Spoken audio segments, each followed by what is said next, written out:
Welcome to the Outer Worlds 2. Any similarities to real-world dystopian corporate-branded hellscapes are purely coincidental. I'm the Moon Man. You might know me from such business entities as Spacer's Choice or its parent company, Universal Defense Logistics. Yeah, I'm kind of a big deal. But I won't bore you with how I became the galaxy's most beloved and recognizable spokesmoon.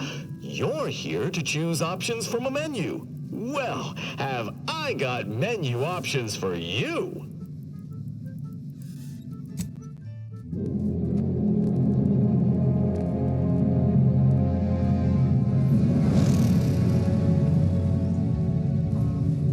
Commander, we've been hit by one of those space anomalies. Buddy? And the piloting system is down. Buddy? The astrogator's gears are shot!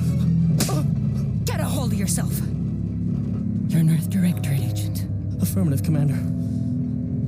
What are the orders? Brace for impact. Unable to brace for impact.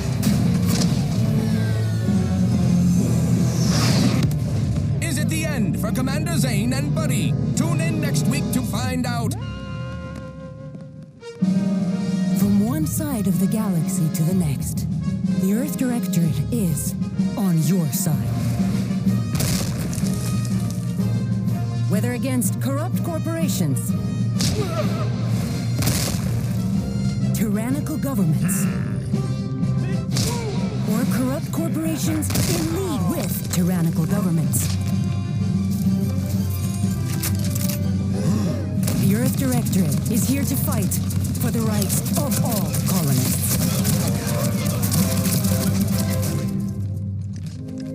So remember, if you or your neighbor's government has turned tyrannical or sold themselves out to greedy corporate interests, just commandeer a skip drone and send the Earth Directorate an SOS, and we will respond immediately.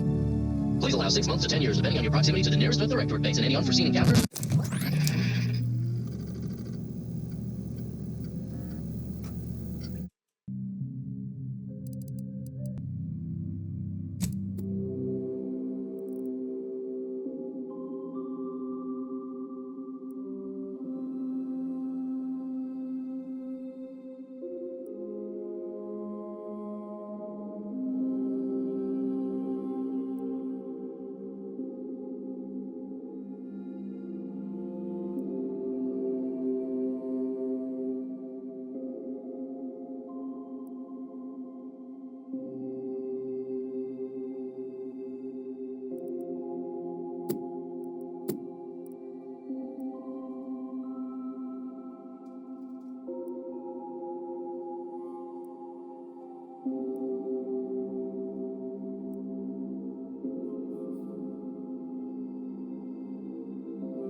my favorite agent at striking fear of the law into the purveyors of oppression and corruption while waving our standard high. Unfortunately, this mission is of a more clandestine nature than your usual assignment, but it is of the utmost urgency and importance. Your destination is the source of all skip drive manufacturing, the Arcadian system. However, for reasons that must remain triple top secret classified, this colony is outside our jurisdiction for now. We have recently discovered that the drives are somehow responsible for the dangerous rift anomalies, the tears in the fabric of space itself. And without skip drives, interstellar travel is impossible. No surveillance, no spreading justice, no imposition of righteousness. Hence, no survival for the colonies. Your mission is to rendezvous with DeVries, our forward agent, and assist her in retrieving the information needed to determine exactly how the skip drives cause the rift anomalies. But be advised, if you or any member of your team are captured, you will be on your own. There will be no rescue. We cannot afford for this to turn into an intergalactic incident. Agent DeVries will be contacting you shortly to coordinate your plan of action. I know you will not fail us. Law be with you and your team, Commander.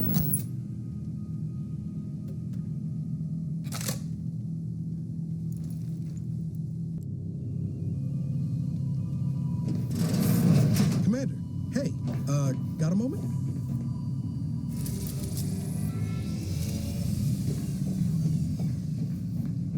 Hi, Agent Pascal told me to bring you your new model tactical time dilation device. They say these newfangled ones cause no, that ain't right. 10.25% less brain damage than the old ones. Yeah, impressive, huh? Way it seems to make everything move slower still feels a little weird to me, but they tell me I'll get used to it. They say the way it works is like, well, you know how parts of your brain can become damaged if you're in suspended animation too long? It kind of does the same thing. Oh no, they don't simulate it. It's the real McCoy. The lab coats swear it's perfectly safe. Science is amazing, ain't it? Listen to me, rambling on. So, well, anyway, here you go. Look, Commander, truth be told, I asked to deliver it to you. I was just hoping to get a moment to ask you for a pointer or two, on how to be a great agent like yourself. Because, well, you're a legend. And the other agents, well, let's just say they disagree on just how I should go about it. Well, Pascal likes to joke around, but I think she's being sincere when she says it's all about looking out for the people who can't defend themselves. Sandoval says he's got no time for weakness. He says we gotta save people because they're too stupid to save themselves, and that we have righteousness on our side. And Jepson, well, you know him, he don't talk much. So, what do you think? Yeah, there's some advice worth taking to heart. Anyway, thanks for giving me the time of day. Most superiors wouldn't. Oh, I almost plumb forgot to tell you. It's near time for Agent DeVries to establish contact. She's like you, top tier, one of the Earth Directorate's best. I know you'll like her. Anyway, we ought to be getting down to the main room and open up the channel.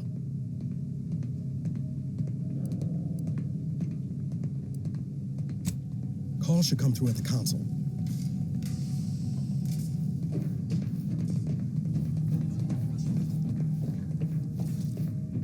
Commander, your credentials are required to open the channel with Agent DeVries. Yours are currently located in your cabin. Don't worry, you're not the only one who needs their gray matter rewired after hibernating our way through skip space, Commander. Your cabin door appears jammed, Commander. I've made an internal note for Agent Ibarra to look into the cause. In the interim, you will need to find another way in.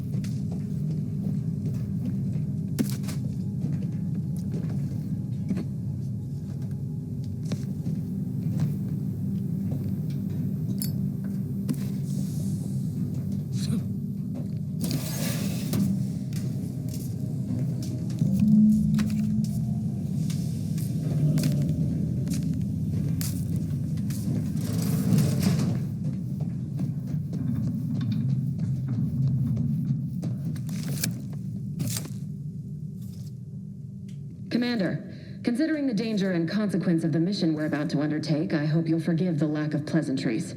Arcadia is ruled by a dictatorship that calls itself the Protectorate. They are beyond secretive. However, it is their inability to even imagine that someone could infiltrate their system that has given us an advantage. One I've found a way to exploit spectacularly. As unbelievable as it may sound, once you make your way to my location in the Skip Labs, we will be liberating an unsealed Skip core.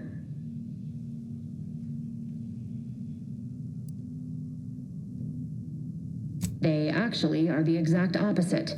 They're just a cover. That whole story, the one about the explosive seals being necessary to complete the circuit so they'll function, well, it's a lie. The seals are just there to conceal the inner workings of the drive so no one else can duplicate them. Examining an unsealed one will be invaluable in helping our lab coats figure out how they cause the rifts. But you'll first need to make your way to the station proper from the landing pad.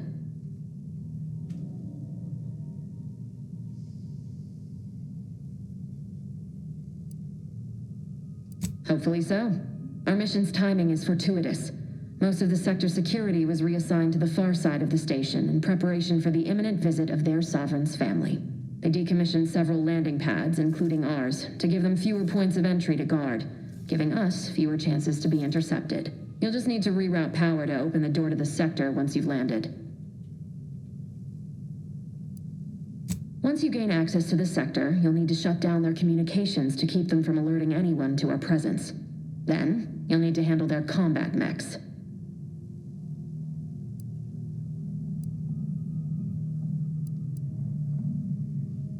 If you're clever, you'll find a way to shut them down before they even know you're there.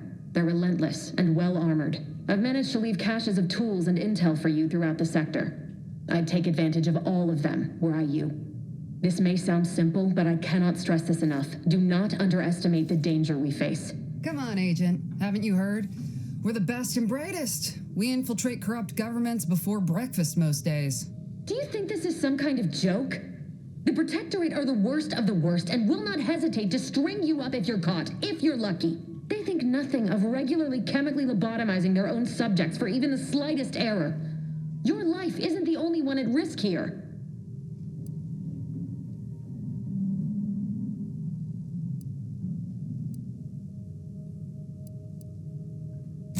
Don't tell me to calm down. You know what I've sacrificed? What I'm prepared to sacrifice still? I've spent the better part of a year laying the groundwork for this mission. I thought a team led by someone known for their respect of the law would be more disciplined than this.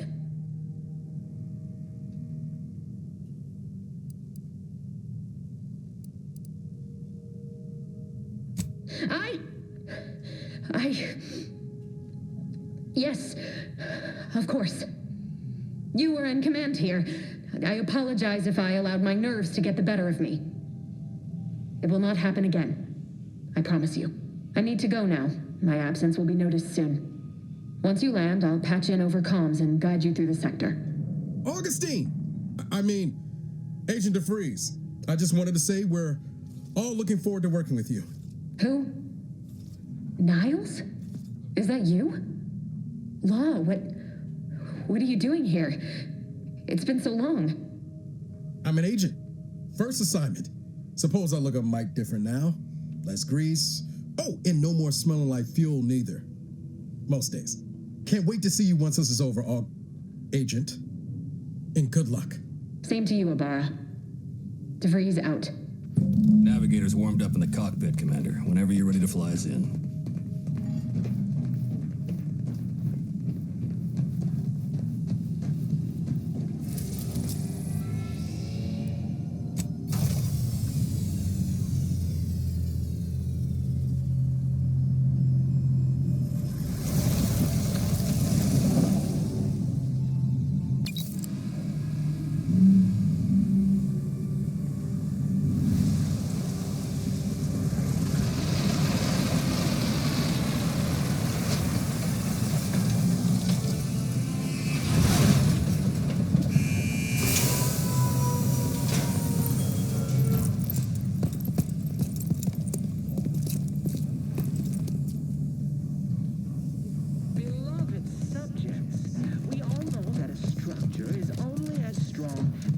its basest elements, the dirt. Commander, Abara and I will secure the building down here, while you're upstairs restoring power to the door. That smell. Did a Sprat get flash fried in here?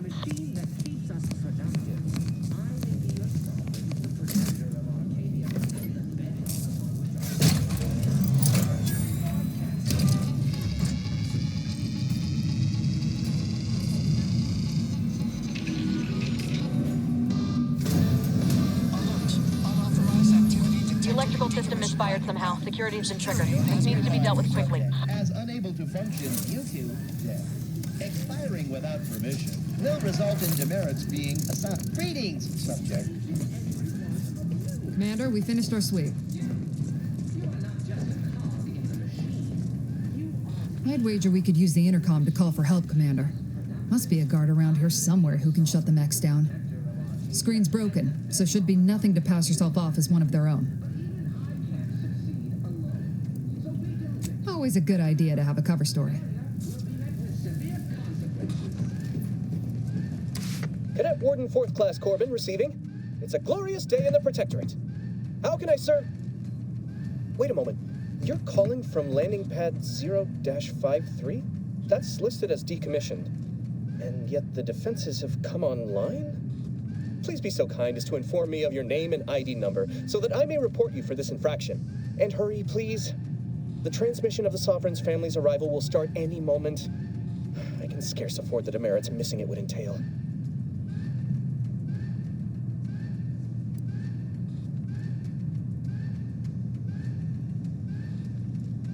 Mallory? Oh, now I understand. I'd heard you were, that your condition wasn't, optimal. What? I know I shouldn't be asking this, but what was it like? The mental refreshment? No!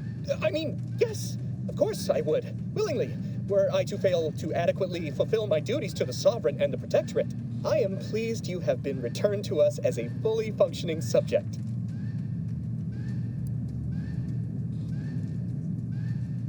Sorry, I can't risk being sentimental. Forget I said that. It is my duty to report this. I'm sure the Arbiters will come get you out of there when they have the time.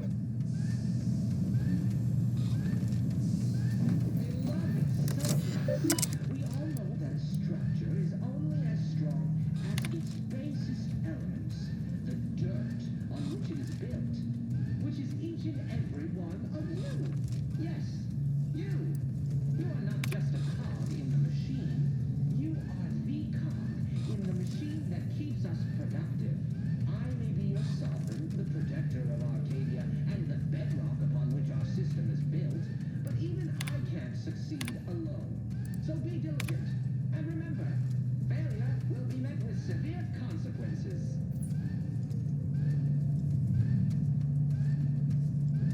Beloved subjects, we all know that a structure is only as strong as its basest elements, the dirt on which it is built, which is each and every one of you. Yes, you. You are not just a cog in the machine. You are the cog in the machine that keeps us productive. I may be your sovereign, the protector of Arcadia, and the bedrock upon which our system is built. But even I can't succeed alone.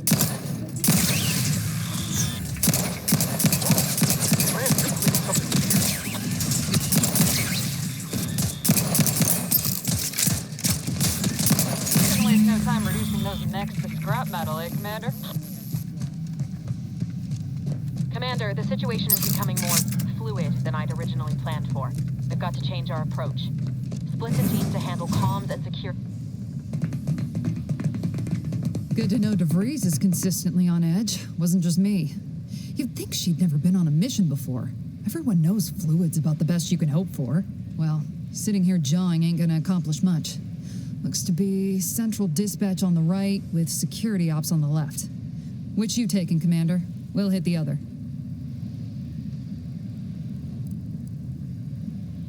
Kinda figured that'd be your choice. Ibarra and I'll take Central Dispatch, then meet you at the Skip Labs. We'll stay well out of trouble, won't we, Cadet? That's right. Like you told me, Commander, everyone's well-being depends on our success. If whatever's going on here is as bad as the Chief thinks, then we'll make an end of it. Right. Well, then, notwithstanding Ibarra's enthusiasm here, or DeVries' concerns over fluidity, I'm fairly certain we've got this under control. Rest easy, Commander.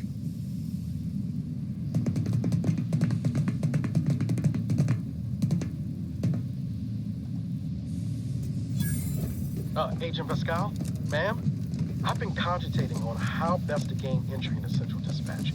You know, without bringing all Security manner of ops is chaos heavily down. guarded, so be vigilant. You'll need to shut down security measures once you're inside. I've left a drop for you in the watch post.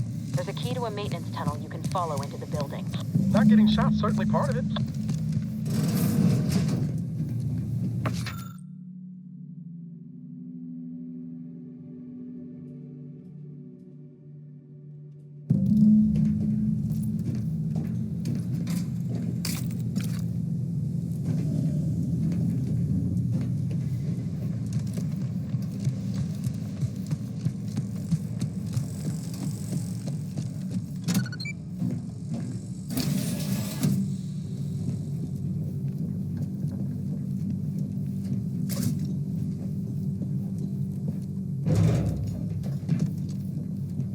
Jepson and I are in position above the sector, Commander. Path's been cleared. Only encountered one guard, been dealt with. You should have seen it. It wasn't pretty. As long as it was done righteously in the name of the Earth Directorate. Right, Sandoval? I wouldn't stand too close to the airlock when we're back on the ship, Pascal. Why? Is there something wrong with the airlock?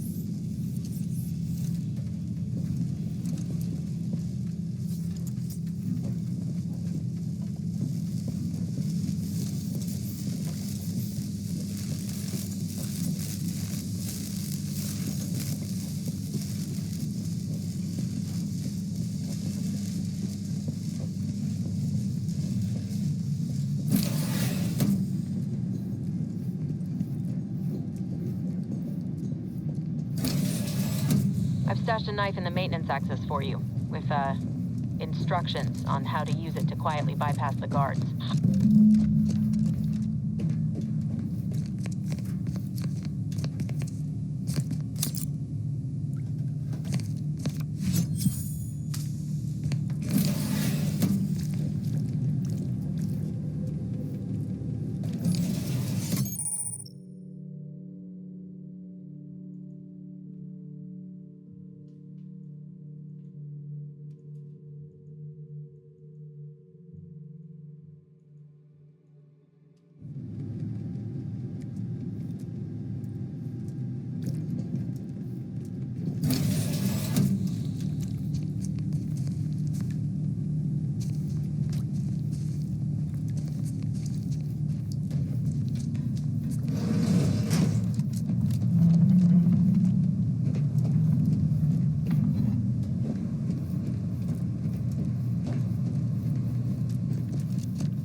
Dictates, I'm a good neighbor, I do all I can.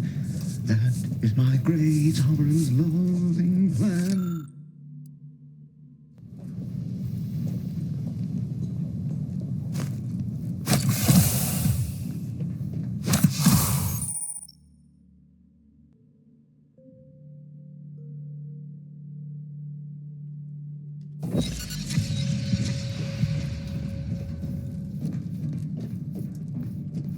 Have you seen Maori since their return?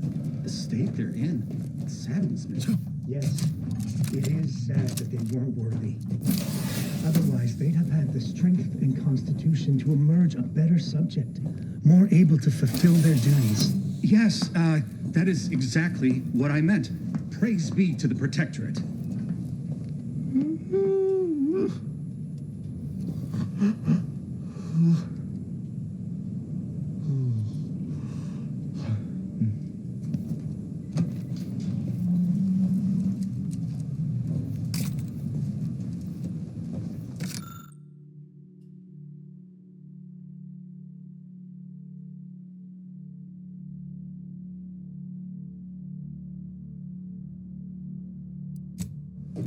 Prudence dictates, eye your neighbors carefully. Peaceful neighbor.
Distraction devices in a floor panel by the scaffolding.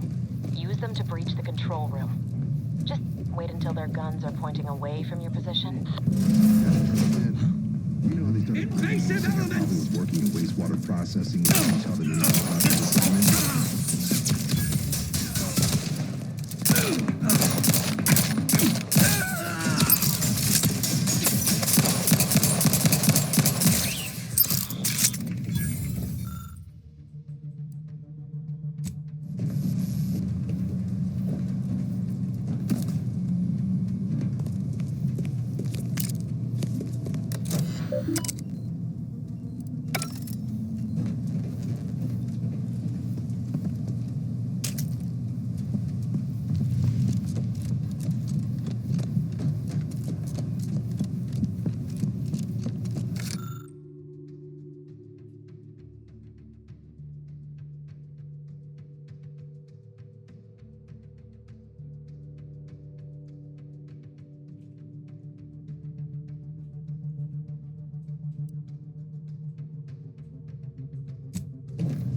Mech should give you no more problems.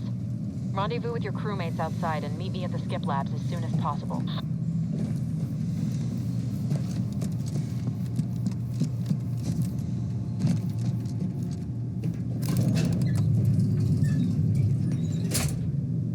We're en route to the comms control module. Just need to deal with these guards, quiet-like.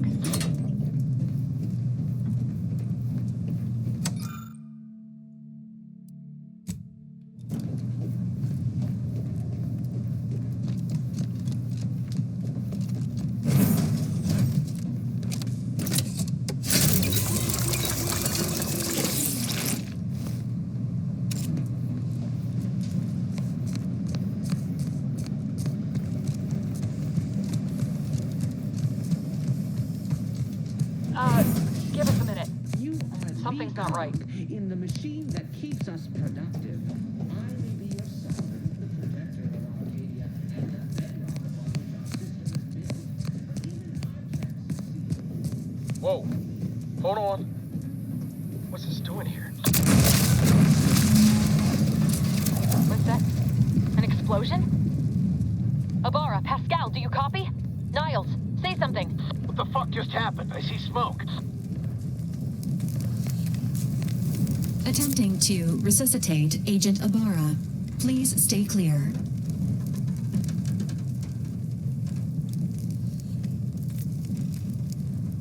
An unabridged debrief is not available at this time, but in the parlance of Agent Pascal, some crazy, censored, alert.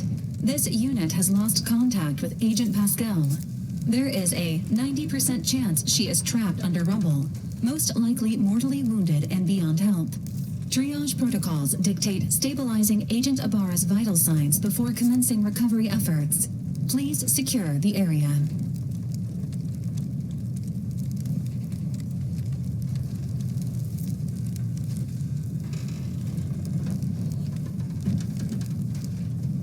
Attempting to move Agent Abara is not advisable at this time. This unit will relocate Agent Abara to the incognito once he is stabilized or deceased. All other agents are advised to continue with the next mission objective. Please head to the Skip Labs now. Per Earth Directorate guidelines, an incapacitated agent's equipment is available for team use. Agent Abara's rifle is now yours, Commander. Using it may improve your odds of survival. Commander, guards are closing in on your location. Agent DeVries, we need an updated tactical report. We've got agents down. This makes no sense. There were no hostiles in the immediate area. No logical cause for that explosion. And there's nothing more we can do for them. This doesn't change our mission. We have Agent no choice Abara, but to keep pushing please forward. respond. Agent Abara. Take a gander. Reprobate! Taking cover!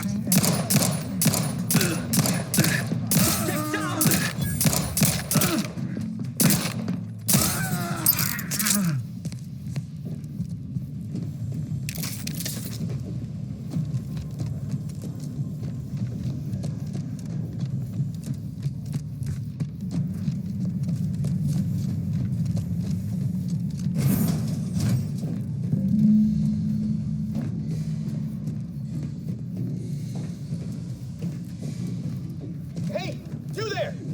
Come over here at once! Please? What are you doing here?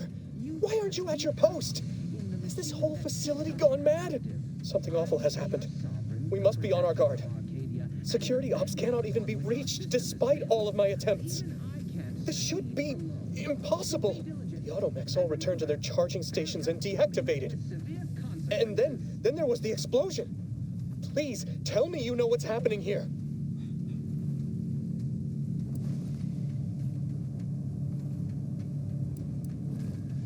Your voice. You're the one I spoke to over the intercom. You're not Maori. I shudder to think of my fate had I let an unauthorized person into the facility. Praise be the matriarch that I was not fooled by your false tongue.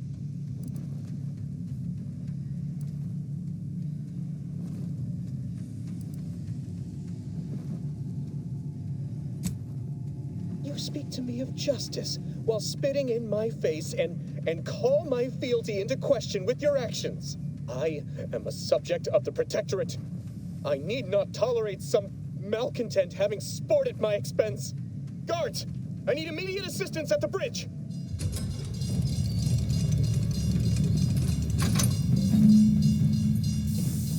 Sovereign as my witness, we shall make you pay for this.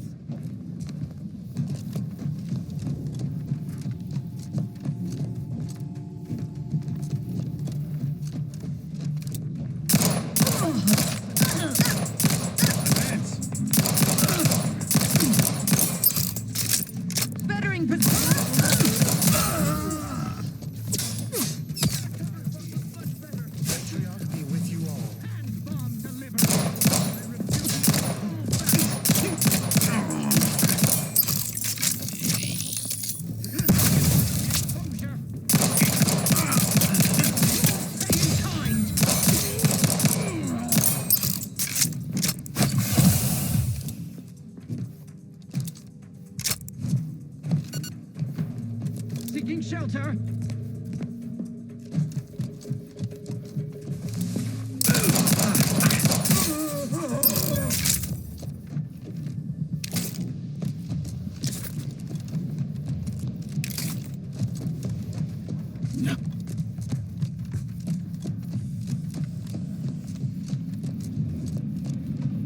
What in the void was going on out there?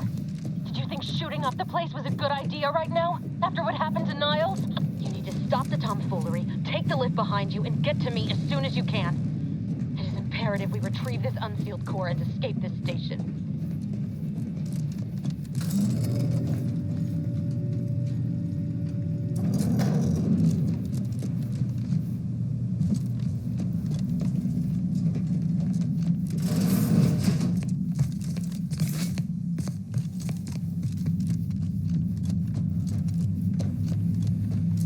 Commander, be on your guard.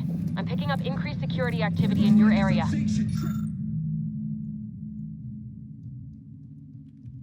You'll be at your location at any moment. This is not a drill. Or it is, and we're being tested. It is not our place to question.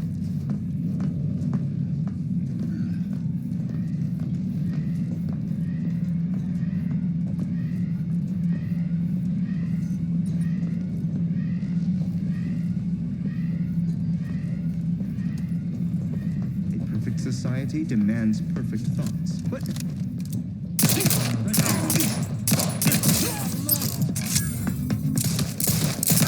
Taking cover!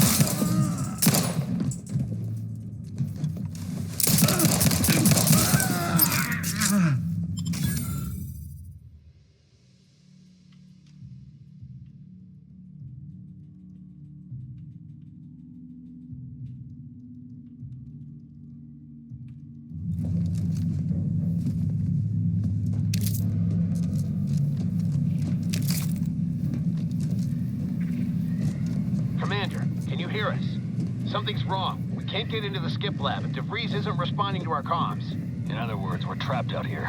So don't count on us for backup. We'll be busy keeping ourselves alive. Don't worry about us. Just get to DeVries and liberate that core so we can get out of here.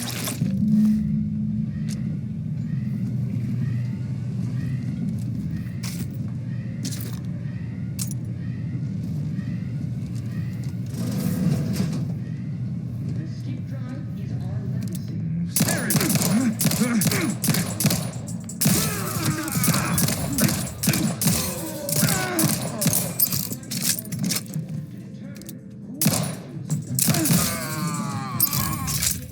Manufacturing process. All fulfill our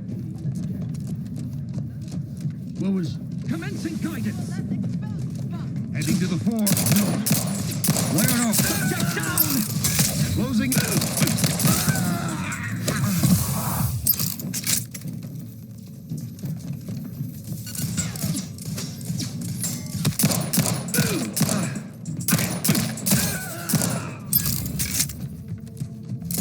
Replenishing my firearm.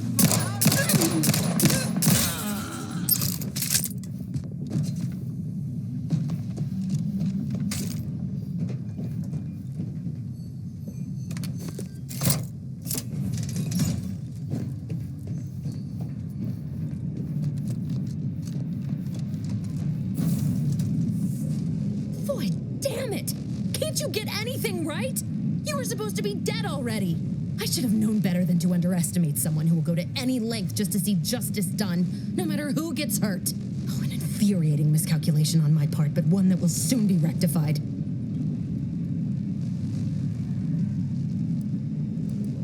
You think I'd betray you, or the Earth Directorate, or my principles for a handful of bits? There is no betrayal here, though it is understandable someone like you would see it thus. No. The explanation is far more simple. The grand plan mandates this abomination of an experiment must die, and you along with it.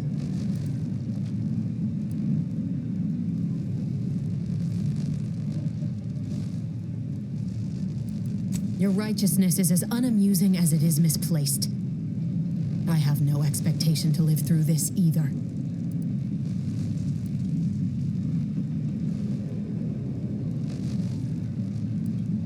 I was fond of him too. Saving him would have been preferable were I given the choice. But the plan cares not for our wants. I couldn't risk the delicate balance of the predictions. The mathematical computations involved are very specific.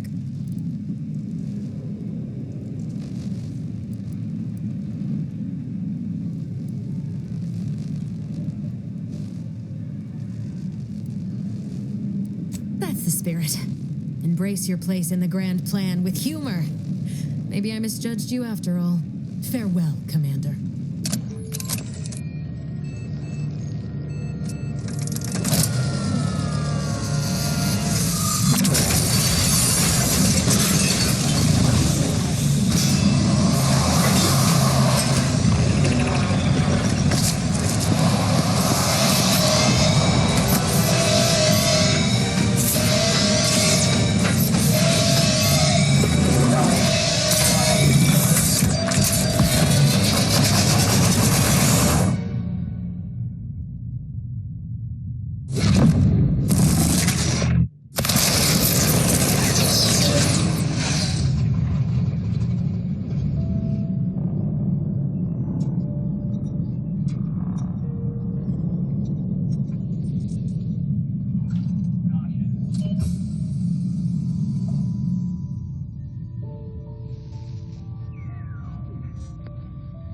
Lovren's family has been killed by a naturally occurring rift anomaly.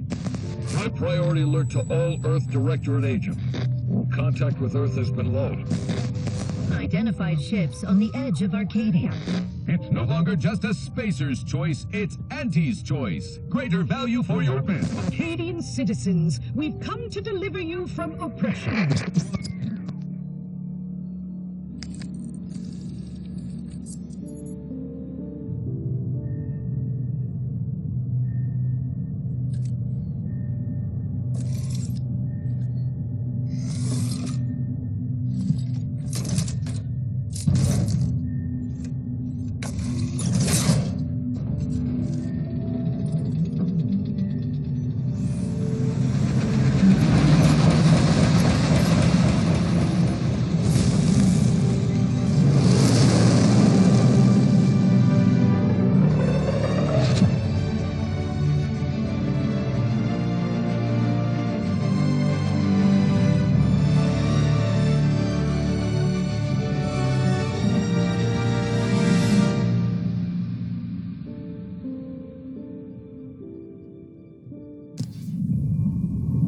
You're not hearing me, Val. They were out there for almost 10 years. You know what usually happens when someone left in suspended animation that long. Explosive cell death may result from extended periods of suspended animation. Death occurs quickly as the human body rapidly liquefies. Exactly. And it would be my fault it happens. Oh, I never should have stopped looking. I can't face the commander right now. Not like this. I'll be in the cockpit.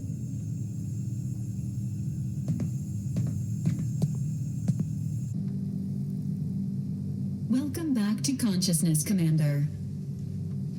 Please accept your back pay for the previous mission.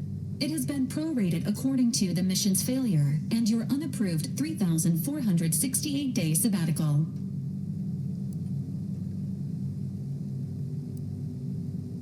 This unit is not programmed to judge the activities of off-duty agents. Revival protocols mandate a physical and cognitive test to confirm mission readiness. This is to ensure no unexpected changes have occurred regarding your abilities, Commander.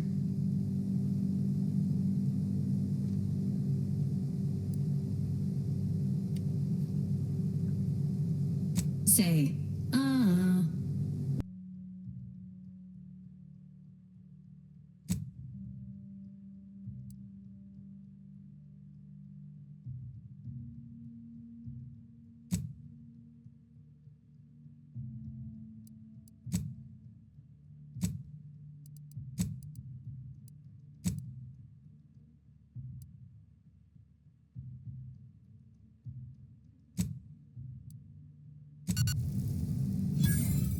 Assessment complete. It appears you experienced some changes while in suspended animation, but nothing of concern. This unit will update your records accordingly. An event summary will now be provided to improve your situational awareness, Commander. If you feel yourself beginning to liquefy at any point, please notify this unit immediately.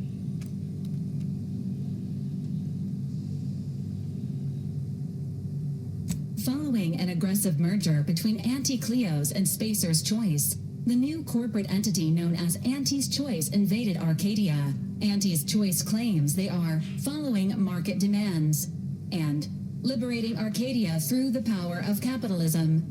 Many have died. Unfortunately, their invasion fleet also exacerbated the rift anomaly created by Agent DeVries' sabotage of Horizon Point.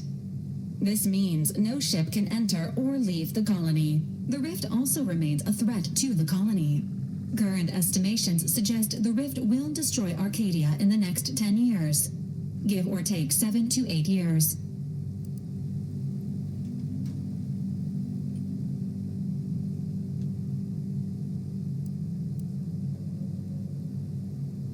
Correct.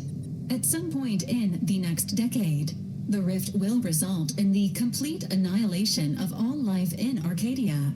But currently, it is a low to medium priority concern. Agent Ibarra has expressed far more confusion and alarm about Agent DeVries' latest actions.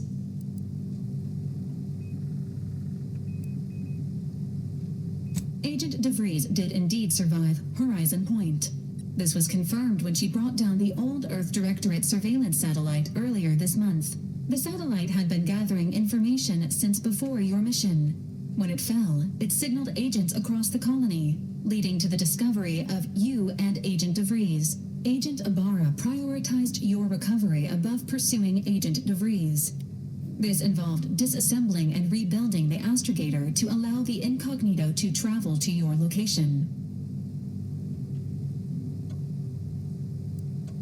This unit has observed a marked improvement in Agent Ibarra's hygiene regimen since the satellite was brought down. He is shaving again and routinely changes his clothing. Final update. Due to the deaths of every other squad member, Agent Ibarra is now a full agent. He is currently in the cockpit. Please extend your congratulations when you see him.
these years and I still can't get my head around what Augustine did.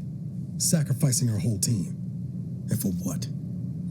What did our blood pay for?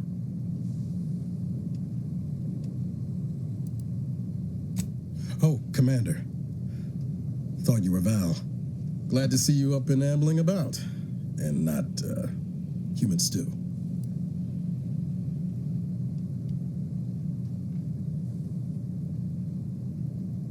Seems so. Better luck next time, I guess. You know, when I first learned some of the escape pods made it away from the station, I'd hoped. I did search for you, Commander. Just as soon as I was able.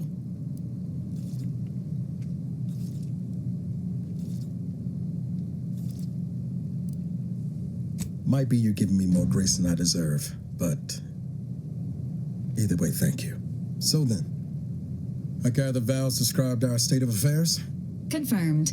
The commander has received a full briefing on the following topics: the invasion of Arcadia, the Rift, and Agent DeVries's survival. DeVries. Would have been better if she joined the dead. I figured she'd done just that until I got the alert that she brought down the Earth Directorate satellite. If she's of a mind to, she could use the information on that thing to destabilize the Rift and destroy Arcadia. She was one of us, Commander. It's our responsibility to stop her.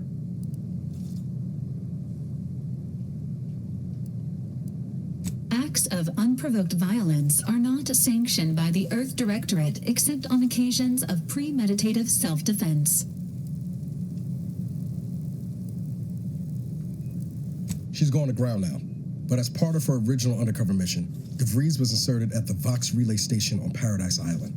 She'd have followed protocol, established a safe room there. Wager that's where we'll find clues as to her present plans and whereabouts.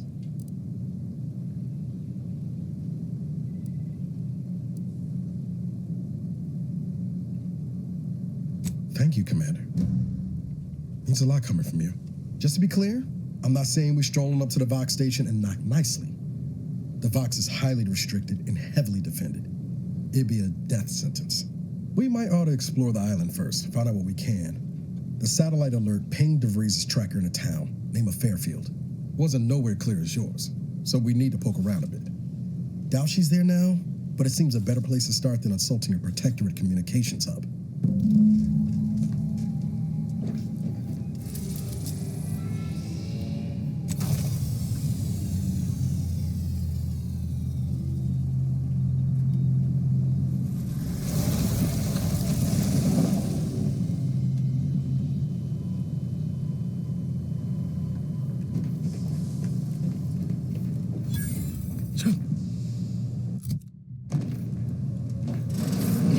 Records indicate that lockboxes, such as the two housed in this dispenser, were originally part of a failed smuggling operation. Special lockbox keys are needed to open them. After discovering the first lockbox, Agent Ibarra installed this dispenser to house additional lockboxes, which may be located throughout the colony. Unfortunately, due to a jam, the dispenser is currently inoperable. Agent Ibarra deprioritized its repair in order to focus on rescuing you, Commander.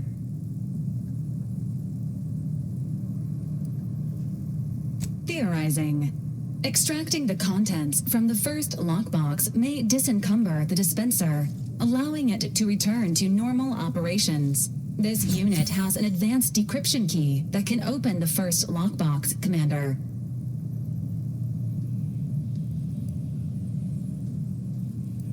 Helpful addendum. Scans also indicate an Anti's Choice dematerializer within the first lockbox, which you may find useful in the discreet disposal of bodies, Commander.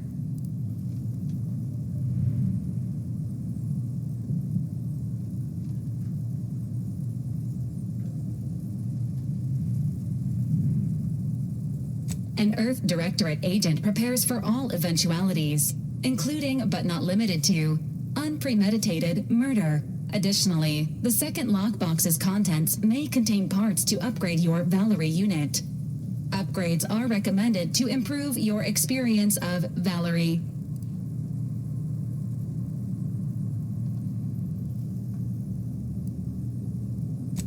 Please do not attempt physical intimacy with your Valerie unit.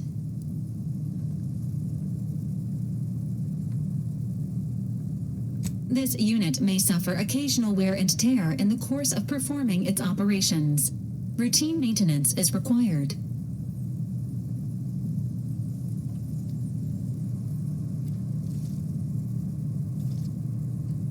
An upgraded Valerie unit will boost the team's overall level of effectiveness by an estimated 87.3%. Please be on the lookout for any additional lockboxes, which may be stored here for your convenience.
Risk of sounding glib, that ain't a good sign.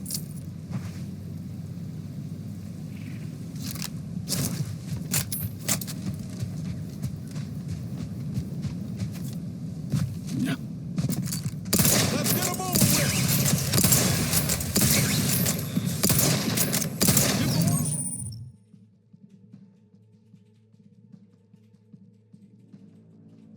Take care of that, Commander.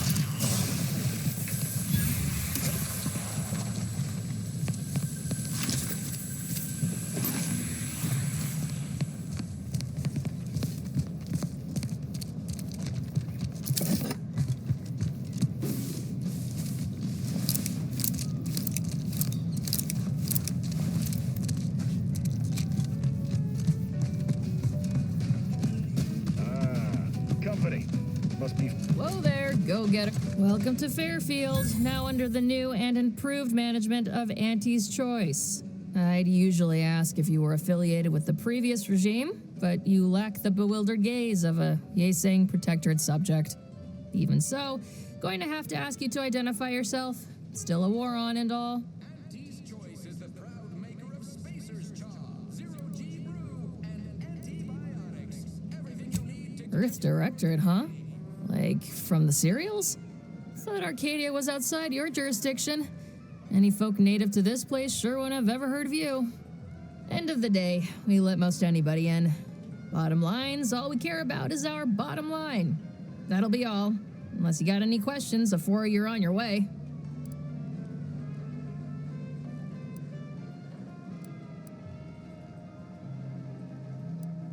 As I've never heard of her, can't say I can. Seems like Minister Milver Street knows everybody, though. Probably ask him. Anything else?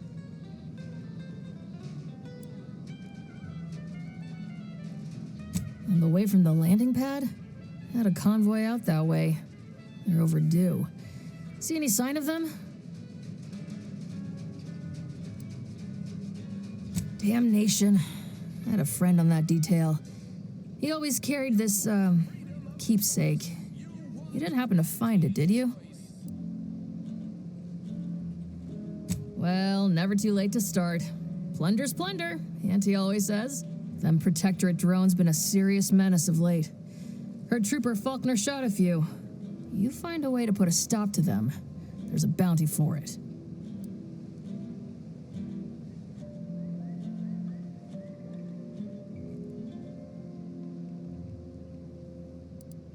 What? You been in hibernation or something? We're here to bring the free market's liberation to the people of Arcadia, and Arcadia's bounty to the rest of the galaxy, of course. Before I forget, I have standing orders to send all newcomers to Minister Milver Street. He's in the town hall. That'd be the one with the giant hologram on it. Can't miss it. Once again, welcome to Fairfield, the official new home of free trade and self-reliance on Eden. Holler when you're ready for me, Doc. I'll be over here. Definitely not in excruciating pain. To hold still.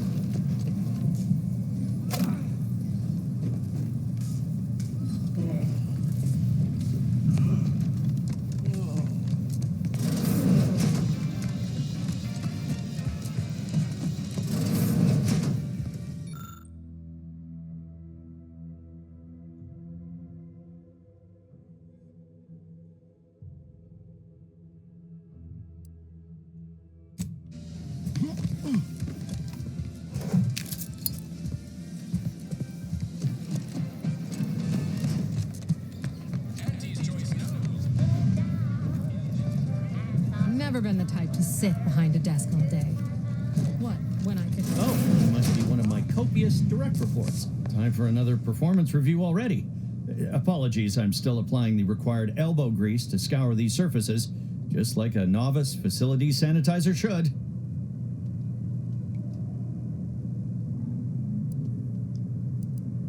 Ah, right you are.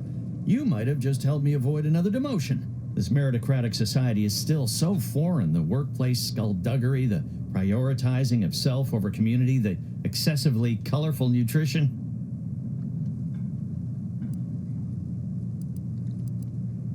I fear I'm not cut out for this canid, eat canid lifestyle.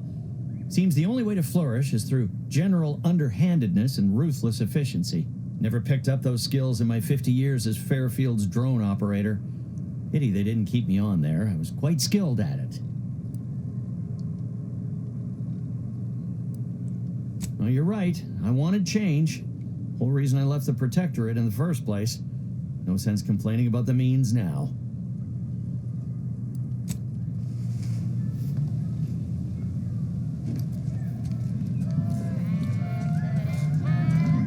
Welcome to the name-pending saloon, purveyor of spirits and stimuli. What'll it be, stranger? Why, sure. You'd be surprised how much loose talk and idle speculation occurs around here.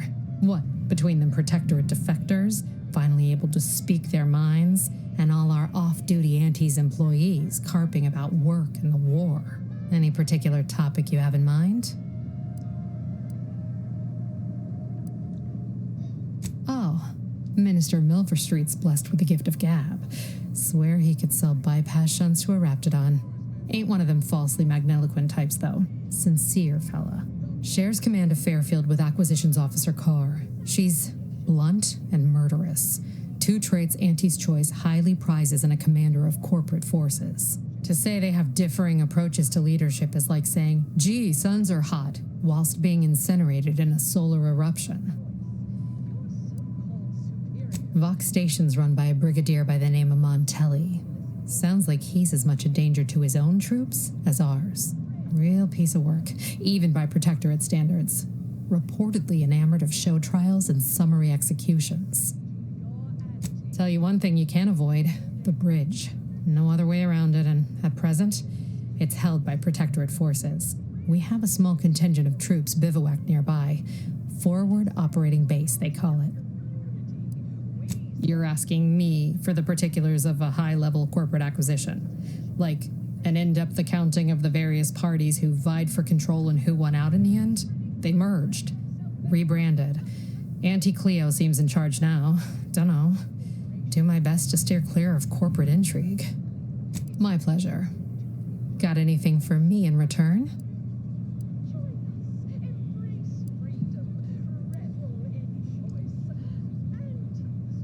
Apologies, but tall tales and poorly formed fabrications failed to impress me much. Here I was hoping you'd have a good story for me in exchange, but oh well. Not everyone's a seasoned raconteur. That is an ensuing step on my 19-point business plan. Trying to find a name that would convince patrons to spend their hard-earned bits here. Like to hear a few contenders?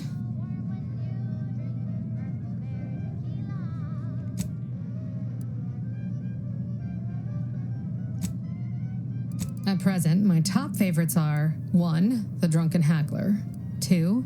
Accessories, 3. Absinthe-Minded, 4. The Fair Shake. Now tell me, which would make you spend your hard-earned bits here? Well, that's what we'll call it then. I'll tell future business partners we did extensive outside testing. I can now check off step 18 of my business plan. Wait, have you already read it? Did you sneak in here whilst I was on break and peruse it in its entirety? Well, you must be some kind of intuitive business genius then. Hope you're not staying in town long. Don't need the competition. Anyhow. All right. Appreciate you dropping by.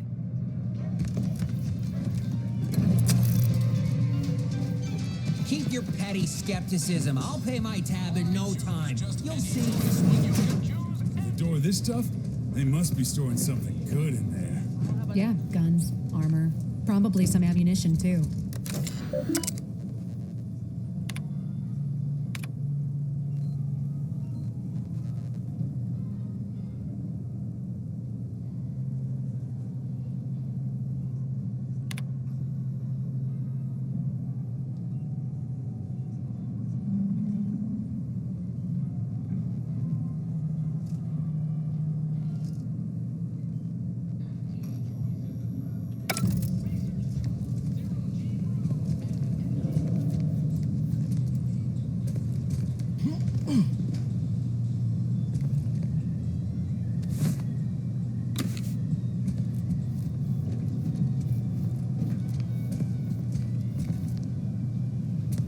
You're thinking too small, Murph. I'd put money on the Protectorate stashing treasure inside. A whole pool of bits enough to swim in. It's a constabulary, not a bank. And certainly not some kind of gold-filled swimming hole. Besides, these Protectorate lack imagination. Never had an original thought wasn't written down for them first. Like I told you before, it's probably just guns.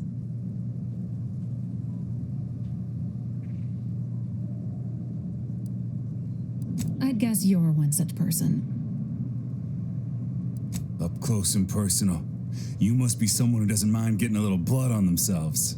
Might be our new friends also the sort who can get through impenetrable doors. How's that strike you? We've tried everything short of skipping a ship through that door to get inside. Though, come to think of it, maybe that's not such a bad idea. I'd love to see the quartermaster's face after turning her lamps onto that requisition request. Fine. Skip drives out. Say, maybe we could commandeer one of them tractors out in the field instead. Oh, bet that could plow through the door. In case you haven't noticed, we're in the middle of a war, and hard to say whether we're winning or not. Better question is why no one else is treating this like a top priority. Fair point. But most we've heard in answer to our request for more aid with the door is keep trying, which ain't exactly a strategy so much as an admonishment. In any siege, advantage goes to the defenders. Right now, the Protectorate still has control of the bridge to the Vox station. That station is the key to taking Paradise Island. When Officer Carr ever gets the go-ahead, we need to be ready. Right. With all our new trainees, we've got the numbers. But bodies won't mean diddly without the weapons and equipment hopefully inside that armory. If there are any weapons at all, I still say it's treasure. This is Eden after all. You've made your case, Kemp. I'm more interested in hearing the opinion of our new friend here. What do you suppose is in there? Don't that strike you as a touch simple? And anyway, why would the Protectorate lock up everything they'd need to fight back? Unless they were trying to keep it from an invading force. Saying it aloud's altered my opinion somewhat. Fine, it's possible. I'll grant you. I don't see it mattering much either way. That door is sealed tighter than a Saltuna can. Nobody's getting through anytime soon. You sound like you've got something percolating.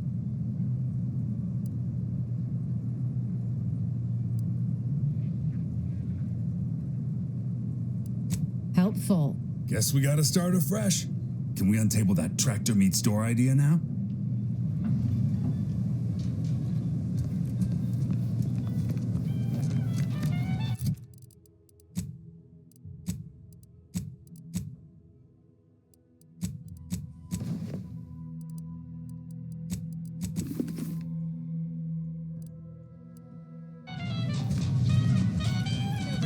Wasn't being ironical about the giant hologram over town hall. Well, guess we ought to go acquaint ourselves with that minister like she said.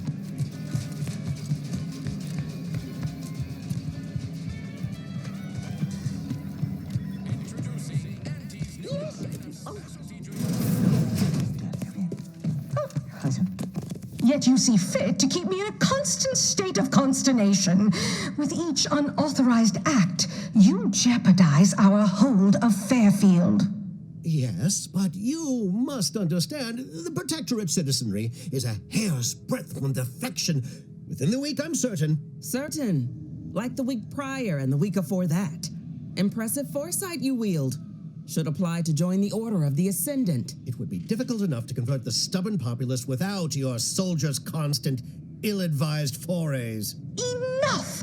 Your yipping reminds me of my 2 old canids. I loved those canids. You, on the other hand, are trying my patience. We don't want to try Auntie's patience, do we? No, Auntie. Yes, I thought not.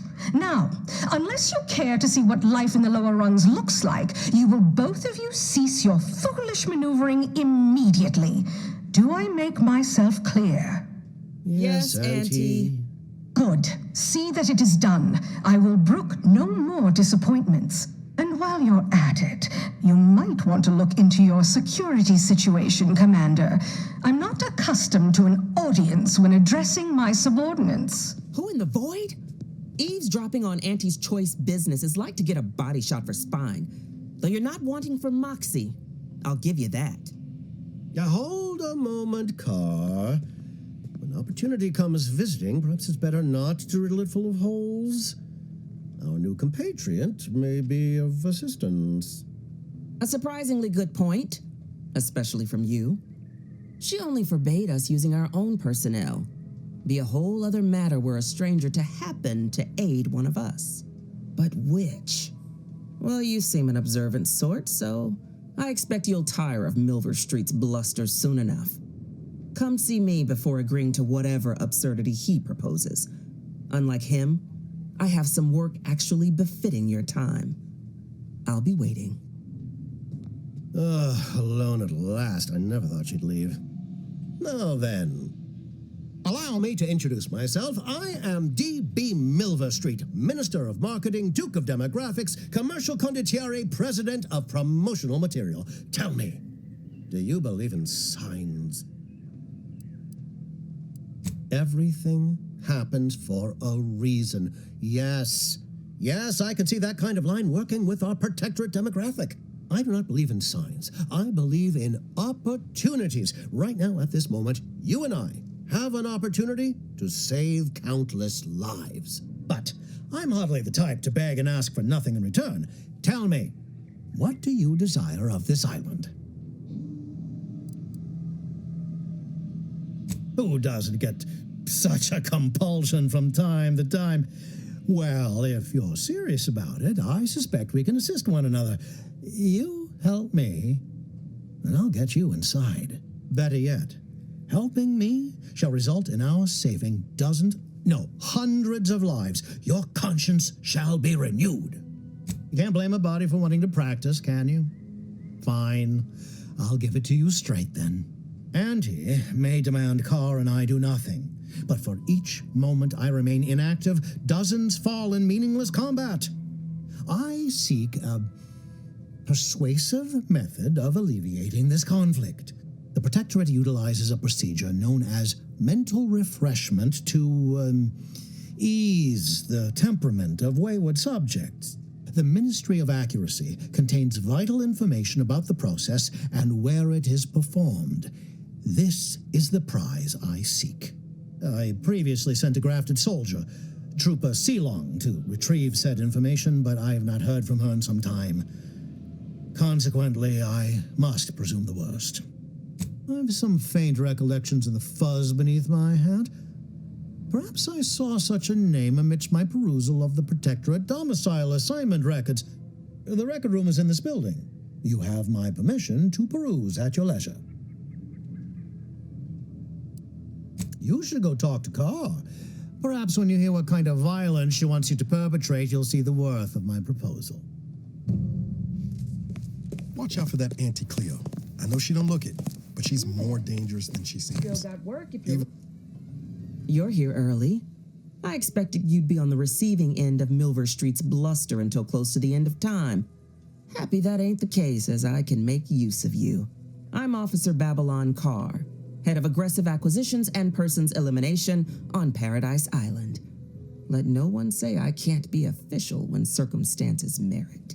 Now, not to say I question the presence of a wayward sightseer in the midst of a war-torn waste, but it might be safer for us both if I knew your purpose. The Vox, eh? Bent on bloody self-destruction, I could just have my troops dispatch you, save you the effort. Although if you were keen on continuing to draw breath, perhaps you and I could broker a deal. There are Protectorate vitals need bled. You could do the bleeding. Unusual refers to every turncoat and is not a halfway strong enough phrase. Try gormless cretins who can not so much as wipe their running noses without begging permission. Don't know if there's a DeVries here, not my department. Milver Street befriends the ex-subjects, keeps tabs on them. Ask him. Why are you looking for them? Who are they to you? A matter of revenge, is it? Mightily effective motivator for the troops. I've no doubt you'll find your target afore long. I want the Protectorate war effort exsanguinated. You want into the Vox Relay. You help me, I help you. There's a particular holding we shelled early in the war, name of Euphoria Coast Automech Repair Center. Deserves a raising for the length of its blasted name alone. Aid me, and I suspect he'll rescind any offer he may have made to you.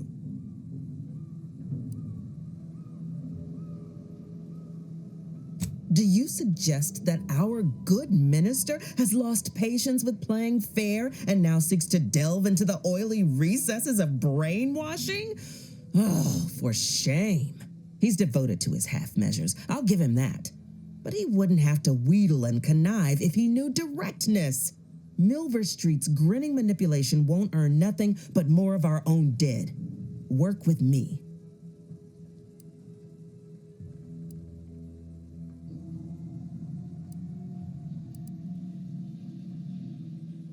Competence recognizes competence. One last thing. Visit the Ministry of Accuracy first to gain credentials that will grant you easy entrance to the repair center.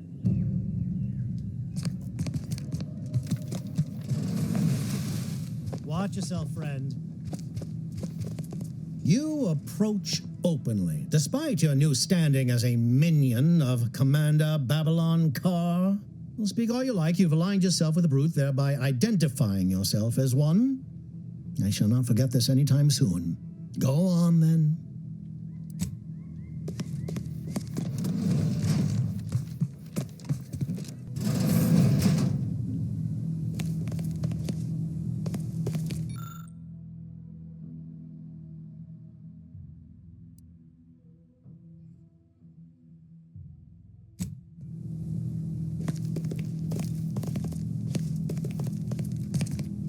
Been working at that spot of business we discussed. Easier to lead with fewer targets nibbling at your psyche. Loose your words. I'm listening. Let me spin you a yarn.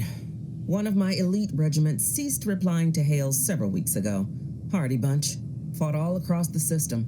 Yesterday, the Protectorate launched the regiment commander's upper torso into one of our encampments, which makes 2 1/3 complete corpses of a 6-person unit.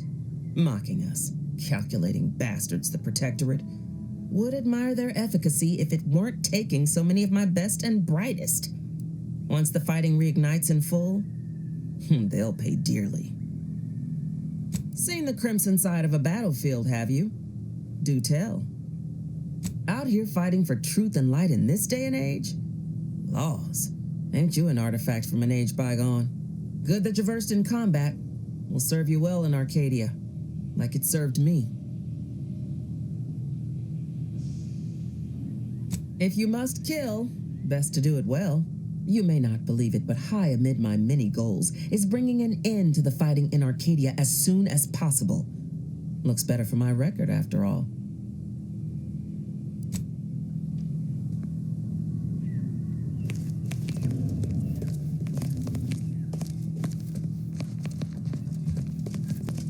No offense to Val, but it's real nice having someone watching my back who ain't in constant need of recalibration.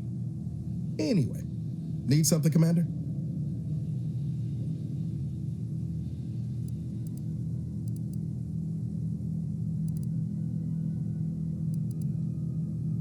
Sure, always happy to tool around for a bit. What did you have in mind?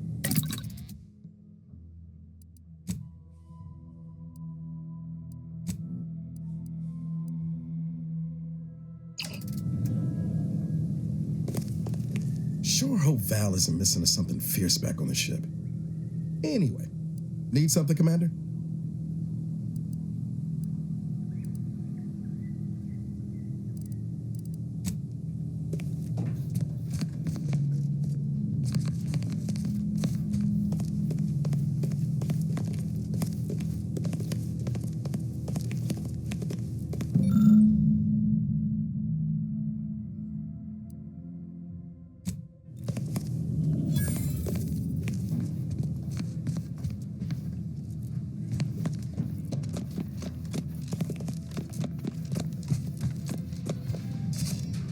Commander, your munition supplies are low. It is best we discuss acquiring more ammunition when we are next traveling together.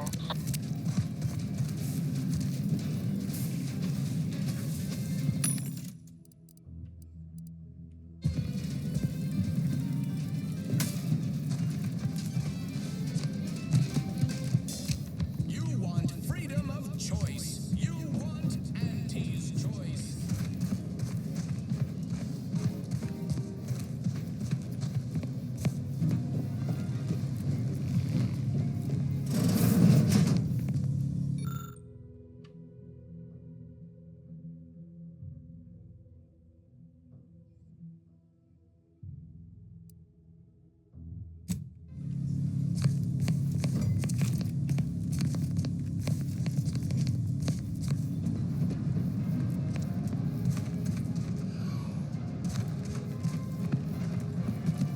Ectoplasm.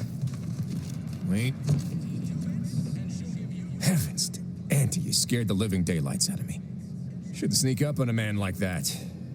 Good way to earn a bullet betwixt the eyes. You know, you might be right. I'm reliably certain I do not want to find out. Guess I should apologize for all that hullabaloo before.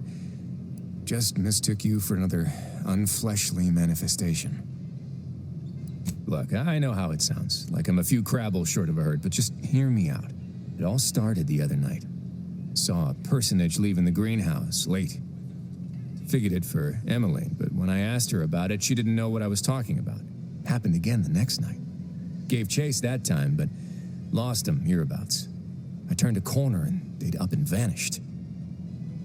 Seems a mite unlikely, don't you think?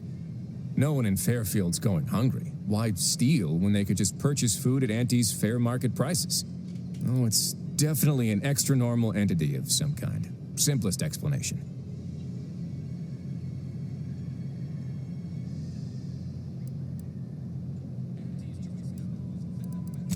less. Maybe I'm not telling it right, but believe you me, it was downright uncanny. Strangest part is that foodstuffs have also been disappearing from the greenhouse since we took Fairfield. You think it's all connected? I've knocked on doors, peeped a few windows, respectfully, mind you, and I ain't spied anything more exciting than a chair.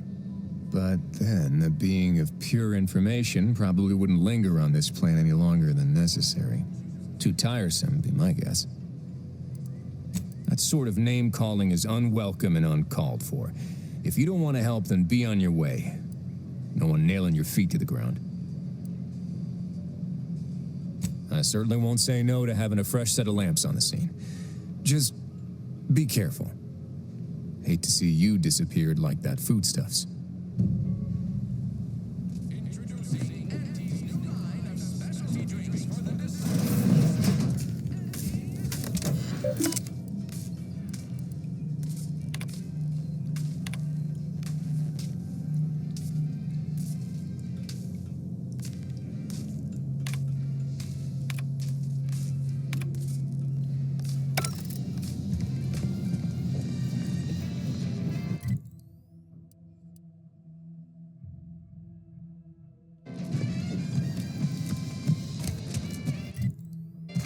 That must be the greenhouse. You know, one where that Emmeline is supposed to be moving stolen goods. I'm simply not credulous enough to accept this is where I've ended up. Doing the work of at least 3 lackeys. Or a full half-dozen automechs, all by my lonesome.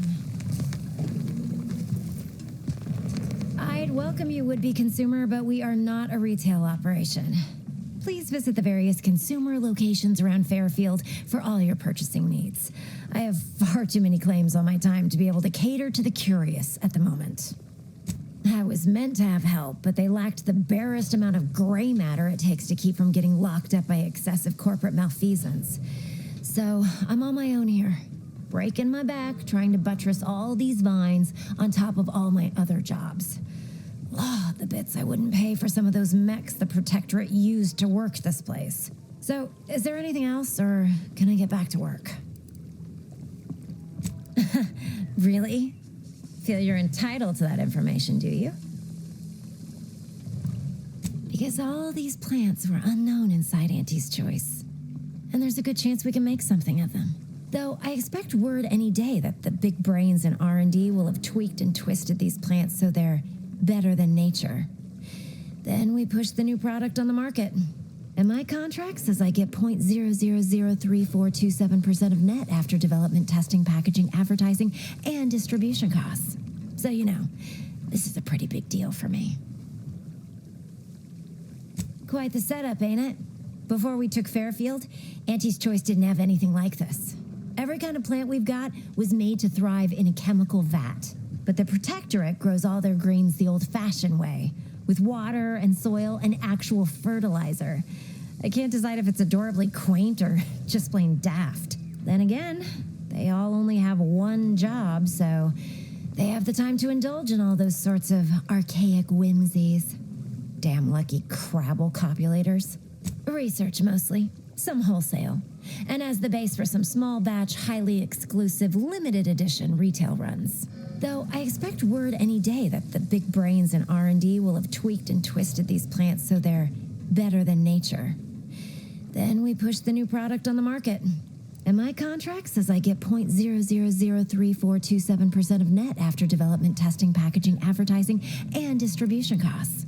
So, you know, this is a pretty big deal for me. Well, I've got a lot left to do and not much time left to do it in, so you can show yourself out.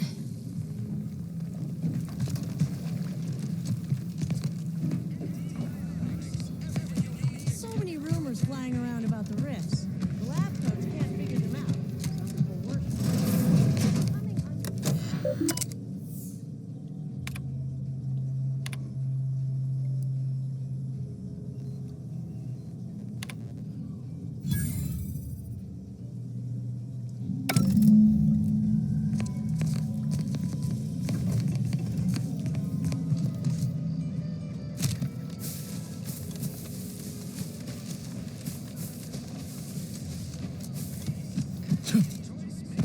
No signs of corrosion.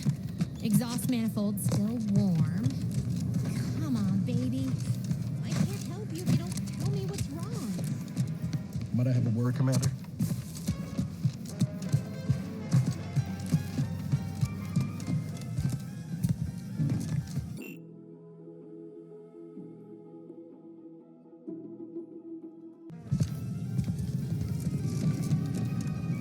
I know I've been pushing to find DeVries, so this might seem a bit of a left turn. But voided. I'm just gonna ask. Got an old friend here on the island. The doctor who patched me up after Horizon Point. Ex-protectorate, a good man. Tracked him to Westport a short time ago, but never got up the nerve to visit. Reckon we could drop by and pay him a visit? Brief one, of course. I'm being serious here, Commander. Could you try doing the same? I had some bad years on my own. Now with you here being part of a team, this might sound a mite soppy, but I feel like I could be a proper agent again. That starts with writing accounts. This friend of mine, Zebulon Tran, I let him down. And I've been chewing on that live wire for a while. Too long, maybe. Much as I might love to jaw about that special interest of mine, this business with Zeb's gotta come first. Don't much help to stay mired in it, neither. I think this will help me move forward. Val tells me the same. Well, not in those exact words. Usually more like, long periods of rumination may impede one's health. This unit recommends Agent Ibarra develop a hobby. Has the agent considered soap making? Likely not. We didn't exactly leave off in a good way. Traded some hard words over promises I made and ought not have. After I recovered from Horizon Point, Zeb and I ran together for a spell, doing what we could to help folks in difficult spots. Fighting protectorate tyranny in small ways. Too small for Zeb, as it turned out. He was unhappy before I showed up, and after, well, all my directorate talk fired him up even more. I had my orders. I was to stay low. Couldn't let the protectorate catch wind of an Earth Directorate agent in its midst. But Zeb, he kept pushing to take more extreme action. Wasn't like I didn't want to take things farther, hit the protectorate weird hurt. But I still had my cover to think of too. I couldn't risk disrupting the mission. I'd feel better about that commendation if things hadn't turned out as they did. We worked hard, but the protectorate's arbiters and sentinels worked harder. Often than not, our help only made targets of the folks whose lives we were trying to improve. Didn't matter what we did. Arcadia was still caught under the protectorate's boot. Guess some of what you said way back when stuck. All that talk about putting people first. Figured that's what I was doing, putting a stop to all the pain I was causing. Anyway, things weren't good. Zeb and I couldn't find the rhythm we had before. We were arguing every day. Eventually, cutting ties just seemed for the best. Clean like. Only later I learned Zeb hadn't given up the struggle like I assumed he would. He got to stay in mental refreshment for his trouble. That's the last I heard of him. Teresa. Much appreciated, Commander. Promise, I won't be making a habit of pulling skeletons out of my closet. Westport's on the east side of the island. I tracked Zeb to somewhere on its outskirts, but never got up the nerve to visit before now. We ought to start there.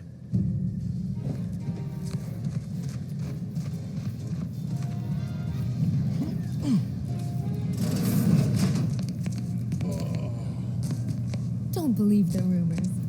All rates of sepsis are low. I must ask you to hold still. My liver ain't the lily kind. Tell it to me straight, Doc. The bullet shattered your tibia and all but demolished your gastrocnemius muscle. Due to the risk of infection, I have to abscise your leg. There is good news, however. I recently enrolled in a course on advanced amputation techniques, so I'll be seeing a positive return on my investment sooner than expected.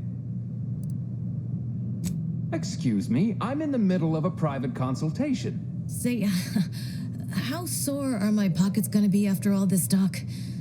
Don't suppose there's a discount for only taking a portion of the leg? I'm not running a charity. If you desire full treatment, you'll pay full cost.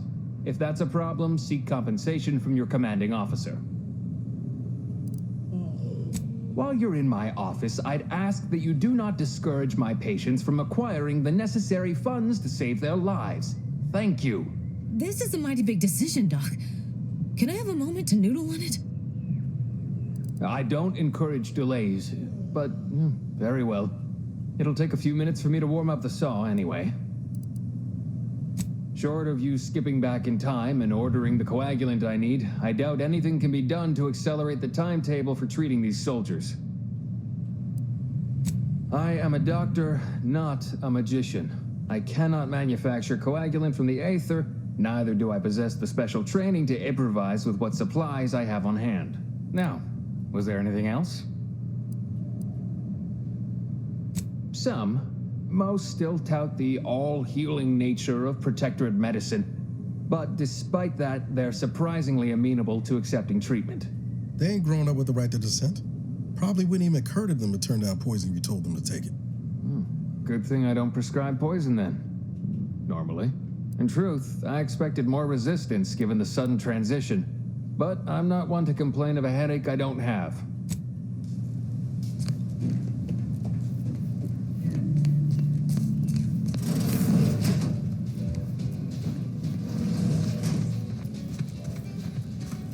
Don't go into that cheap saloon if you got a lick of gumption. They got no tolerance for it. Why do you think I'm out here? Swear, I almost had it this time. Everything all lined up. Easy mark, guaranteed moneymaker, favorable terms. Practically the recipe for success. Look like you've had your share of troubles. Ever had the perfect opportunity just slip through your fingers?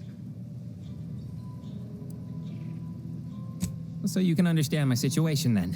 I had just the thing to get me a fast-track promotion to lower middle management. Now you seem like someone who knows a good deal and wouldn't be adverse to helping me out. It's like this. I agreed to meet with a business associate to finalize a deal, but the location got set for Spire Grove. Problem is, you been outside of Fairfield? The funicular to Spire Grove broke recently, so I got no way to get up there. I'd break my neck scaling that cliff for sure. There's a long way around, but it's not for me. Why, the path there might be lousy with raptidons for all I know. It wasn't before, but mayhap they were just lulling me into a false sense of complacency so they can strike. Not particularly. Already have plenty of nightmares about them critters. Just thinking about them scrambles my gray matter. I can't imagine setting foot in Spire Grove, even though it might mean losing a chance to acquire the prize of a lifetime. You see, my partner there unearthed an unexploited protectorate technology. Wouldn't go into details, but promised it'd revolutionize the daily life of Auntie's Choice citizens. Typical research type, focused on all the wrong things. Not particularly motivated by competition or social advancement. Strange bird. Pitched him the dumbest deal I could think of. Told him I'd trade him my entire tossball card collection for schematics or a prototype. Said sure. Complete rube. Didn't even ask about condition. My Kelvin Tran rookie card isn't even ultra fine. Got a piece of nicotine chewing gum stuck to it. Hate to admit it, but I could use a spot of help with all this. You change your mind? I'll be around.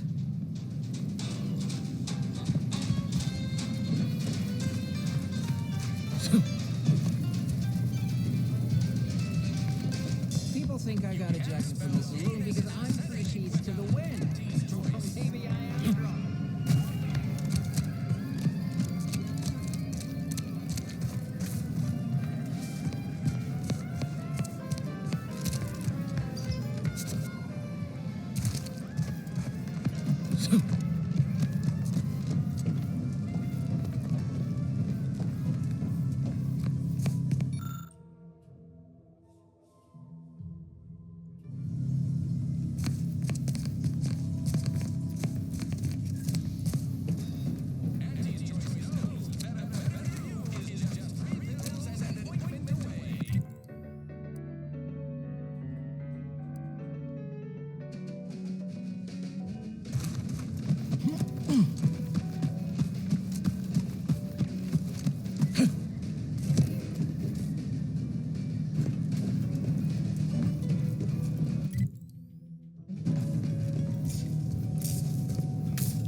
Saw you coming this time.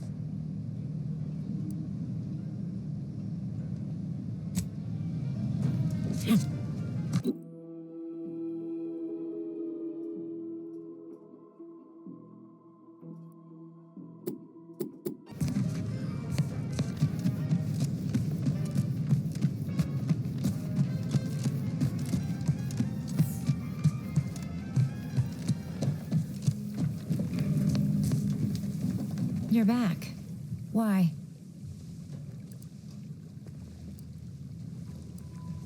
You read my terminal? How embarrassing. The compliance adjusters broke the door lock when they arrested my predecessor, and I haven't gotten around to fixing it yet. Not that I thought anyone had come snooping. I'd made careful arrangements to tie up everyone's loose ends. Everyone except you, it seems. So, why are you so interested in my other work? You're not part of compliance. Assertive, ambitious, and aggressively self-deterministic? A go-getter who's not afraid of getting into the muck if there might be profit in it? You know, I've been looking for some backfills with the kind of cleverness usually only found on the seedy lower decks of the claim. Feel like making a few bits? I'm part of Sub Rosa. We're a group of merchants, information brokers, and commodity traders who deal outside the systems most folk are confined by. We're the best way to get things done in anti-space if you're looking for profit. Want to buy it, sell it, move it? We've got someone to do it for you. Puh, they were rubes, nitwits, dolts so lacking in faculties that they couldn't handle the minuscule, and by that I mean damn tiny, amount of discretion this job requires. They had to be dealt with so we could all get back to work.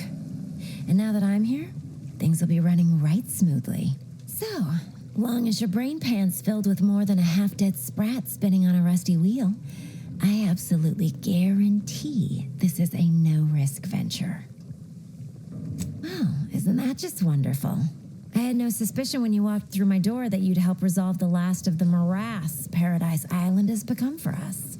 And all we need you to do is access Quartermaster Cardosa's terminal and scrub any Spectrum vodka from her ledgers. It's already been resold, so having it in her system could become problematic. Expunge it, and I get you some bits, and the friendship of Sub Rosa all over the system. You get me? It'll probably be nothing. She's just a sergeant, not someone who has any real pull. And I've already made arrangements with everyone who matters. So, if she catches you, about the worst she can do is a switch on the rest.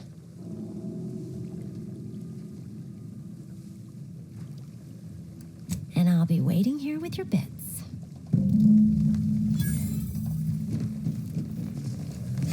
Ugh.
Sure has some cheek putting the Earth Directorate symbol on her wall after everything she's done.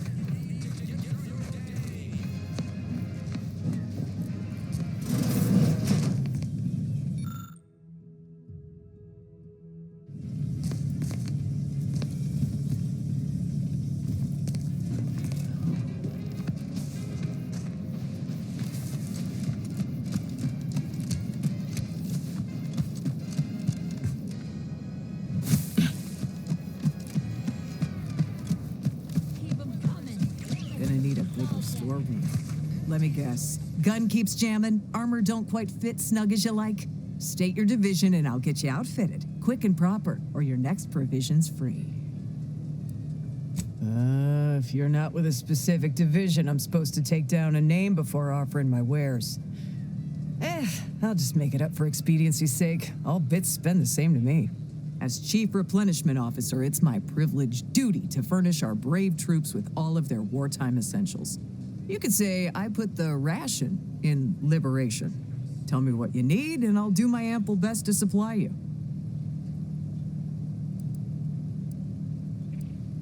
Good eye. Though I'd say they're better than nice. Got more armor than a hammerclaw, but better flight handling than the old clunkers we used to stock. If things had turned out differently, it might be someone else standing here, while I'd be off piloting one of those beauties. Don't have the aptitude for flight, apparently. But this role suits me fine. I like the upward mobility, in the metaphorical business sense, I mean. What? She'll start bleeding fuel during ascent, if not worse. I'd best go and take a quick gander, just in case. Thanks for the tip.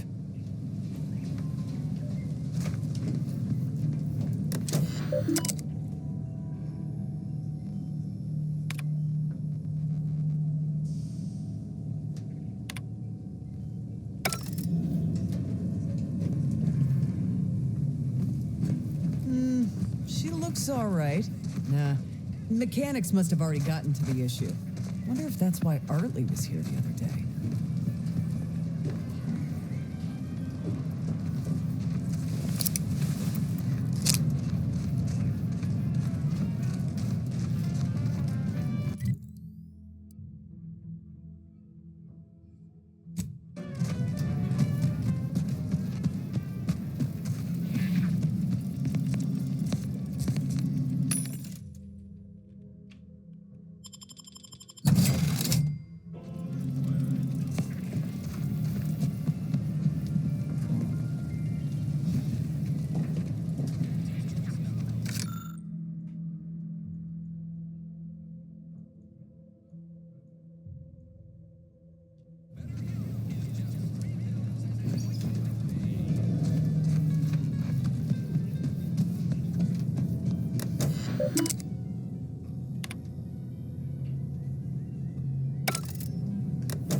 Go consume like a good consumer.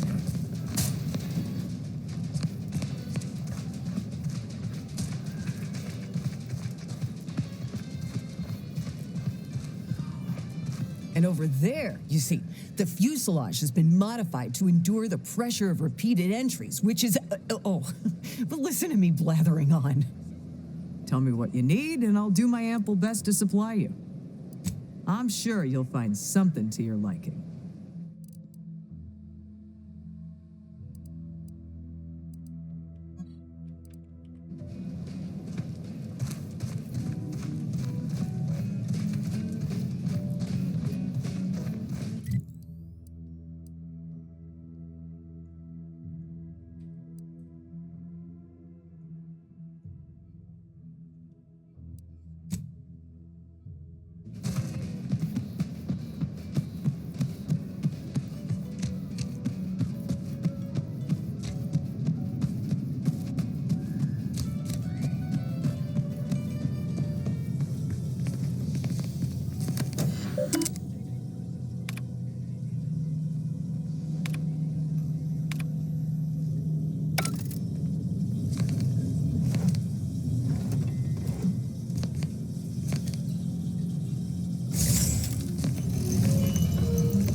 My cover story has worked. I am safely ensconced at the Vox station, assigned to the lowly Information Input and Retrieval Department. Seems a colony so certain of its absolute control over its subjects can be less than rigorous when it comes to security. I was able to easily widen out a space behind the walls of the main control room to establish my safe room, giving me unfettered access to the communication transfer conduits. I have hacked into their system downstream from the security protocols, so I am able to infiltrate their entire system with them being none the wiser. While I have little doubt as to the success of our mission, trepidation still gnaws at me, though I cannot say why. Perhaps it is simply the normal mission commencement jitters.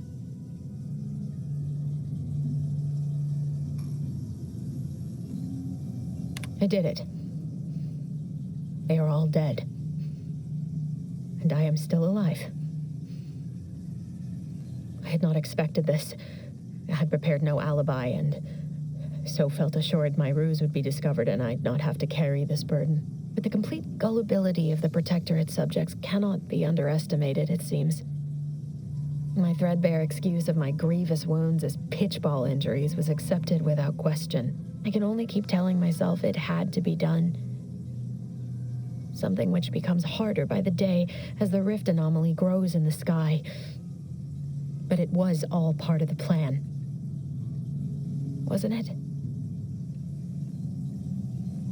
I thought my duties complete.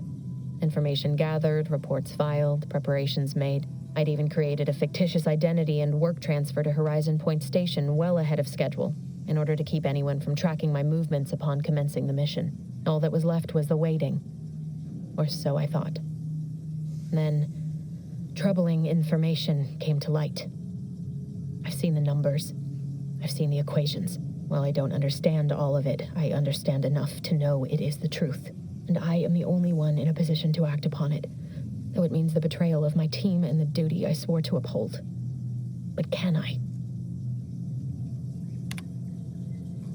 I can't believe this. Void me if I understand any of this. DeVries sold us out for what? Because of a few equations? Some dots and lines on a graph? Good fucking law.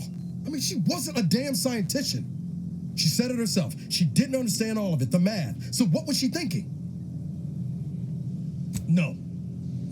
You didn't know her. Not like I did. Like I thought I did. Damn it. I never wanted to talk about this. I wanted to just leave it alone. Told myself, no point in dredging up the past. Should have known it wouldn't rest. DeVries may have saved me on Triangulum, but I wasn't the only one looked up to her. Lots of the other recruits talked about her too, back at the academy. We all thought she was the pinnacle of what an agent should be. Tough, smart, ain't a job she couldn't get done. And better and faster than everyone else.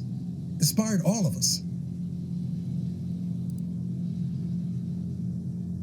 Reckon so.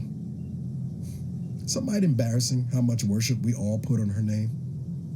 You put a tool in my hand, I would have built monuments to her.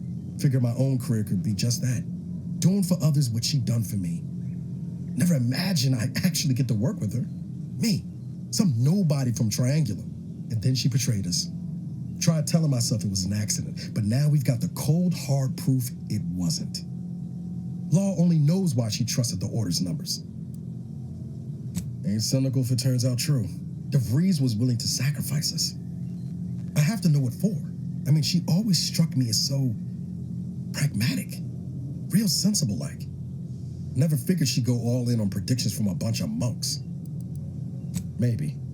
She seemed tore up about the choice after the fact. Guilty. Not sure if that makes me feel better or worse. I don't take issue with folks clinging to whatever keeps them afloat. Math, science, the grand architect, void, even capital. I know how most colonies run. But when those beliefs start to require hurting others, even killing them, that's worth questioning their virtue. No, didn't even know DeVries was alive until she brought the satellite down. Until then, what kept me going was mostly training and stubbornness. And Val. But to your point, holding someone who's wronged you accountable for their actions ain't an act of vengeance. Some might call it justice. Can't imagine a sweeter dream than putting DeVries in the ground. Right after we get answers, of course. Whatever her plans, she started putting them in place while stationed undercover at the Vox Relay. Our next point of order ought to be getting in there. Reckon there's got to be someone on the island who can help us with that. Let's keep asking around. Friendly like.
It was only a matter of time until we were discovered.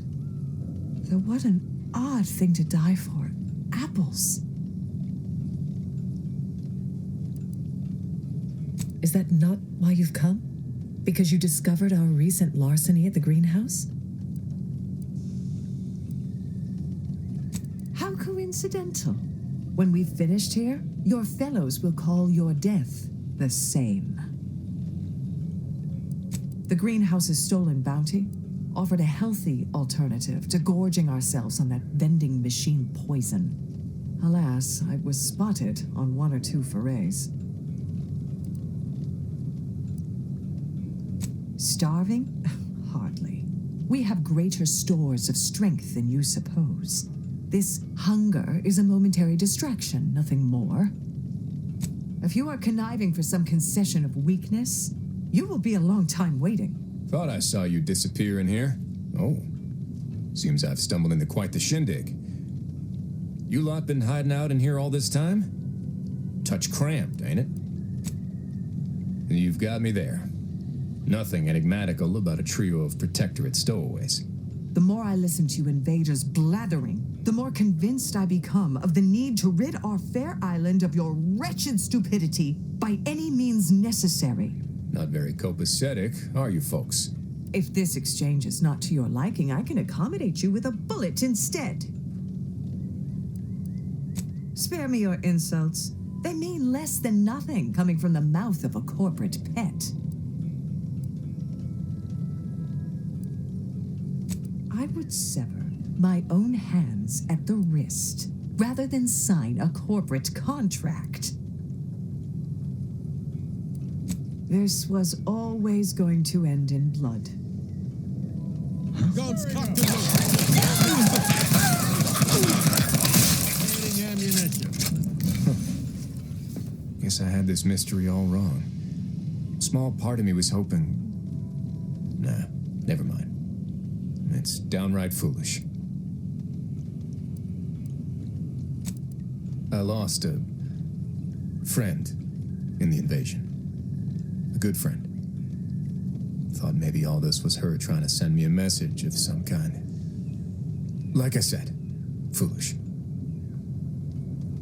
I appreciate that.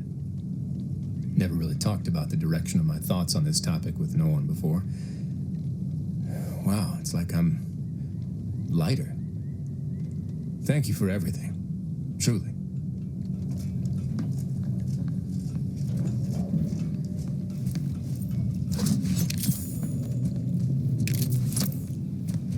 Practically a detective now. I wonder what other mysteries around here need solving.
Hello again.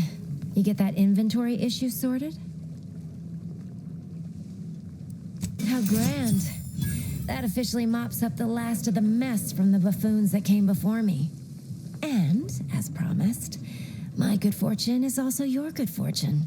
And while this might be a tad fewer bits than you were hoping for, remember, you've also made allies that you'll find all across Arcadia.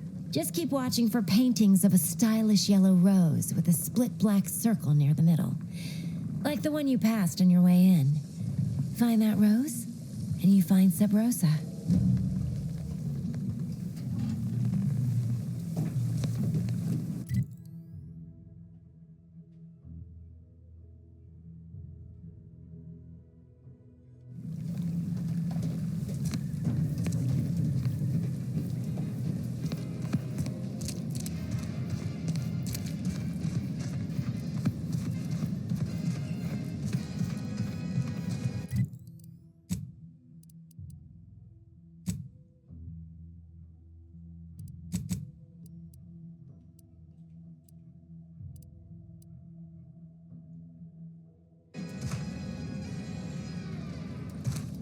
Auntie's choice knows that a better you is just 3 pills and an ointment away.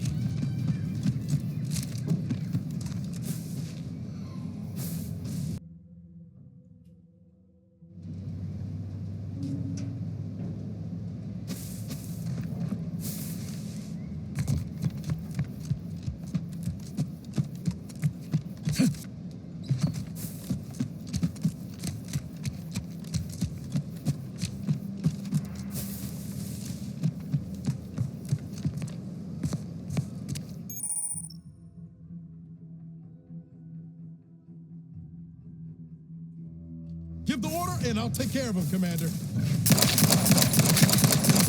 the one you need to worry about. Over here, free hole in the head.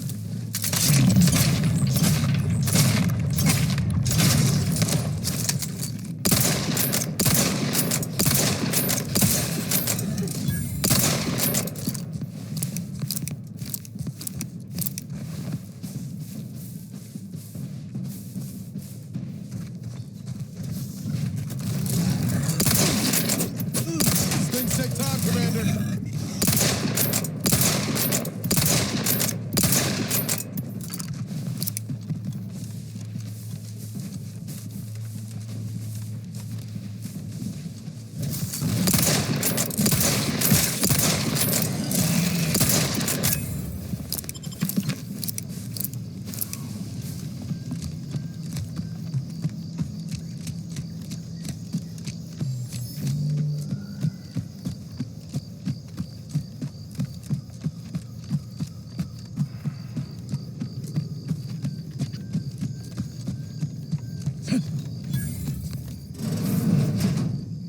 We're closed.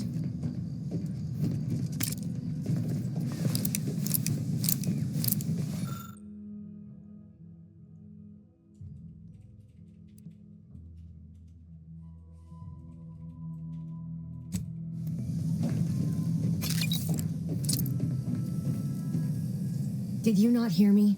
This place is closed. No learning today about how everything happens according to the obscure calculus of an indecipherable plan. Why are you asking? Who are you? The people she tried to kill. By the architect. I had no idea. I wish I could say it was unbelievable. I was afraid she was becoming a danger to herself and to others. But this is horrifying. Yeah, imagine how we feel. Why don't you tell us where she is so we can make sure she ain't being a danger to herself or others? The anguish she always seemed to battle with, I fear it may have finally overwhelmed her, and could likely be what's driven her to her present course of action. I wish I knew. It's nothing good, I can tell you that. I haven't seen her since before the corporatists invaded the island. I'm afraid she's going to do something terrible, but I just don't know what. Maybe none of this would have happened had I not introduced her to Victor. How did... You saw her terminal, didn't you? Victor's an Order archivist. We were all friends for a time. But then, shortly before the schism, they started talking to some others inside the Order. That's when things became tense. I started to become uneasy, scared, really. She kept getting angrier with the Order the more she worked with Victor and her other contacts. On top of everything else, it became just too much for me. Among other things, for some reason she was obsessed with the cliffhanger ending of Chapter 6. It was the one where capitalist fanatics brought complete destruction upon Arcadia. But you know how it works. It was somehow miraculously saved at the beginning of the next chapter. Didn't matter to DeVries, though. She just kept going over it and over it. Would have talked to a Crabble about it if there was no one else to listen. She was so agitated when I first met her. Must have been 7, going on 8 years ago now. She never slept, didn't talk to anyone if she could avoid it. After we became friends, she began to change. Still bothered her from time to time, but I thought it mostly behind her. I couldn't watch her go back to how she'd been, or worse. We became friends when she saved me. I'd said something without thinking. Must have been distracted. We all know to watch every last word we say. For some reason, she interceded on my behalf with an arbiter, and she convinced him he didn't hear what he actually did. No one does that. Void, I didn't think anyone could. We all were, originally, before the schism. But she never gave it up, even when it became illegal to even mention their name. Which was surprising with how angry she seemed to be getting with them, even as she was deep into scheming with Victor and the others. She even continued to sign her messages, "See you in the equation." It's all so confusing. She ain't the only one. It's difficult to explain. She spoke about things in unfamiliar ways. I felt her words to be freeing, at first. But slowly, I began to feel unmoored, doubting everything I ever knew. She said learning the truth of things was worth it. But now I question whether her truth was just more of her penchant to sow chaos, no matter who may be caught in her schemes. Some days I wish I'd never listened to her at all. Others, I can't help but miss her. Even with everything. Know a little something about that, too. I did try to, once, after the corporatists invaded Paradise Island and took over Fairfield. They seemed to let anyone in there. Some boisterous fellow even tried to recruit me. No. Nearest I could surmise, she'd left just prior to the fall of Fairfield. I'm ashamed to admit, I did break into her safe. She used the same code for everything, 15-778. That sounds like it could be her agent identification code, Commander. She said it had some meaning from her previous life. I'd hoped she'd left something for me, but the safe was empty. What do you mean? It was where she worked, one of the Protectorate's communications hubs. She didn't speak of it much, at least to me. She may have spoken to Victor about it. No, but it had to be someone's fault, right? The Protectorate couldn't possibly have failed to safeguard the colony. And they had to answer the accusations the Order leveled at them. I know I've no right to ask this of you, but when you find her, please remind her of who she used to be. She's unwell, but I know there's still hope for her. I understand. Perhaps it actually is for the best. I truly cannot say.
This is a humbuggery-free zone. Thank you kindly.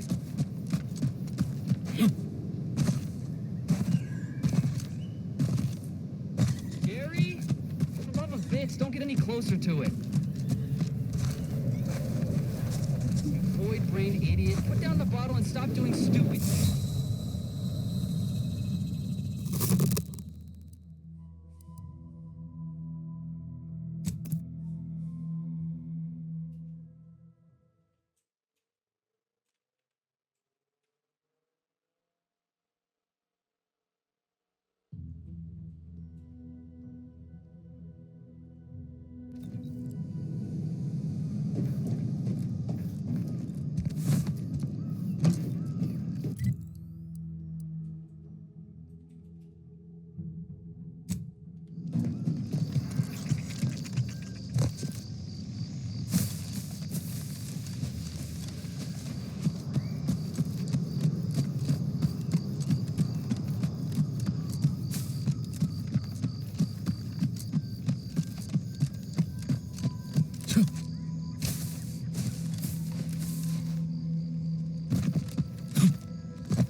The idea is to kill them before you die.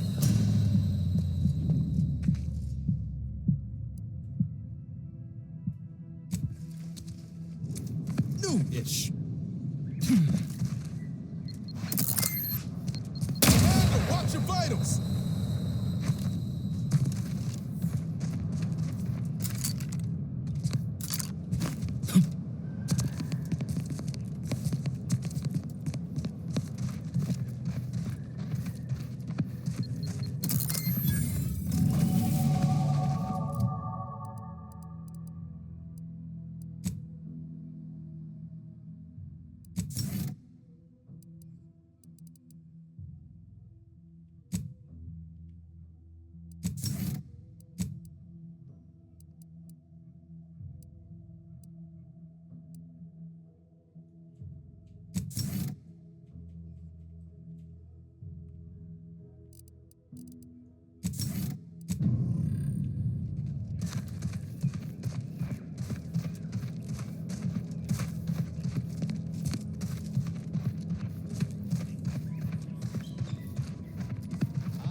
You there. Keep your hands where I can see them.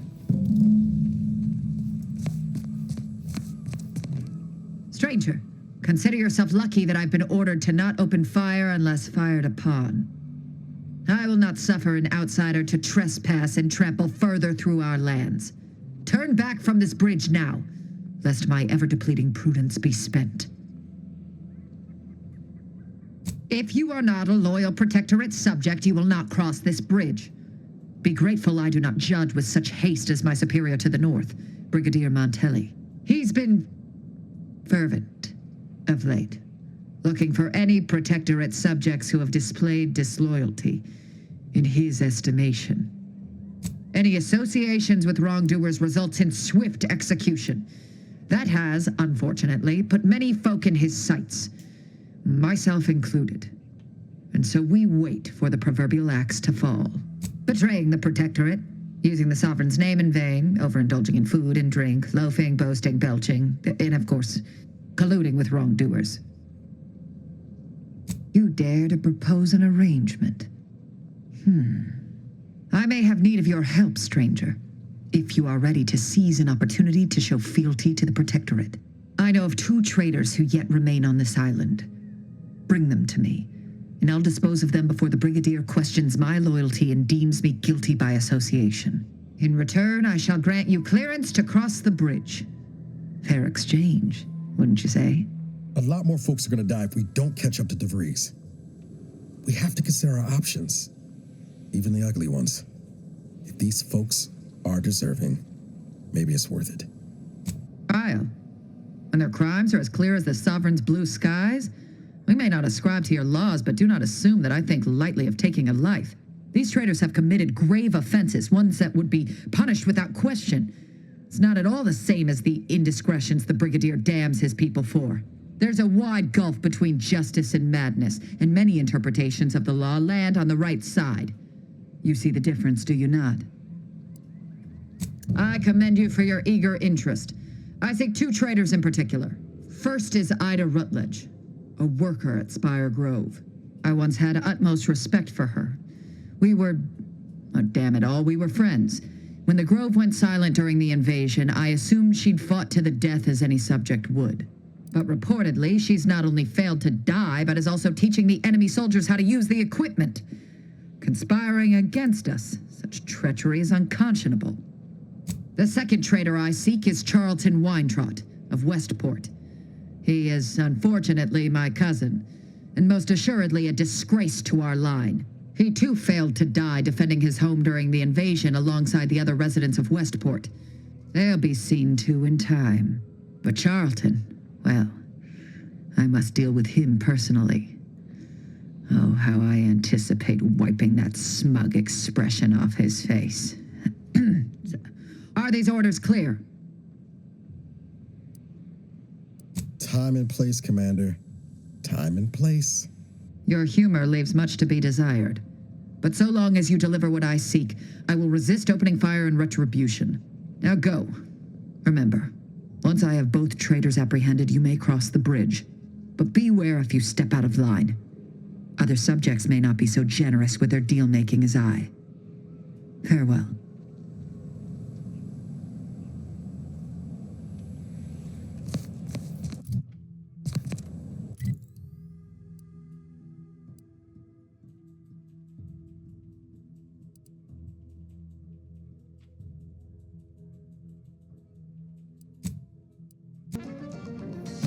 Take the pressure off with anti-fizzles, bottled under more than 3 atmospheres of pressure.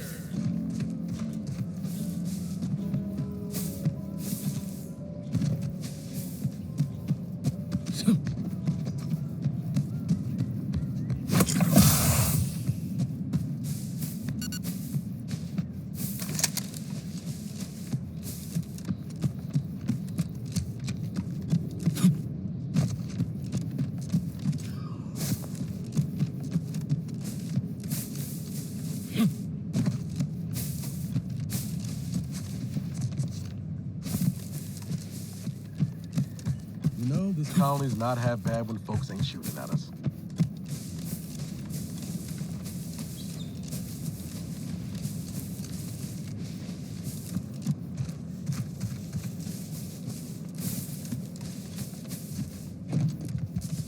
Oh, what's this? Non-protectorate personnel just sauntering up onto my porch, free as they please. Admit I'm accustomed to a higher standard of precaution. State your purpose, outsider, or exit yon way you came. Well, that all sounds rather exciting, like something out of an Aetherwave serial, which I've watched only for official research purposes, of course. Most in the Protectorate don't know what the Earth Directorate is, you know. Suspect you've received a few blank stares if you've mentioned it afore. Anyhow, you travel freely. I'll forgo appealing to your sense of duty, as those outside the Protectorate lack such motivating principles. I presume you accept payment for services? In my role, I compile material providing special insight on other colonies. Items prohibited to others, news logs, serials, and the like. During recent troubles, unsavory elements removed certain items from my old office. Among them, a series which took considerable time to assemble. Oh, to the point then. A full set of Science Adventures Quarterly has been sold to various unknown parties across the island. I put it to you to find them. Once you have one of the 10 periodicals in hand, I will trade you for rarities and bits. Stay true, outsider.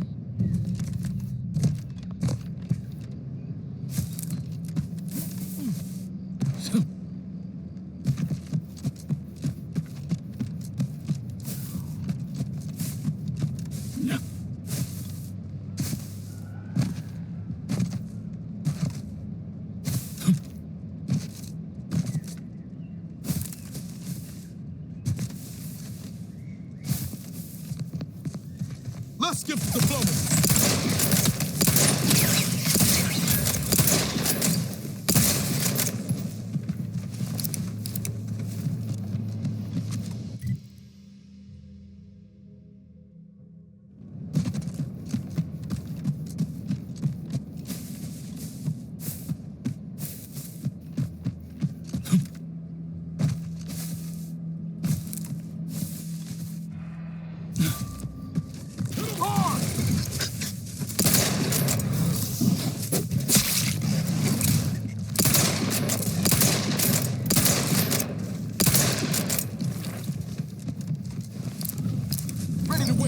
On your command. That's the one you need to worry about. Hey, distraction for them.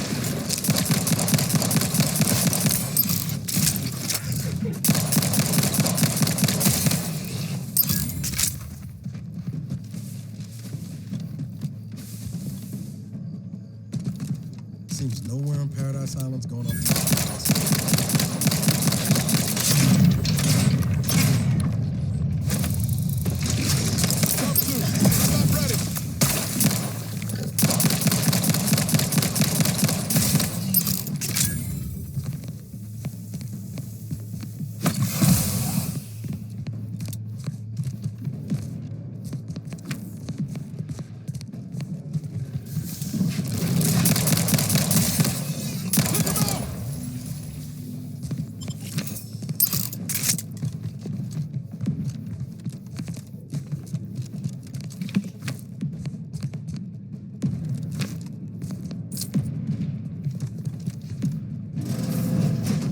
Ready to take the heat off you, Commander. Just say when.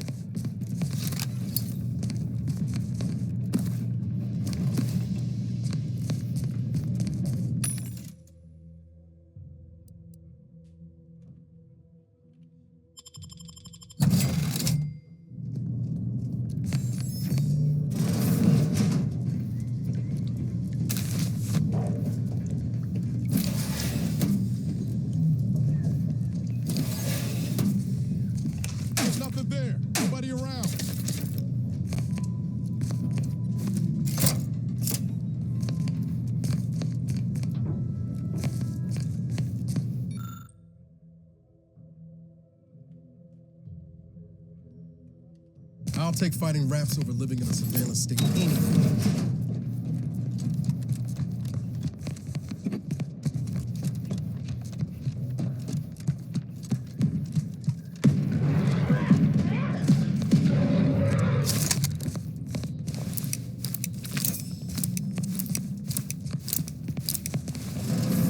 Negative subject gone. Hey you! Get over here before you get yourself killed.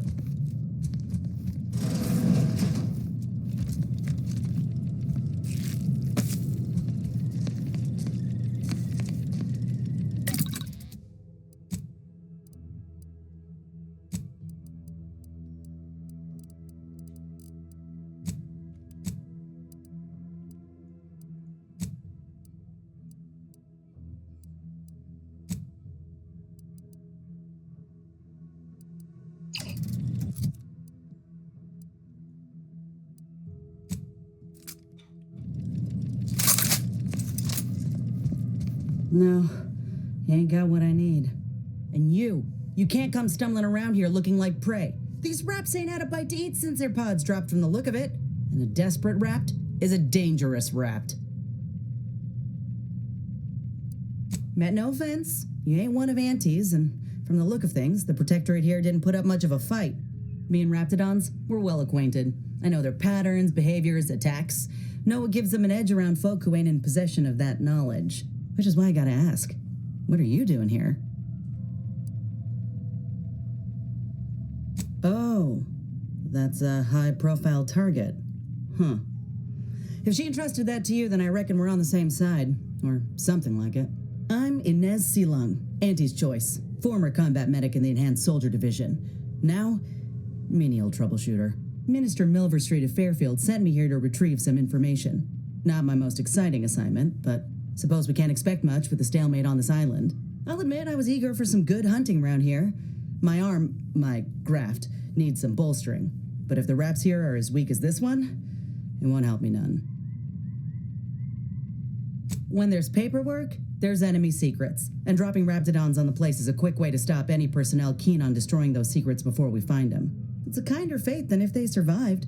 Allowing us to walk off with this intel would surely land any survivor in front of the firing squad. Or sentimental refreshment. As far as I can tell, it's the polite name for re-education camp. If you've got the misfortune of being Protectorate, you live under the watchful eye of the Sentinels. You even think of stepping out of line, they pay you a visit and send you off. To where exactly, I ain't sure. But you'll be getting obedience kicked into you. And apparently there's some highly sensitive intel about mental refreshment hereabouts. The minister sent me here to find it. If you had, you'd know. Unless you're accustomed to seeing folk roaming around with exposed muscle fibers or stunted extra limbs on their backs. Other than punch a hole in my armor, cause Huel at the saloon to yell in consternation, not much, at present. I'm considered a liability. My graph's all wrong. Most everyone else who got one passed or became permanently incapacitated. So they shuttered the program. It was a total failure.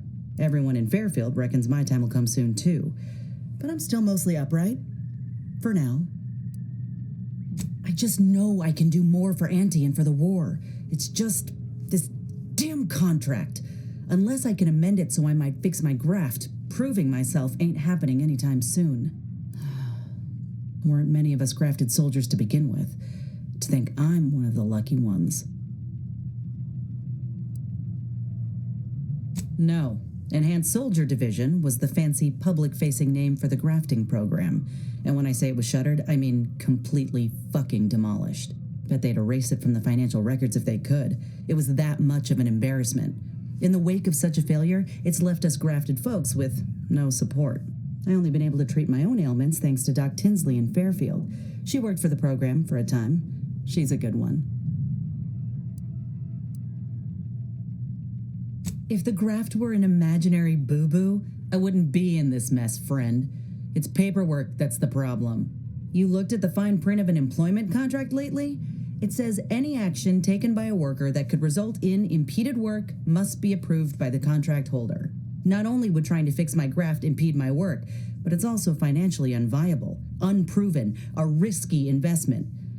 So I'm stuck with a limb that's slowly poisoning me. Could pursue fixing it myself were I out of my contract, but if I attempted to end it, I'd have to waive all employment rights for the next year.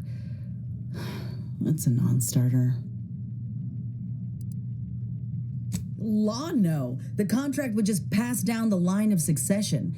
It's a very long line. And anyway, I ain't a killer. No matter how much I fantasize about shutting him up when he goes on and on about how he's the father of capitalism reincarnated. Or lamenting that his mock apple martini ain't blended quite right. Ugh, never quite got the hang of those. Yeah, thanks for the expert opinion. Get the feeling you will. Go on now. There's probably plenty of Protectorate info waiting to be scooped up if you're keen. Just mind the raps. I got what I came for, so I reckon it's time to see about my contract. Law knows I could use a lucky break. Just me, or did Inez remind you of Helen? Tough like her. Shame she's with Auntie's choice.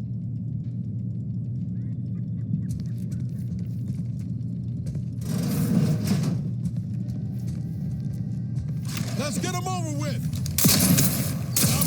Over here. Free hole in the head.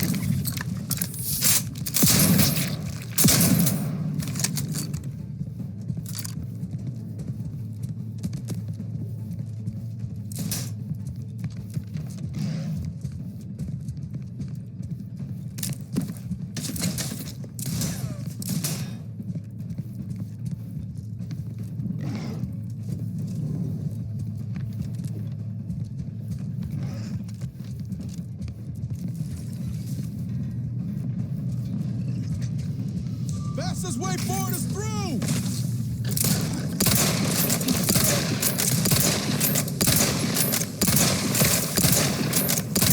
How are you still upright over there?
Let's run!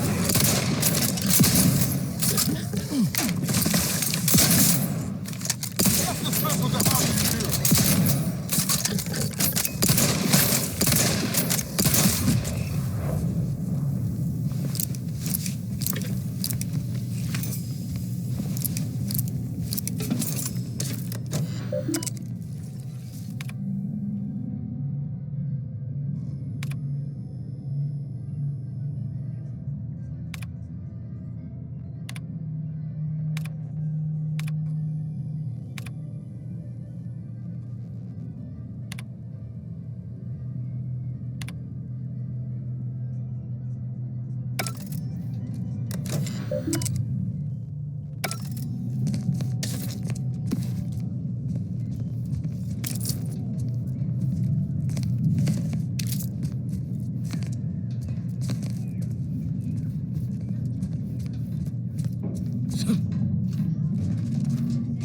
Take him out!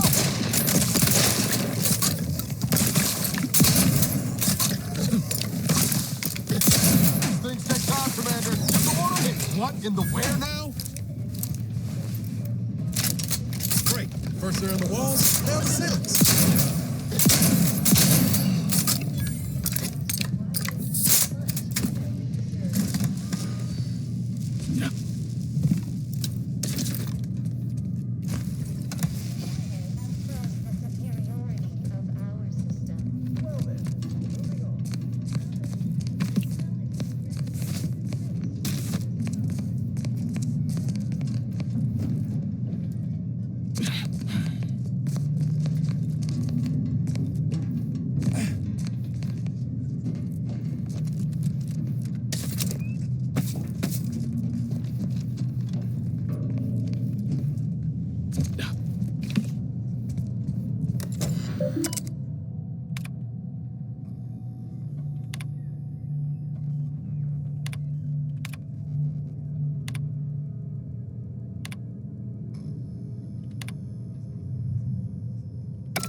Sure hope Val isn't missing something fierce back on the ship. Anyway, need something, Commander?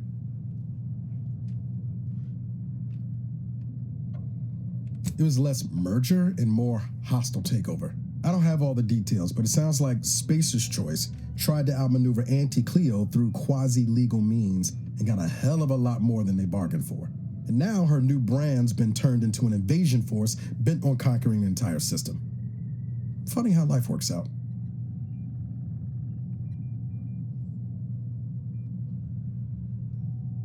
Oh yeah? What's needling you? I could ask you the same thing. Sometimes I wonder what would have happened if I'd gone back to my old life instead of becoming an agent. Stayed on Triangulum, become an engineer or something near to it. I knew joining up with the Earth Directorate wasn't going to be a life of low turbulence, but at least it'd have dignity and purpose to it. Could have maybe done with a smidge less excitement back on Horizon Point. But back to your initial question, do I regret becoming an agent? Yeah, some days. But then there's days like the one when I found you, and, well, not much to regret there. Only thing I know for sure is my opinion today is colored by more than just the rosy tint of a low-run kid looking up at the stars. Life's not fair, but it keeps on. You buttering me up for a favor? I'll tell you right now, I'm not taking extra shifts cleaning the head. Well then, thanks. Just hope that good opinion of me holds.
Scout report.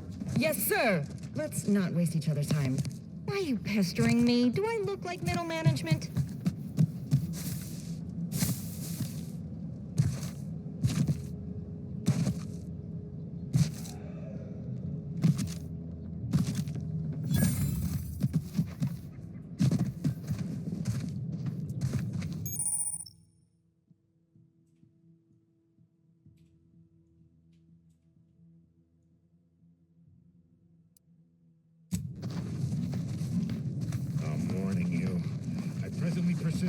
These anti-soldiers.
Who goes there? By orders of Marshal Donaldson, no one comes or goes to the Automech Repair Center without approval. What's your business here?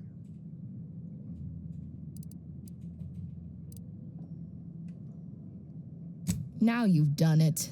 Slowing down a ranking protectorate official is worth 10, 20 demerits if you're lucky. All right, let's not lose our heads over a simple misunderstanding. You're free to pass. Marshal Donaldson likes to greet new arrivals personally. We'll let him know you're inbound, so no one shoots on sight. Oh, and fair warning, watch out for uranium gas. We sprung a leak.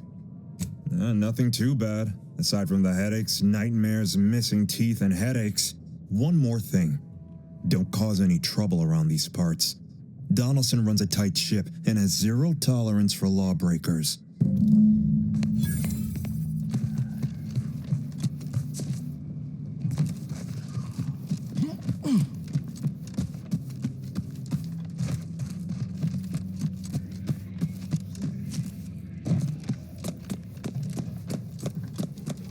All that matters is getting these automechs to the Vox relay station. But Marshal... What in the name of the architect? Oh, right. My guards told me to expect a new arrival, right before our chief mechanist decided to harangue me with the latest on our catastrophe. Marshal, you're acting as though I'm not standing here auguring the impending doom of this facility. Woodrow, normally I would be obliged, nay, happy, to receive your senseless jawing, but not today. Perhaps this outsider can assist where you've failed. I hope you've come to help, because a crisis is bearing down on us, and I've a dearth of reliable hands with which to manage it.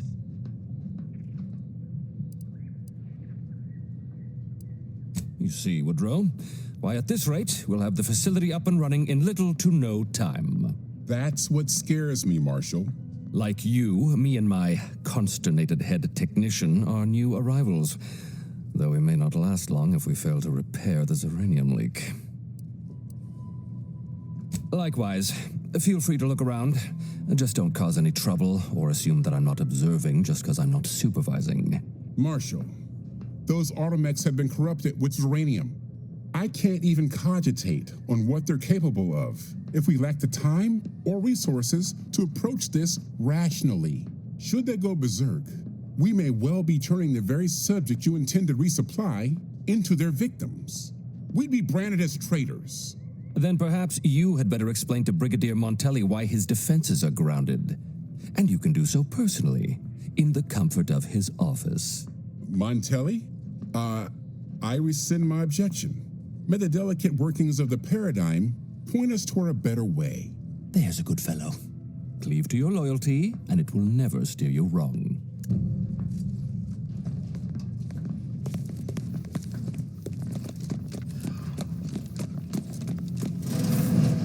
What? Might be wise to give that large gas cloud a wide berth. Don't think there's anything to gain by getting near it.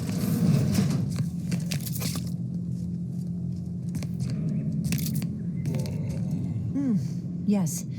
Let's have a look at you. No signs of Zeranium exposure, or anything else novel or interesting, apparently. Another humdrum workaday ailment, no doubt. Nothing requiring my vast expertise, surely.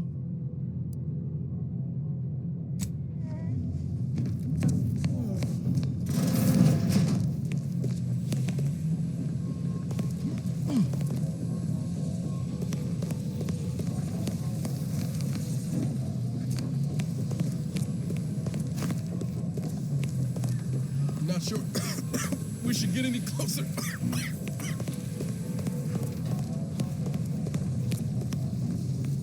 Outer chassis sealant test number 14 is confirmed a failure. Uranium exposure rate appears to be unaffected. Test model displayed standard overload-induced Prudence paralysis. dictates we cherish all we have.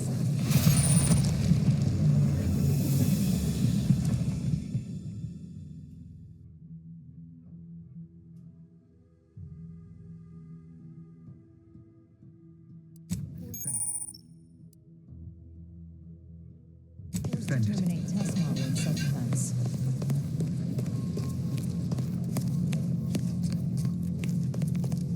Run into trouble? No, don't answer. The indications are all too clear. Oh, yes, this looks remarkably advanced. Quite lucky you made your way to me when you did. Any further contact and you likely wouldn't have survived. If you'd indulge me, I have a few questions I'd like to ask, for medical posterity, and so on and so forth. First question, can you describe the conditions in which you were exposed to the Zeranium? It's a wonder you're still upright. The emanations outside that building are thick enough to be a death sentence. The marshal's at his wit's end about it. All right, next question. How are you feeling? For instance, do your bones seem noticeably softer somehow? Have you observed any sterility on your way in? Or aching in your thyroid or spleen? All classic symptoms of Zeranium exposure. Not that that's a good sign, but at least everything you're experiencing is within expected parameters. As a token of my appreciation, allow me to provide you advanced Zeranium therapy of the highest possible quality. There, that should do it. Do stop back in if you suffer additional exposure. I would love, don't have much to spare, but you're free to have a look.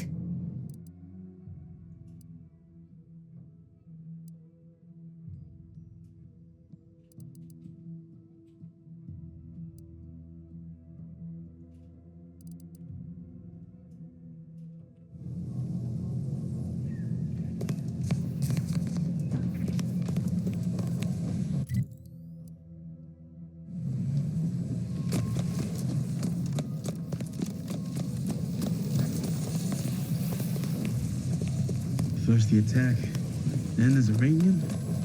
At this rate, we're never getting caught up.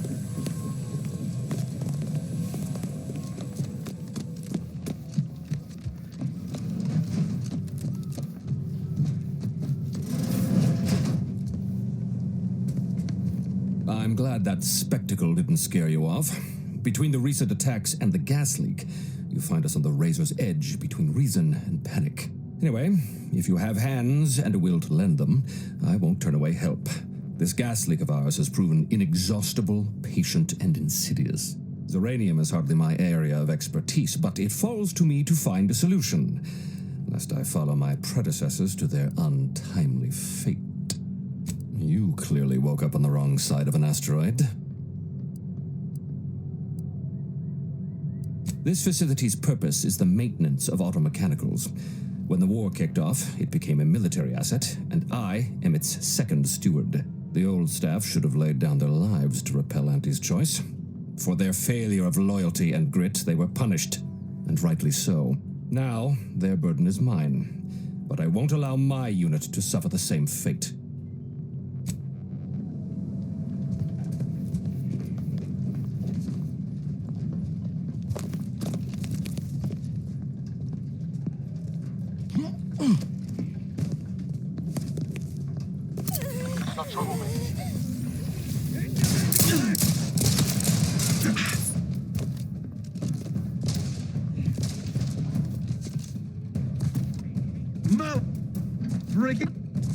Reprobate.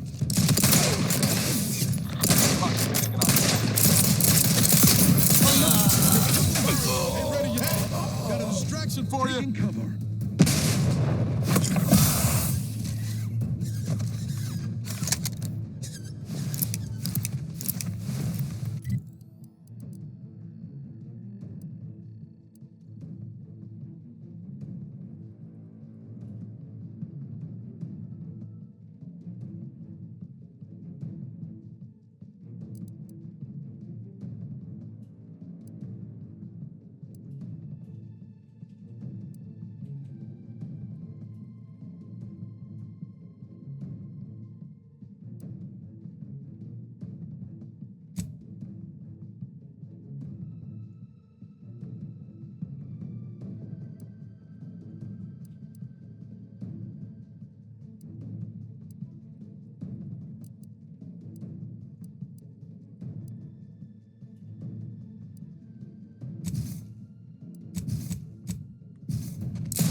Must be at least a few. Hello there.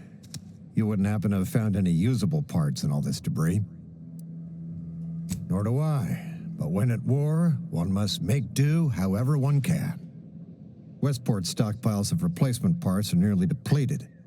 I need to find some parts to convert some of our automechanicals, non-combat parts.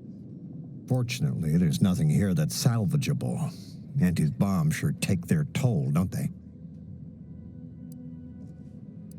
Yes and no. The bombs certainly took a fierce toll, but I suspect these were all in various states of disrepair even before Auntie's offensive, which has made sorting out where to begin my efforts here rather difficult. There should be a manifest somewhere, but it's nowhere to be found. Nor are the troopers who should have been escorting this. Or their bodies. These were stalwart defenders of the Protectorate we're talking about here, not the spineless stumblewits that comprise the forces of Auntie's choice. No. Some other unfortunate fate has befallen them. Could have been any manner of terror brought upon us by Auntie's. Likewise. And please inform me if you happen upon any usable parts. There must be at least a few usable parts in here. Ah, it's worse. Looks like everything else.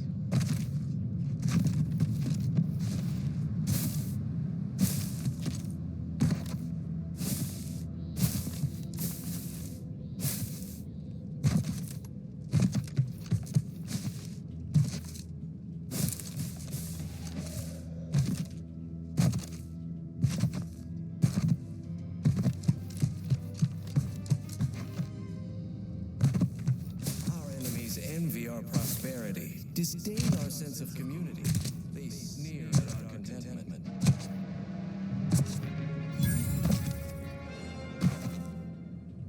Everyone knows the paradigm epitomizes the pinnacle of social order. Why? Because the matriarch herself designed it, and the sovereign embodies and executes on it. Throughout history, this is not shooting the water anymore. societies were constantly out of balance. Individuals Visitors, huh? Just meandering about, free of any appointed minder? Not so sure I ought to be speaking with you. If you need someone to talk to hereabouts, I suggest you seek out Vigilant Hogarth. That tall, stately building back yonder is his domicile. Do hate to come off impolite. If you're so inclined, we can pick this up later, after you two confabulate. Apologies, but I don't believe I should be discussing such matters with you without permission. Once you report to the Vigilant, I'd be happy to speak freely. Word to the wise, despite what you might hear, we still consider ourselves part of the Protectorate. Anyone spots an outsider engaging in misdeeds might just open fire. Thank the Sovereign. Simply saying I'd rest easier if you'd been assigned to it. Originally, whichever it goes, this town will live.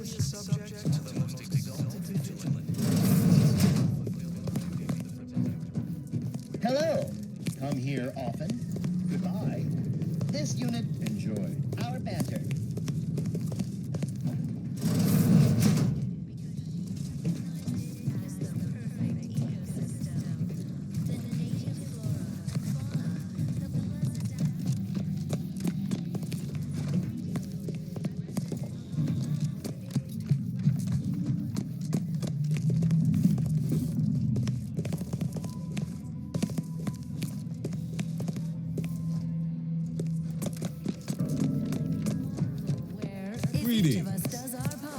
It is my esteemed pleasure to welcome you to Westport, once a shining testament to Protectorate excellence, now a picturesque example of the evils of corporatism. But where are my manners? We do not have much, but please let me offer you some victuals. Tut. I insist. Serving Unit 1. Something for the visitor at once? Confirmative. Perhaps you're wondering why I'd open my arms thusly for a stranger. Simple.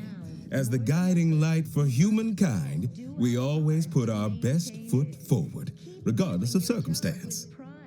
Keep informing on your neighbors. I believe something still can be done. This town can be saved, its people given a reprieve.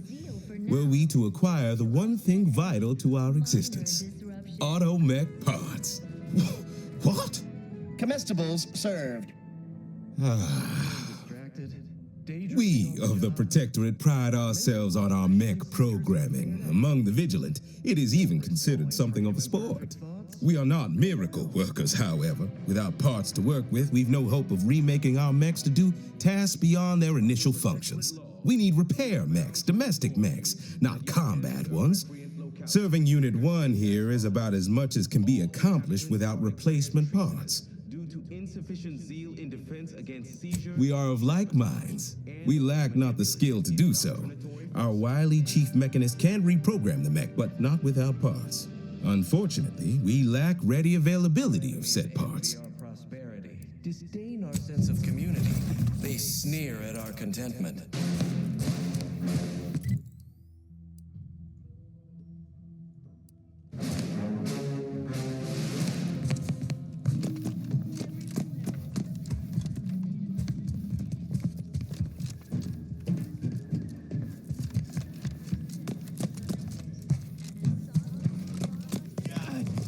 Well, it's infected. Meds don't arrive soon, we'll have to start cutting. You walked in here under your own steam and appear reasonably free of cuts, burns, or weeping lesions. So, I assume you're presently devoid of mortiferous injuries. Good. Because we've got more of that than we can handle.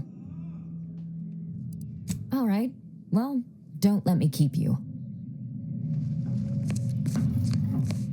My body is covered in burns acquired in battle during the attack.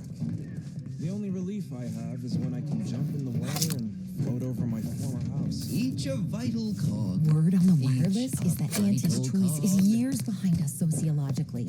So they've started the war to grab any part of the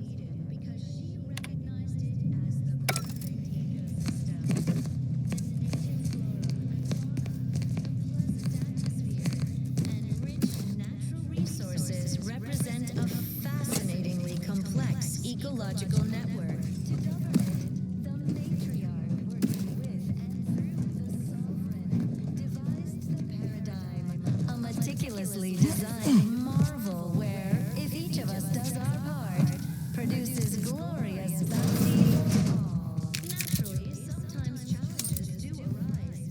We all know how invasive species can unbalance even the most robust ecosystem, like those nettlesome raptidons. Can't wait, Commander. At least until we've talked with Zeb. Individualists within Auntie's choice. Though don't fret, the How system empty are the lives of is Auntie's rigid. subjects that they need to rely on consumerism to find But meaning? now, more than ever, we must all do our part to maintain it.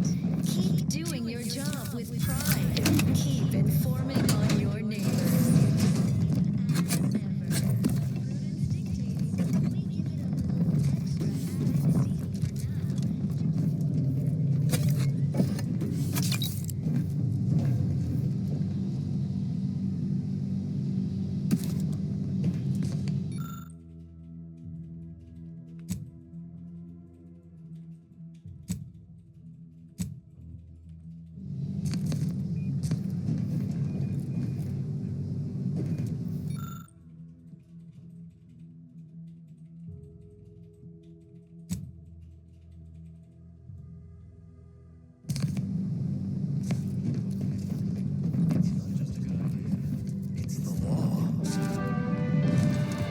Prudence dictates that we watch our neighbors, but I may just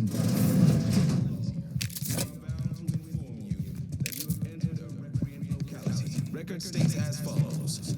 All inhabitants are declared treasonous due to I was sad insufficiency for a in moment because defense my house against got seizure, submerged in the flooding. sabotage, Then the wild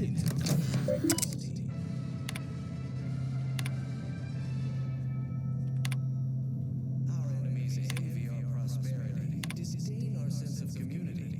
They sneer at our contentment.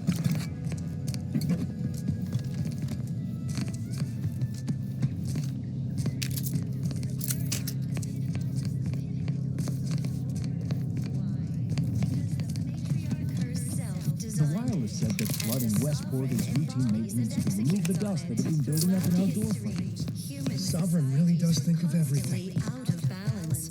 Individualism ran rampant. Depletion of Well, resources the wireless told me that I'm happy and everything's splendid. led to terrible suffering. Poor dears didn't have the firm benevolent hand of the sovereign to guide them. Here Greetings, non-protectorate wretches. With regret, I must inform you that those outside our glorious society may not take freely from our stocks, as our subjects do. However, I may offer you a limited selection of premium items for moderate respective fees. Work isn't strenuous or stressful. Food is nutritious and plentiful. We have everything we need. Prudence dictates we take a moment to rightly appreciate it all and thank the sovereign.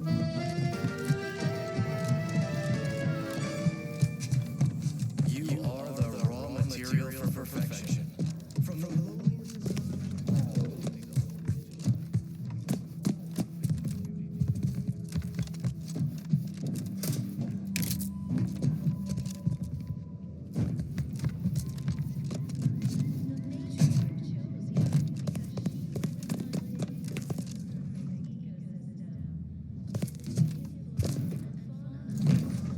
You've returned.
Literally everything I own is underwater. Almost missed them. Don't suppose you checked in with Vigilant Hogarth yet, eh? Oh, glad to hear. Probably sprung an important task on you afterwards, I'd wager. I mentioned to the Vigilant how I'd reset my chef mech to prepare meals to my liking. Next thing you know, he puts me in charge of repairing all the mechs in Westport. Not exactly. All the underlying logic's the same, if you mull it over. I've been trained to run them big algae processing units, which are a fair amount more complex. It's just... subjects are expected to mind their assigned area and particular forte. So I was a mite taken aback. But I am happy to help the system abide any way I am able. Still going on about sending a message, is she? Despite what she thinks, you'll find no traitors here. We're just trying to survive best we can. Experiencing failure in the midst of catastrophe does not a traitor make. I resent the implication. I'm researching. Considering my options. You want to see real failure? Fine. Go chat with Charlton. I'm not even clear what he does around here. Quite frankly, wouldn't be surprised if you might find something untoward in that abode of his. But you didn't hear it from me. Anyhow, you still haven't answered my question. Checked in with Vigilant Hogarth yet? Outsider. The paradigm epitomizes the pinnacle of social order. Why? Because don't make me bury another agent!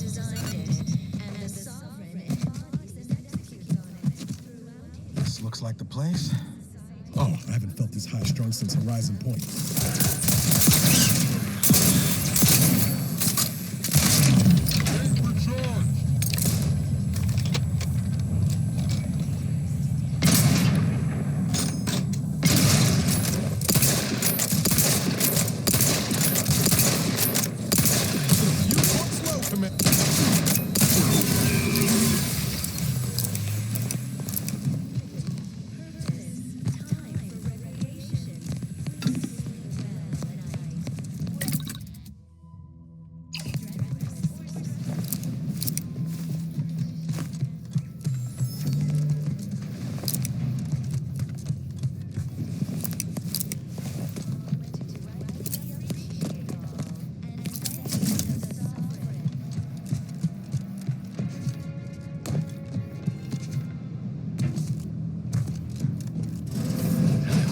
Howdy, Zeb.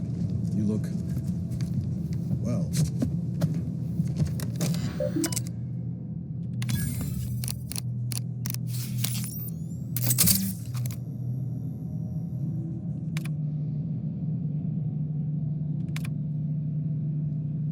Do you always put your hands on other people's things?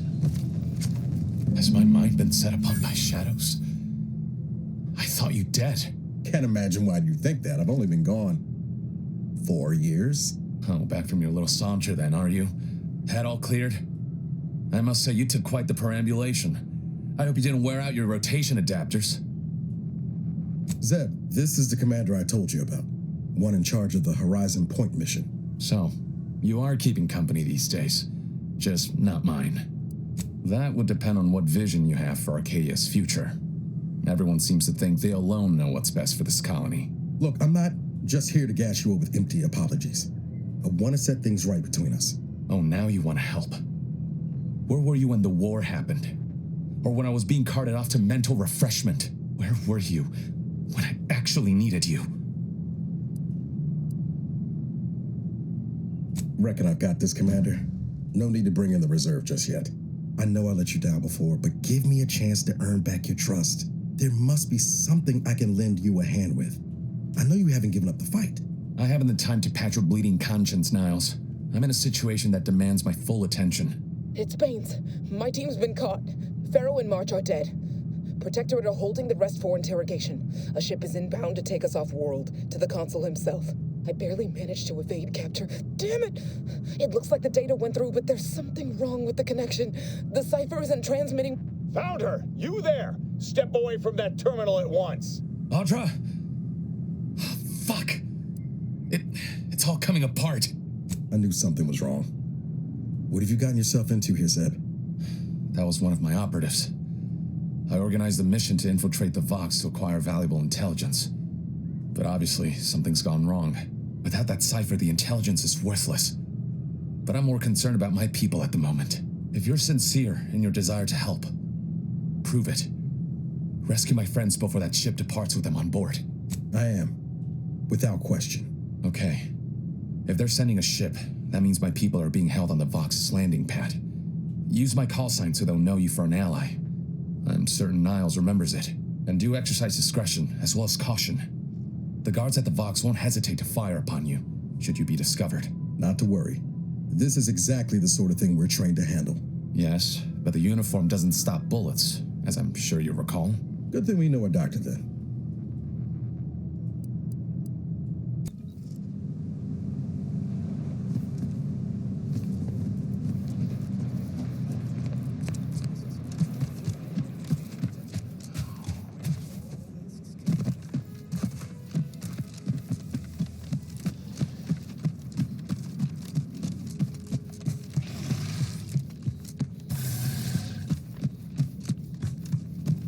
Let's wrestle!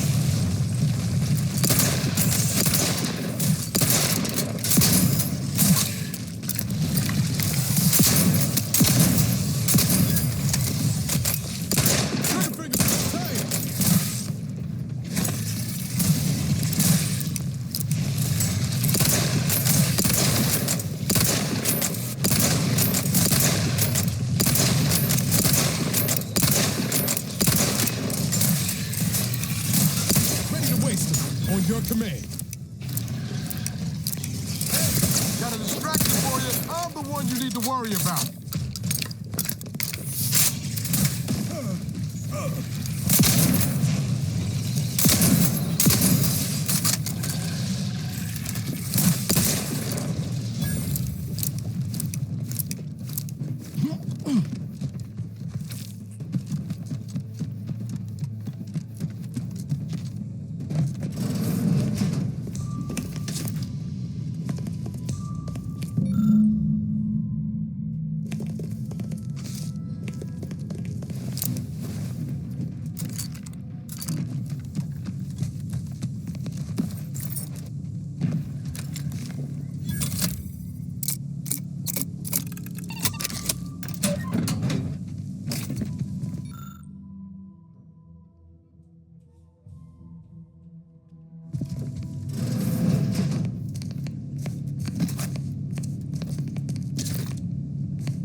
Material for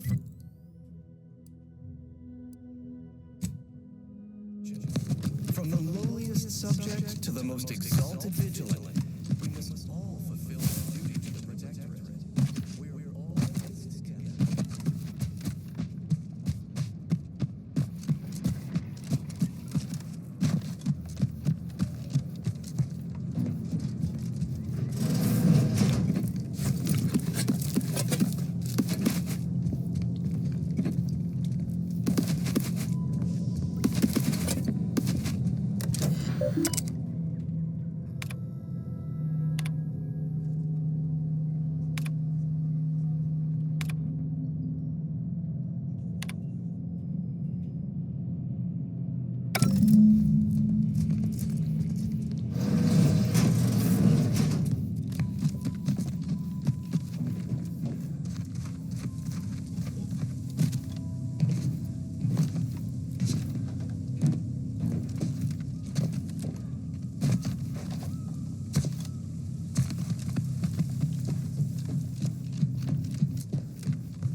Things take time, Commander.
it or sprint. Typical predicament for an anti-bottom runger like me. Wish I never snuck in here to begin with. Hit him hard! Seemed like a good idea at the time. Nah, it was a great idea. So much stuff for the taking around here. Motherload of loot. Plenty to get me back in the sprat race. Just didn't account for all these crabbles. Real fly in the old ointment. I could just sit tight, live lean off all these supplies, hope the crabbles skedaddle, or maybe open the door and bolt. Seems like a good idea. Nah, it's a great idea.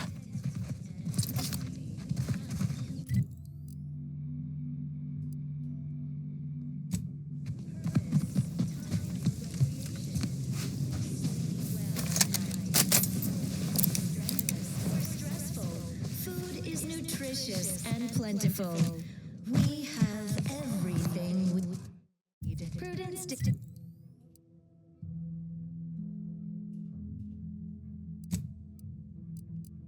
We take a moment to rightly appreciate it all and thank the Sovereign. Look who's back. You are the raw material for perfection. From the lowliest subject to the most exalted vigilant, we must all fulfill our Chose Eden because she recognized it as the perfect ecosystem.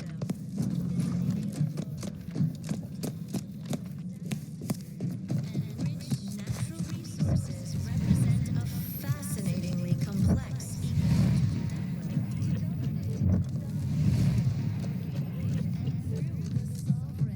devised the paradigm, a meticulously designed marvel where, if each of us does our part, produces glorious bounty for all. Naturally, sometimes challenges do arise. We all know how The Sovereign provides preserves that progress, sustain the system, ecosystem, like those meddlesome raptidons, or the base individualists within Auntie's choice. So don't fret, the system is Appeared right out of the aether, just as I imagine our proud sentinels do. Like, here I am, your innermost thoughts are known to me, and nobody once hears from you again. Caught me reciting passages from a beacon to the cosmos, illustrating my steadfast fidelity. All subjects prosper under the guidance of our beneficent ruler, the Sovereign. That part always hits me directly. To quote my personal log, an essential passage, rightful and true. Charlton Weintraut. Why, that's wonderful.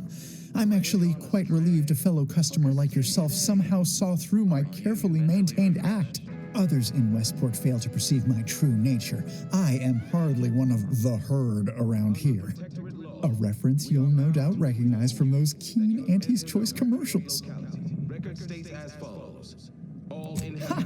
The same ones I immoderately reference. You likely guessed their influence right off, what with my assertive attitude and all. I laugh at danger. I hand make my own luck. That character is a revelation. You and I are just like him. Get up and go-getters.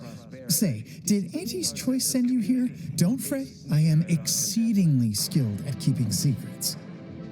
If I am not the person for it, I would be most surprised.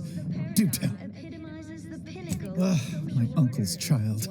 That side of the family is obstinate and mean. No, I'd hardly risk life and limb trying to convert her. That seems neither prudent nor wise. I value my neck and do not intend to hang. Oh, did you have another mission in mind? One especially designed for my unique talents? Really? What was he like? Bold? Assertive? With a wildly obstreperous theatrical air? An audacious proposal. Yet this place, despite its recent humidity, remains comfortable and familiar.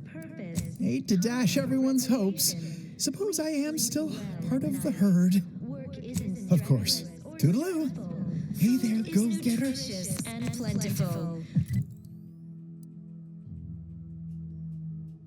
We have everything we need. Prudence dictates. Why, hello again. Any new business to discuss involving secret sympathies and sugary spoils? If I am not the person for it, I would be most surprised. Do tell. You are the raw material for Ugh, my uncle's child. That side of the family is obstinate and mean. No, I'd hardly risk life and limb trying to convert her. I possess an overabundance of both qualities, honestly. Of course. Toodaloo. Hey there, go-getter. Matriarch chose Eden because she recognized it as the Why, hello again. Any new business to discuss? Involving secret sympathy? Of course. Toodaloo.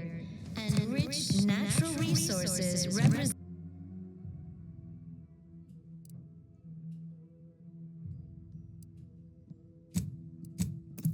Why choose just any choice when you could choose Auntie's choice?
With the how do you do it? Ain't returned.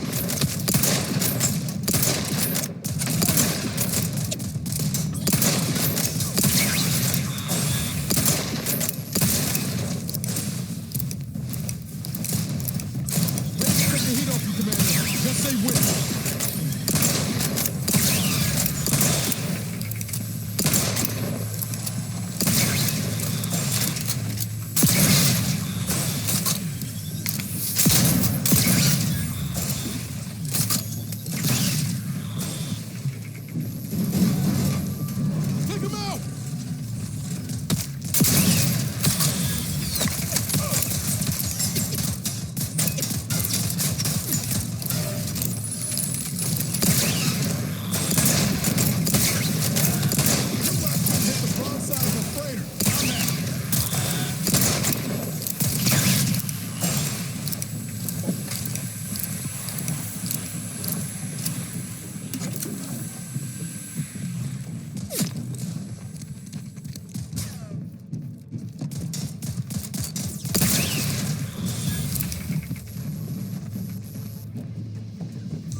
No, Jackson, don't! Don't fret. With these boots, I can fly. Jackson! Jackson! Twitch your... Oh, law. I can't believe he jumped that way. Sir, I know this isn't the time, but are they going to put us to the gallows for this? What? No. That ain't how we operate in Auntie's Choice, Liza. We might be looking at a pretty fierce demotion for losing half our workforce and getting stuck up here, though. Demotion to fertilizer? No. Now cease your jawing. This ain't the time. Hey, you! You down there! Would you mind checking on our fellow? Might he have survived the fall? He thought those boots would make him fly, but they really just allow the user to jump repeatedly. Unless their downward velocity is too great. If so, well, you see what happens. We've been stuck atop this machine since Ida, one of our new Protectorate acquisitions, had her gray matter scrambled by the height, jumped down, and landed right in its gears. That's right. She joined us shortly after Auntie liberated her with the freedom of meritocracy, and she seemed happy enough. I can't fathom no sensible motive why she'd jump. Were you not listening? She said she'd always be a loyal subject.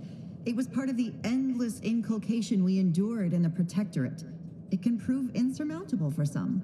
The notion that she'd sacrifice herself, even after seeing the vast possibilities in staying alive and climbing the corporate ladder, it's just impossible to cognize. There ain't no way off this platform besides jumping, and you've seen how that ends. But you being down there makes you uniquely qualified to help us. The reason Jackson tried using those plasma thruster boots was to gather a piece of machinery we'd spotted on a little table halfway up the spire. It's a drive overloader. If we install it, we can push the platform's arm hard enough to, well, to grind old Ida out of the gears. Though the power of that overloader will deluge the system and, well, overload the drive and burn it out all permanent-like. But desperate times and all that. So if you were to use them boots to bound up the spire and deliver the overloader to us, we'd avoid the tragic fate of our two former cohorts.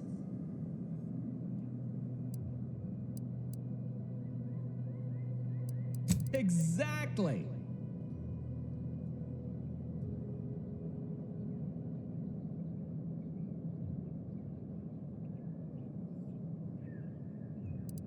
Because he had no idea how science works and thought the word thrusters meant he could fly. So when I told him to jump, he opted for open air instead of where I told him to go. They're experimental. We'd not laid eyes on them before, but the data we found with them says they were actually designed to let people hop their way up the spire. If you activate the plasma thrusters when you're already airbound, they can give you a fair bit of extra boost. It should let you turn a quick hop into a surprisingly grand vault. Plus, you'll have the advantage of practicing with them on solid ground, rather than up in the blue. Should give better habituation than poor Jackson. Thank the Sovereign. Thank you, stranger. We are eagerly anticipating a long life utterly absent of starvation.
They're found in bandages and burn tinctures.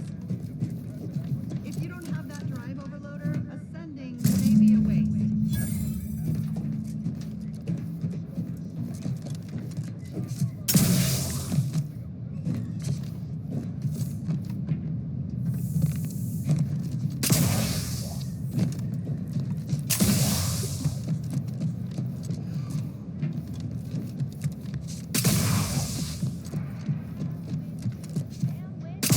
That's it? It was that easy? That was some impressive climbing. Poor Jackson could have learned a thing or two from you. Starting with the right direction to jump, I suppose. Wonderful. Get us down, and I'll happily compensate you in accordance with standard Auntie's Choice urgently improvised extortive standards.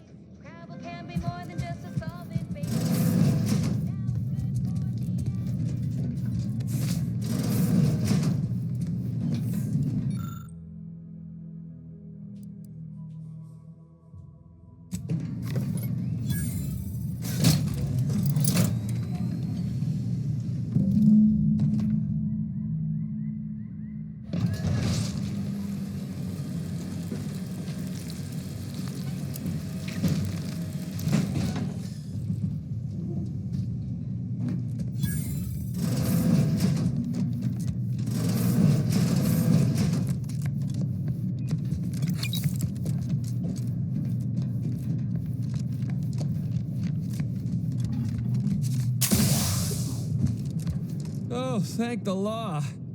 I never thought of myself as a vertiginous sort, but being trapped 100 meters in the air will make you reconsider. I mirror that sentiment, to be certain. In fact, Auntie will have to pay me triple if heights are to be involved. And isn't it grand to be in a system that allows me that freedom? I agree with Liza. I'm inclined to keep a few paces from farming equipment from now on. Here's your reward for evacuating us with all our parts intact. I perhaps ain't as awash in currency as I'd prefer, so you can have my helmet as well. It was useful for identifying crops we'd missed in our harvest, but to be honest, I'd like a little distance from plants for a spell.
We've certainly found our way into a most harrowing circumstance, At least I'm glad I'm not alone. Please do hurry. I've lost count of how many meals we've missed, but it is closer to many than a few, and we're starving.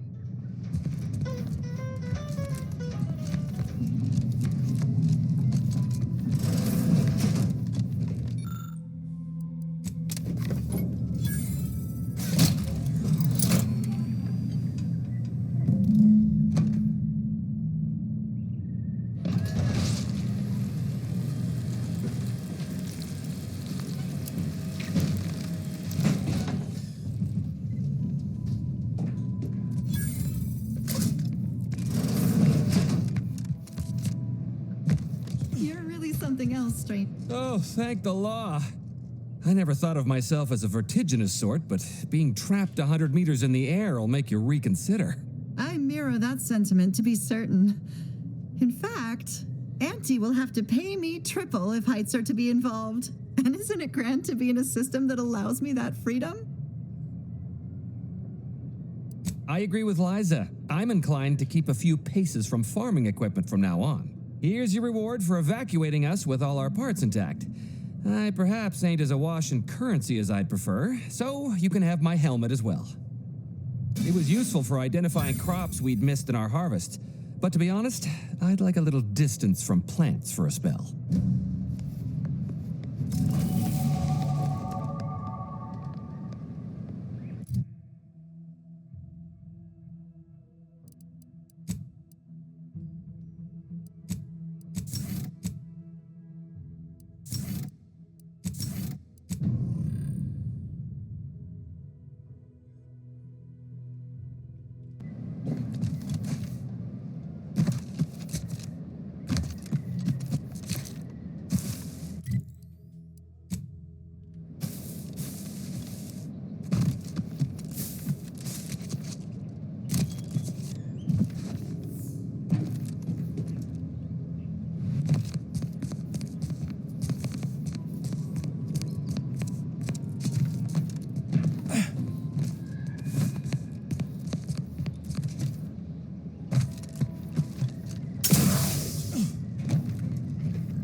You've returned. I take it matters are progressing well? A proper start. Here, for your effort. Return again when you have another 4 volumes, and I will trade them for more valuable oddities. May safety, amity, and ease be yours.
corporate food. Sorry, time is bits. Bits is time. Or are.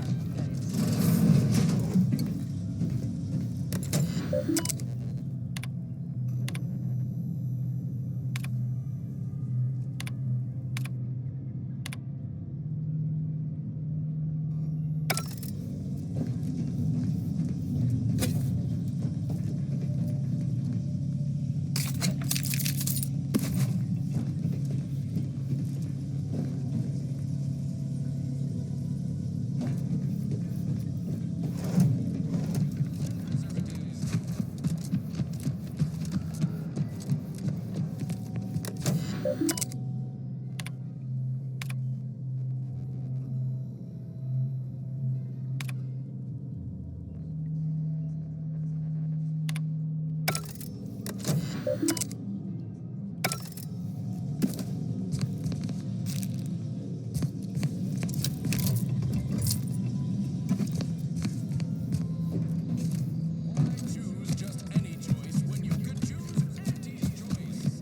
know, I'm really starting to feel all about settling here in Fairfield.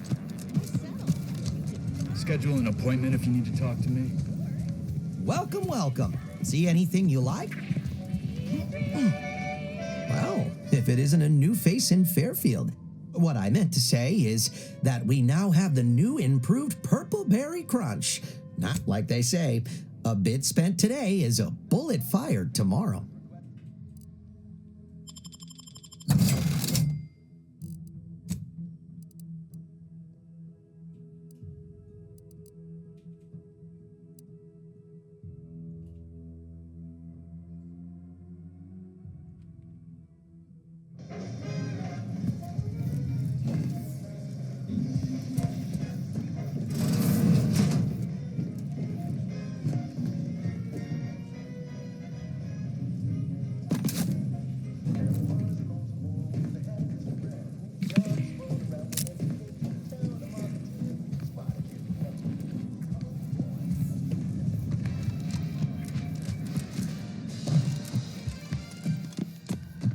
Minister, I'm telling you I can do more.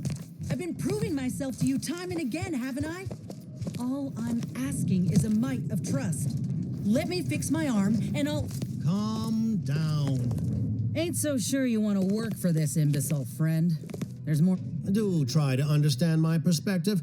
You were so lethargic returning, I had you pre-marked as a casualty. Do you know how many forms I've had to fill out on your behalf? Now hold on. I went into enemy territory crawling with dangerous creatures for you alone to get some dusty report. And you got the audacity to complain about paperwork? If this contract weren't staying my hand, I reckon you'd be answering to it right about now.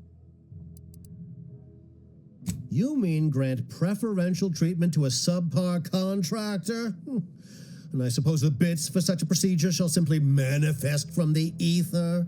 And if I die or leave, how do you reckon failure to retain an enhanced soldier would look to upper management, huh? Please pay this disgruntled employee no mind. What would she do without Auntie's hand to guide her if she were unemployed? I should think death the preferable alternative. That's it. I'd rather be a down-and-outer for the rest of my life than crushed under your counterfeit leather boa boot a second longer. I quit!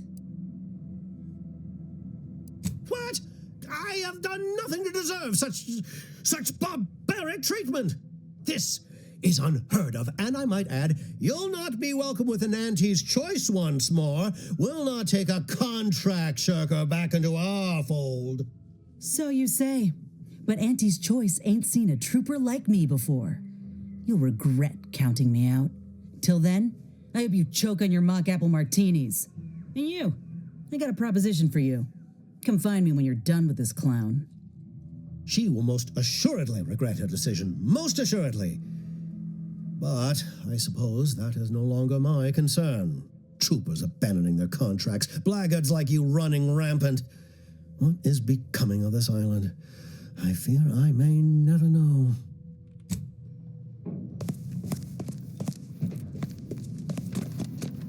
All done in there?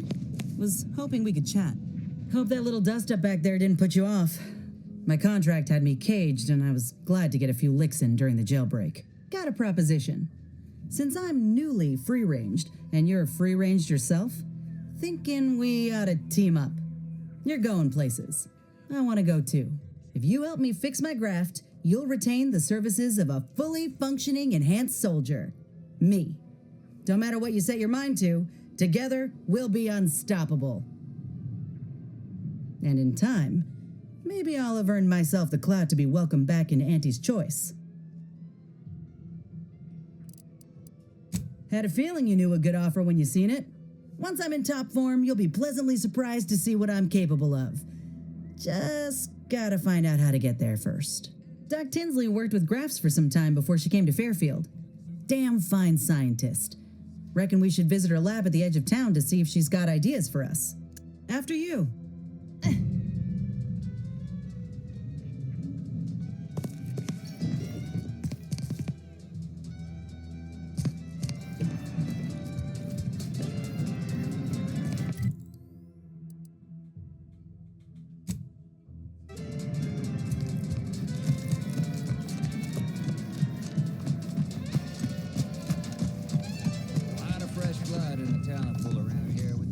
Never been the type to sit behind a desk all day.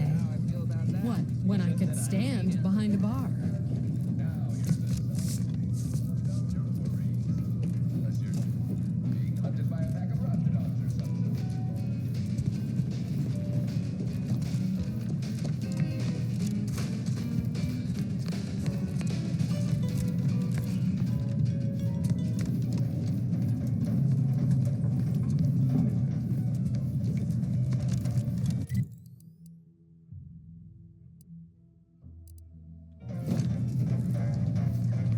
Well, don't you look thirsty for fulfillment and value? Welcome back to... Oh, what was it again? Oh, right. Accessories. What'll it be, stranger? All right. Appreciate you dropping by.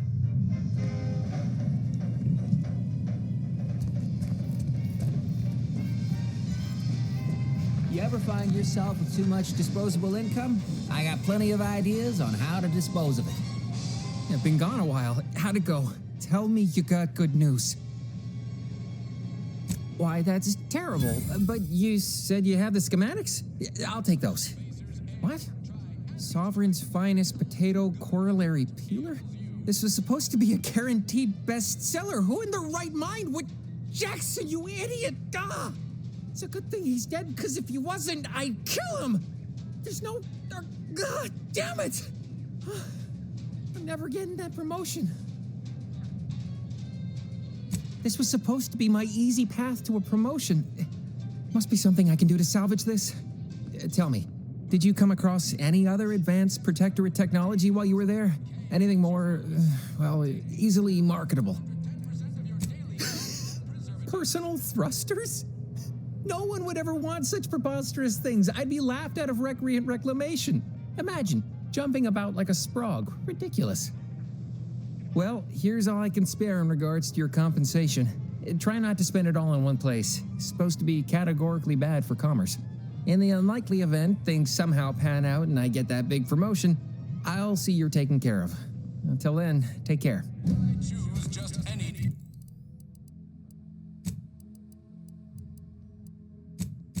When you could choose Auntie's choice. Remember, Auntie knows best.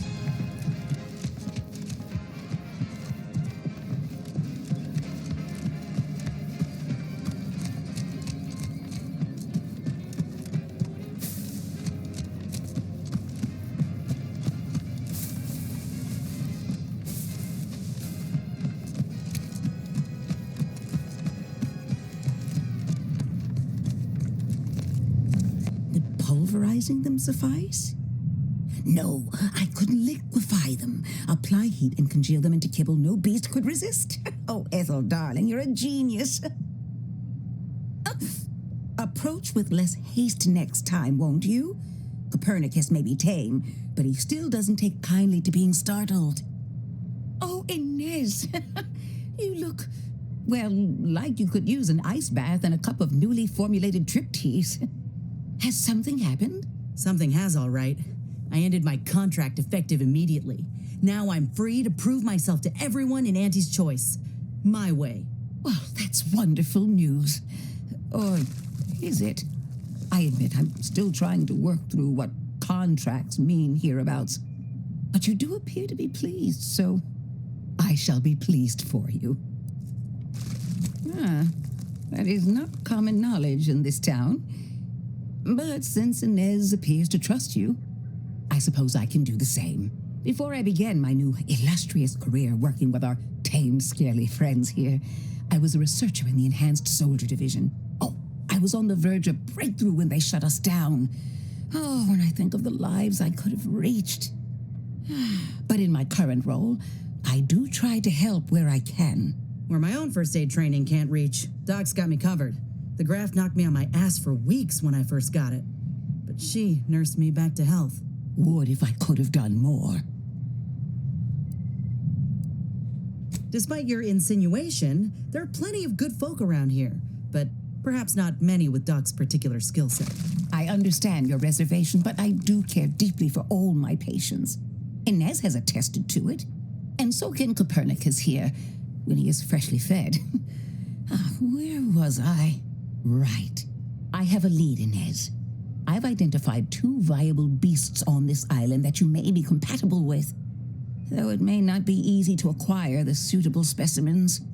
The first candidate is the skeleton crabble. It has a rare form of albinism and was last spotted on the western coast by Protectorate scientists, who unfortunately went missing. I happened upon an old report of theirs along with a code used to operate their machinery. If their fate is what I suspect, the code may be of use to you.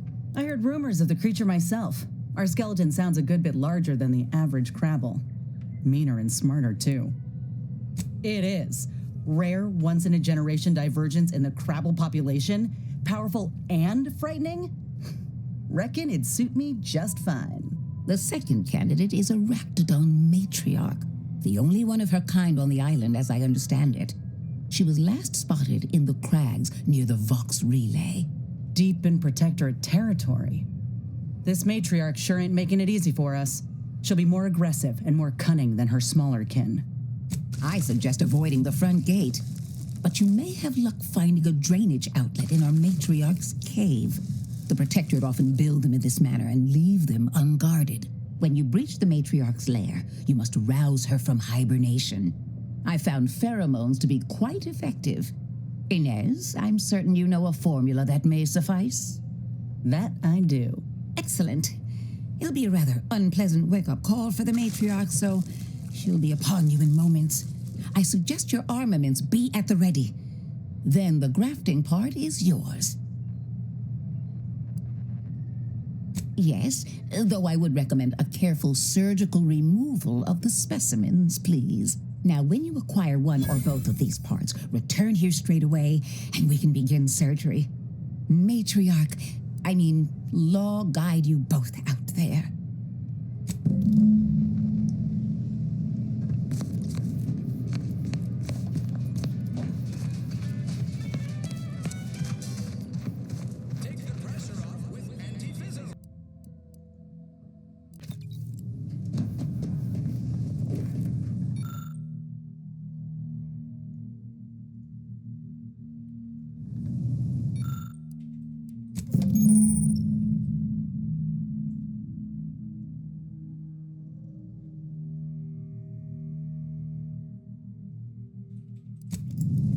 Congratulations on your acquisition of the dematerializer.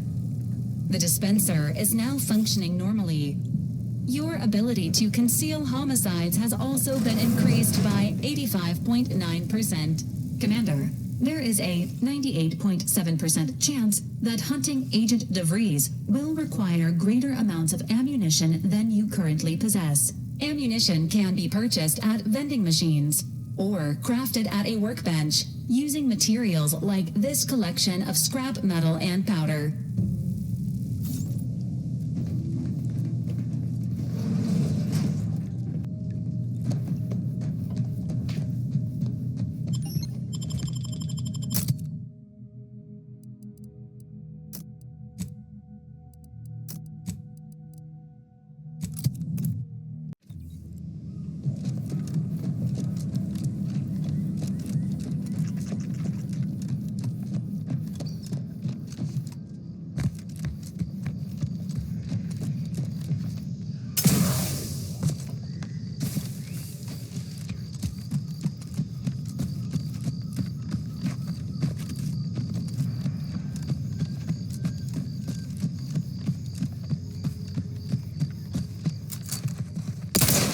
Commander. These things take time, Commander.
track.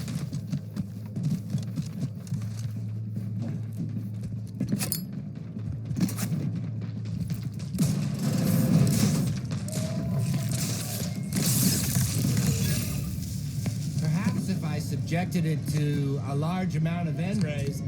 Oh, hello there. Welcome to my little slice of paradise in paradise. I didn't hear you come in. I'm focused something fierce on my current project, you see. Well, aren't you the observant one? Yes, a crabble egg. I'm more than happy to tell you all the details of my project, since you asked. Like I was saying, friend, this here crabble egg is gonna make me a mountain of bits. See, crabble eggs contain carbon, oxygen, iron, and are each self-contained units. You know what else has all those things? Skip drives. Yeah, that's right. I'm gonna make me a mountain of bits selling skip drives made from crabble eggs. I'm basically there. I just need to figure out the process of turning the eggs into skip drives. And I'll be off to the races. Oh, wow, really? Everyone else told me I was mad. I really appreciate your words of encouragement, friend. I'll make sure you get one of the very first crabble-based skip drives. Please take this as a small thank you.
Love to, but I'm not ready. Over here. Free hole in the head.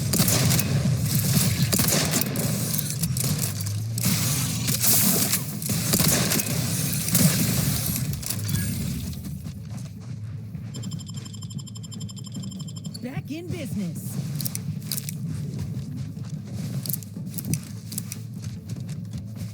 See those burrows? The skeleton's nearby. And if it's as nearby as I think, it don't bode well for those scientists.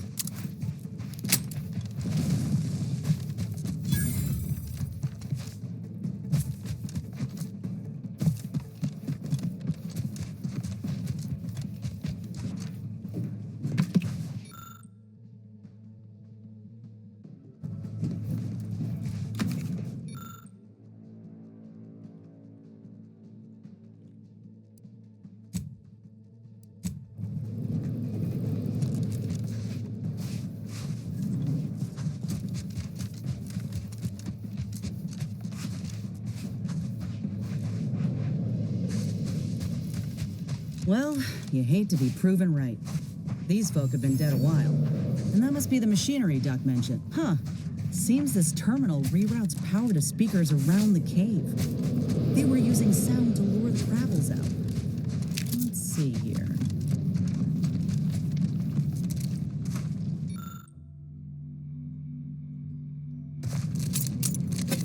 Generator's back on. Power up that phonotron, would you? Should cause enough ruckus to make the skeleton come out and play. Hey, what am I supposed to do? Just stand around and look pretty? Well, if the commander's keen to share, you can press the button too. Wouldn't want you feeling left out.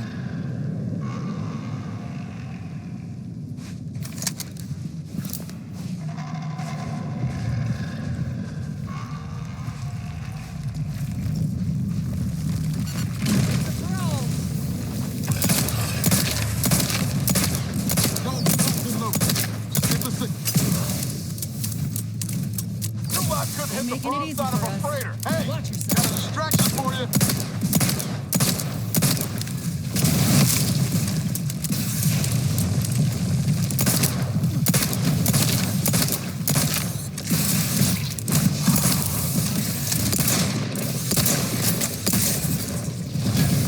Sorry, ain't ready yet. The insides are leading outside.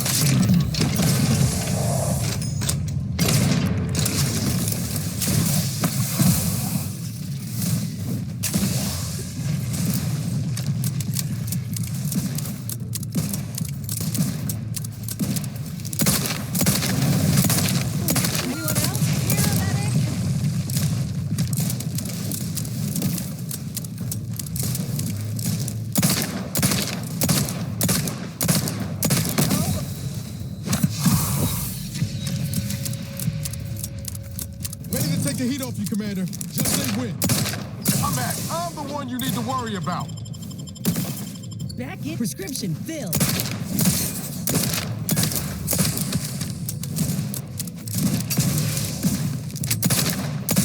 Almost got it. Don't let up.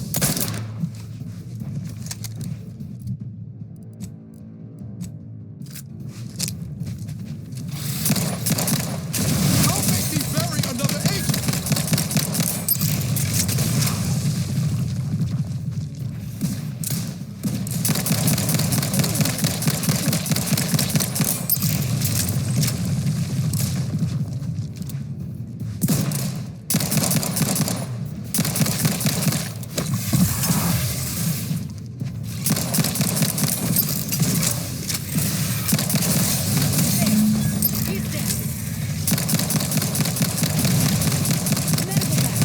Not getting up without help, Commander. Gotta fix me up first.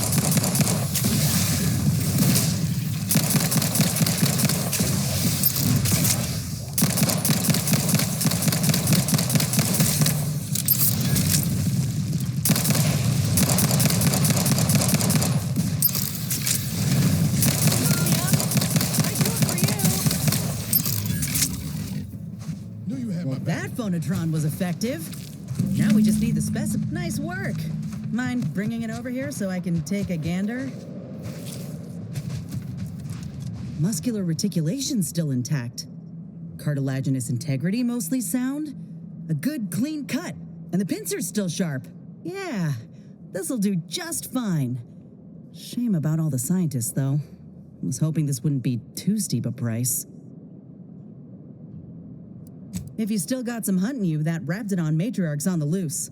Her den's not far from the Vox Relay up north. Elsewise, we head back to Fairfield and speak to Doc Tinsley.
Protectorate folks must have been bored out of their skulls before we showed up.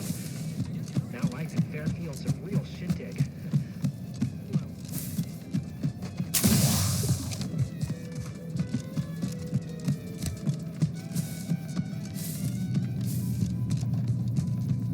Back again? I hope the hunting has gone well. Certainly, if you've procured the right materials. I've been fine-tuning the procedure in the meantime. I do believe it'll be as smooth as Crabble butter. I'm gonna assume Crabble butter's especially smooth, because I'm ready to feel like myself again. The material we harvested from the skeleton Crabble could allow me to fire off scalding shell shards. They'd pierce through armor easily, I imagine. We only acquired one grafting part, so I think that'll have to do. Unless you want to help me hunt down the other creature? Then I will. And you know what? This makes me the first of Auntie's soldiers to graft with the skeleton's claw. I rather like the thought of being a pioneer. Oh, the skeleton Crabble will be a splendid match for you, Inez. Go on now. Get sorted while I get this machine up and running. Mind the Raptidon drool on the table. No need to be nervous. I promise. Thank you for the bedside manner, Commander. As you can tell, I've got a nervous temperament and jump at the sight of my own shadow. Enough distractions, please. I need the utmost focus for my work.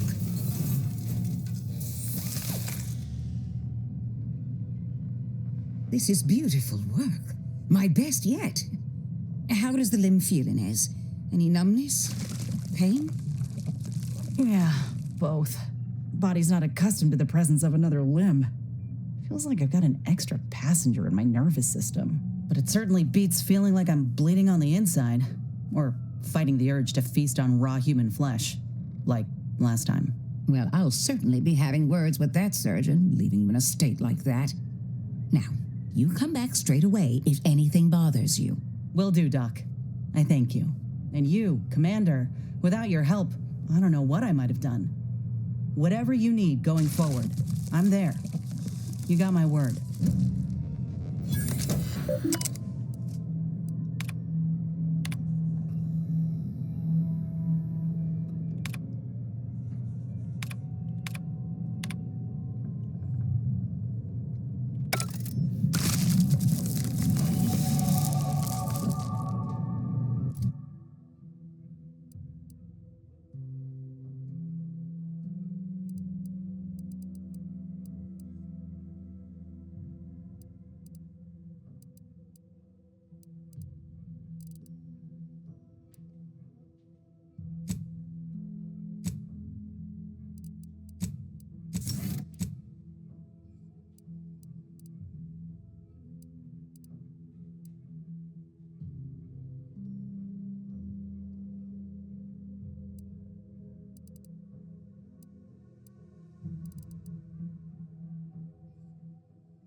I see you have not brought my cousin to heal. Have you at least seen about Ida? What? How do you know this? Keen as I am to entertain this, am I expected to take traitors and corporatists at their word? Let me see that. Yes. Yes! This does appear to be hers. Unfortunately, there are reports of the Harvester having been repaired in the wake of her sabotage.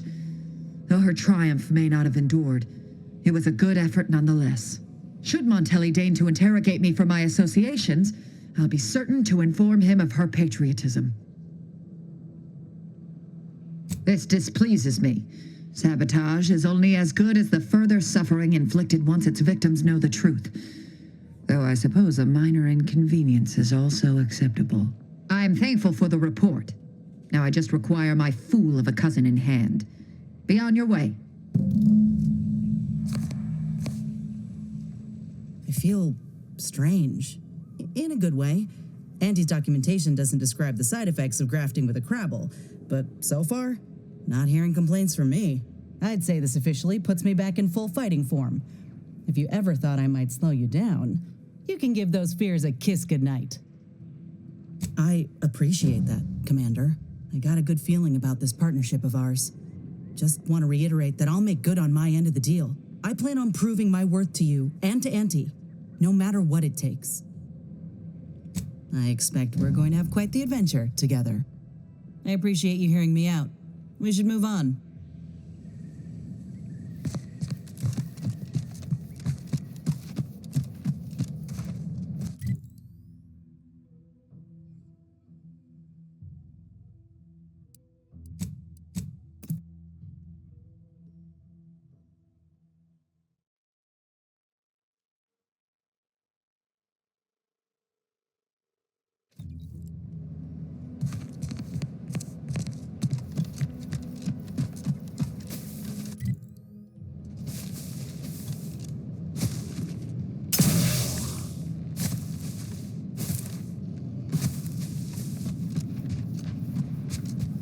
Back again, I'll look for this potato idiot. Why we bother? Sure shouldn't. He's gone.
little tired.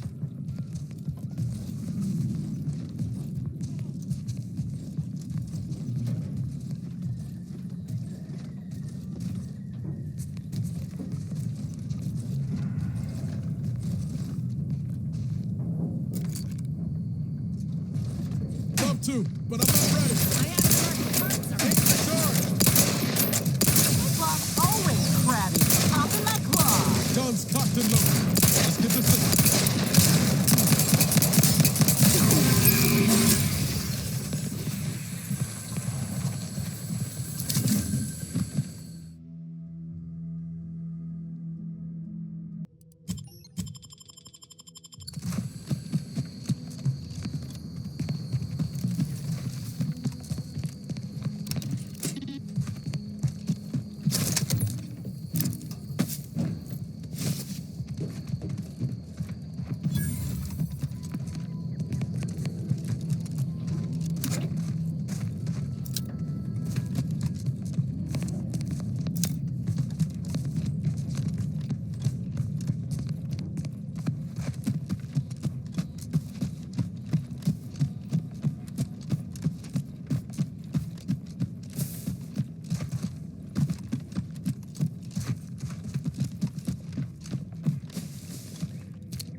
Armed and ready.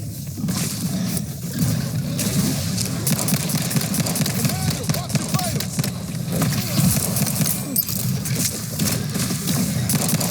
Over here. Three hole in the head. Come at me.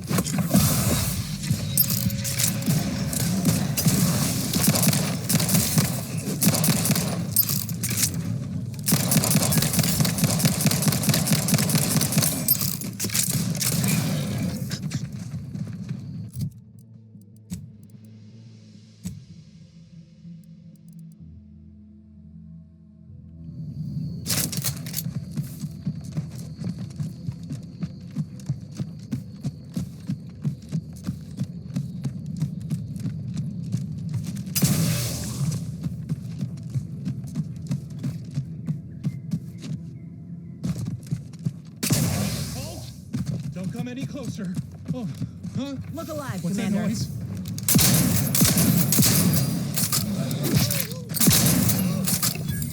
That was a close one. Thank the Sovereign.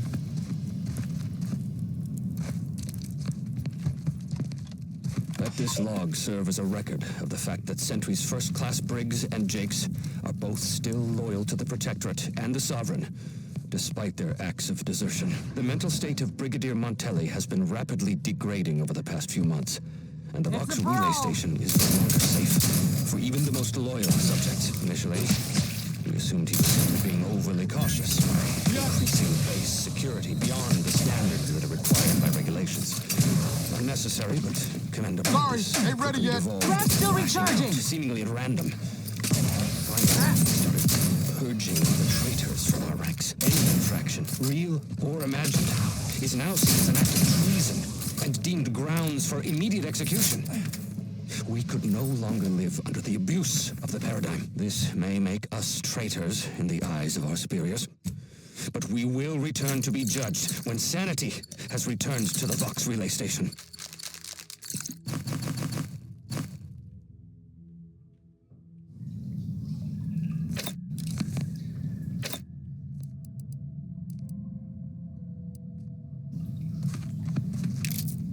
Sure hope Val isn't missing something fierce back on the ship.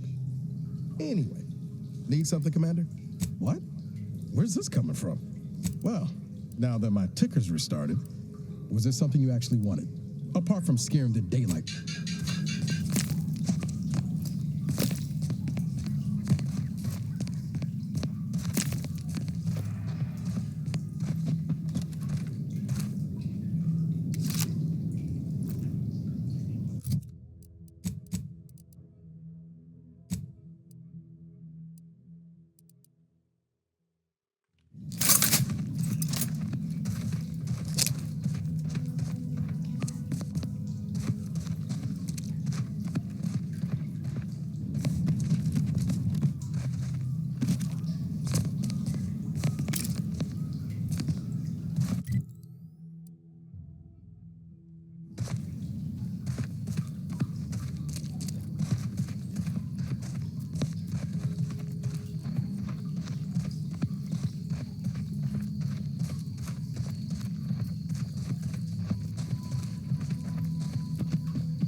I'm the one you need to worry about.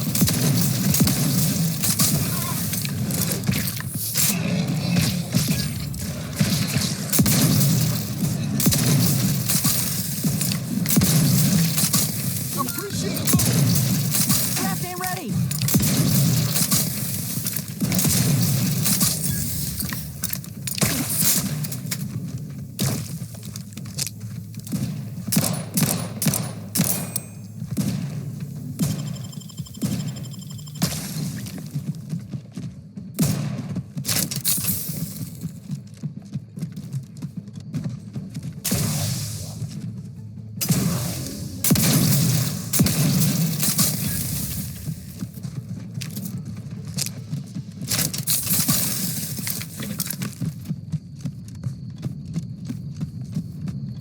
Hear that? It's challenging us.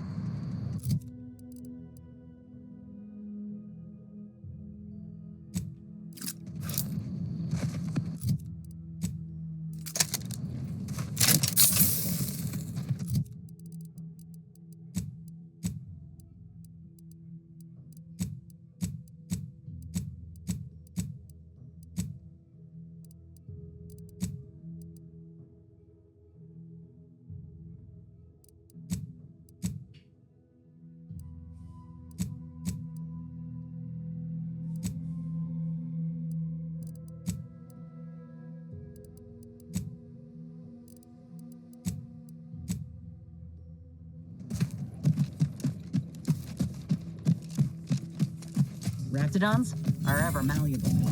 Eden doesn't want them around,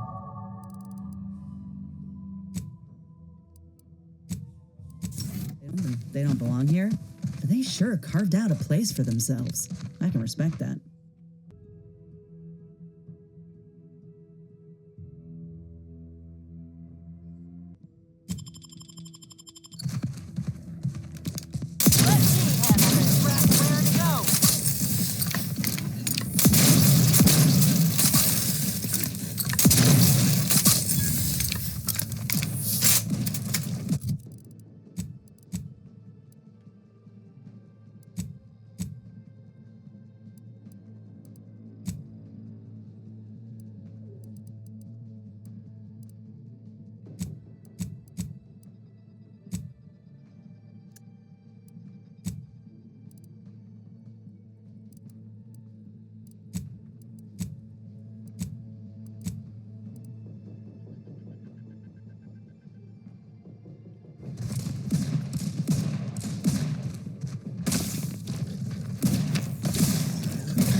Keep howling. We're coming for you.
Damned if I stay, damned if I go. Can I remain unsullied under the command of a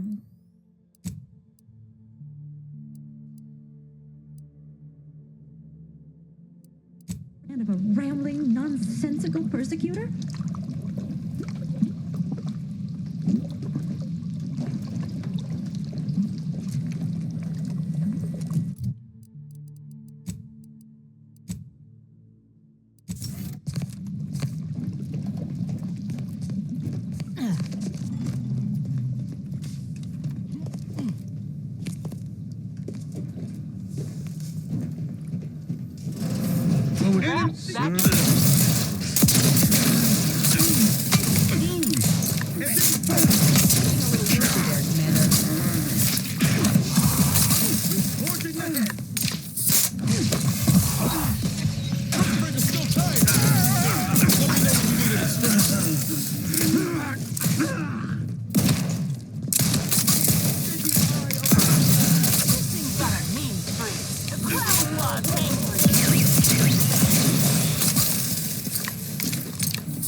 Grenade through his benevolent breaking for cover.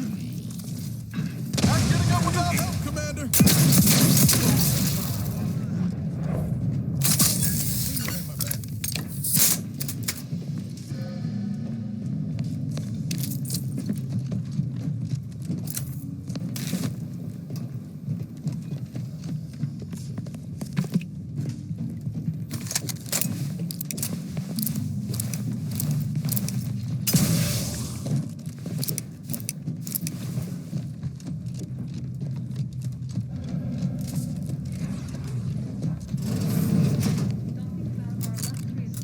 Got some bad company. Time to earn my commitment.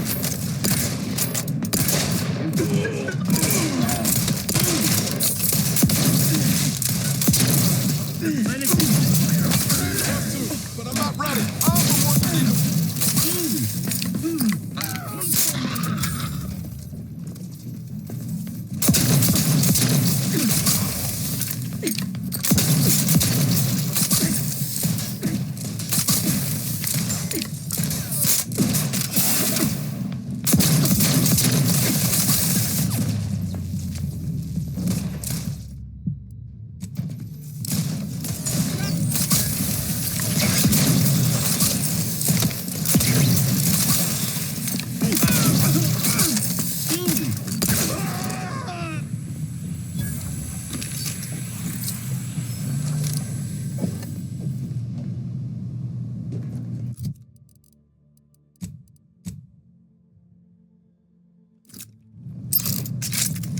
Happy to assist in crafting more ammo if you need it. We should keep moving, Commander. I'll see what I can do.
Come, quickly.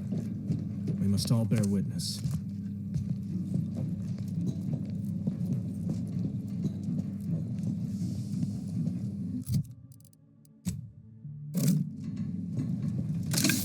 Technicians Acna and Gastrell, you stand accused of manufacturing a fatal flaw in one of our valued dragoons. Have you any last words to express your shame? That dragoon was already defective.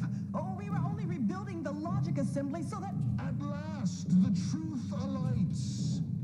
I hope this belated confession unburdens your conscience, though it will do nothing to commute your sentence. On the charges of sabotage and treason most contemptible, I find you both guilty. No, no, please. This is all a misunderstanding. We're loyal.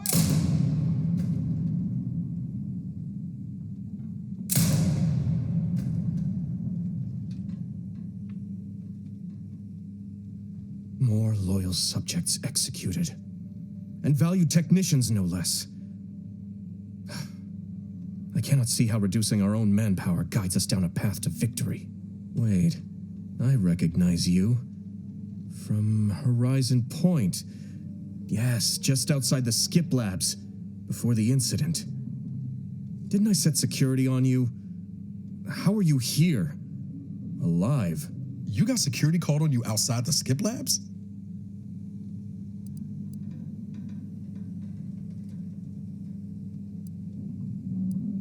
You must have been the cause of everything that happened that day. And to think I could have stopped you. Perhaps I would have, if I'd not been so vexed over mere demerits. Let's call you a stranger then. That still doesn't explain how you gained access to the station, or why you're here at all. This entire dialogue is pointless. We'll both be dead soon enough, given current trends. Any punishment handed down to me will be even more severe should Montelli discover I allowed an intruder to parade around the Vox unmolested. I hope you're watching, Montelli. What I do now, I do for the Protectorate. Looks like a fight.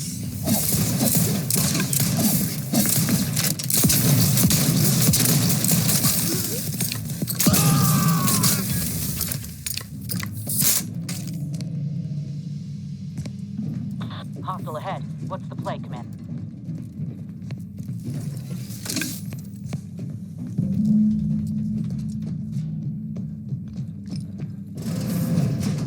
Did you hear Montelli lock the thrusters? I heard nothing, and neither did you. But if the Vox relay launches, we won't be able to change the trajectory. It could land on one of our towns. No, of course not. Sorry, please take time, Commander.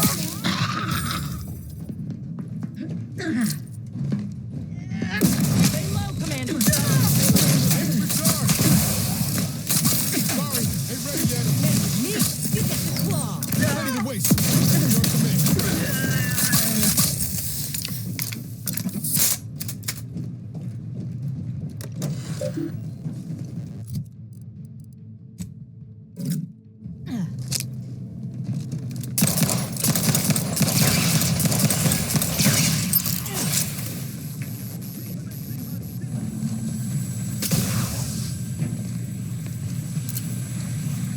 No party shall dither, hither and yon. Pouring back!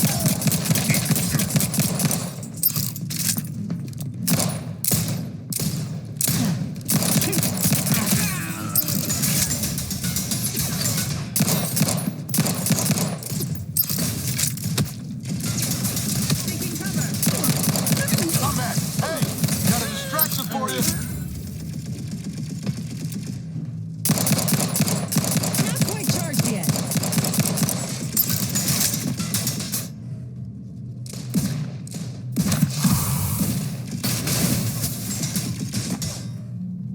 I have to.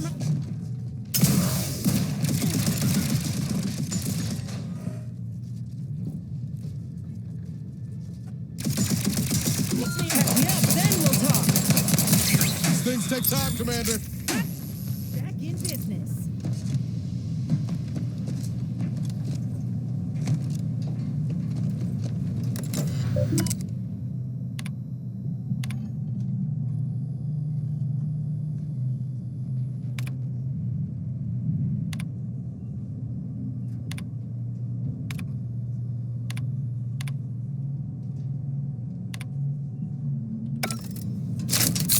Come to, but I'm not ready.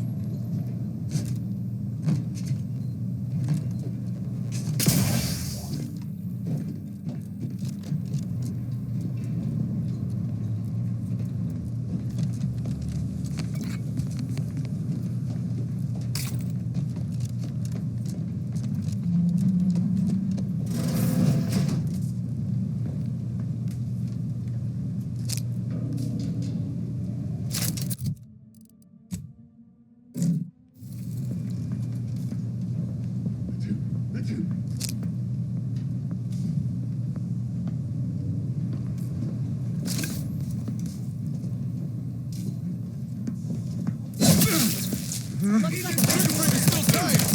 Things TikTok, Commander.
yet.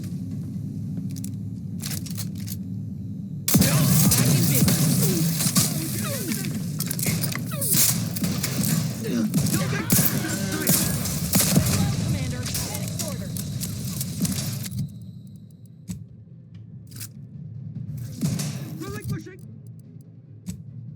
Replenishing my firearm.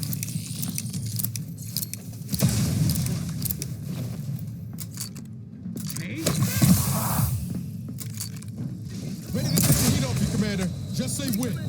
Medkit! This thing's got a mean streak. The crab applause, ain't it?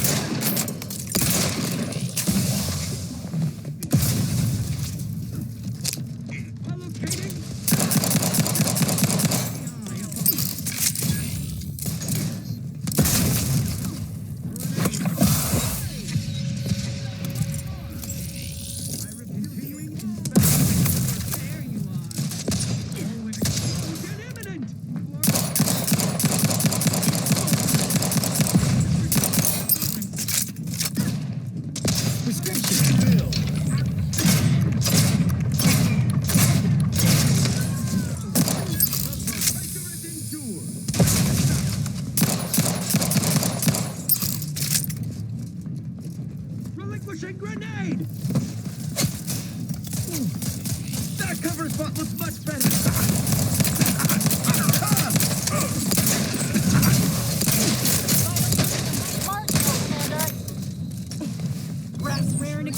Hit the broadside of a freighter. Hey, got a distraction for you.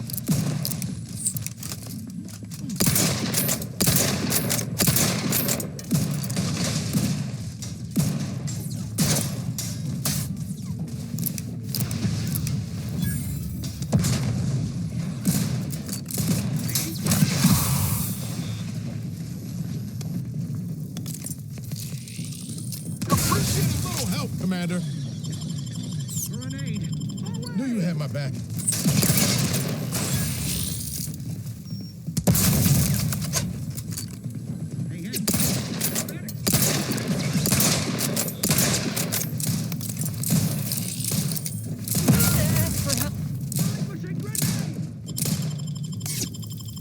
Back in, little pick-me-up for you.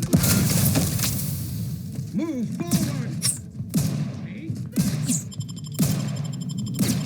Knew you had my back. Allocating explosive. Charging boldly. Into the fray. Let me know when you need a The idea is to kill them before you die. You think too much. Back in. Just shoot in the thin air. Ain't recharged. I'm at it. You get the claw.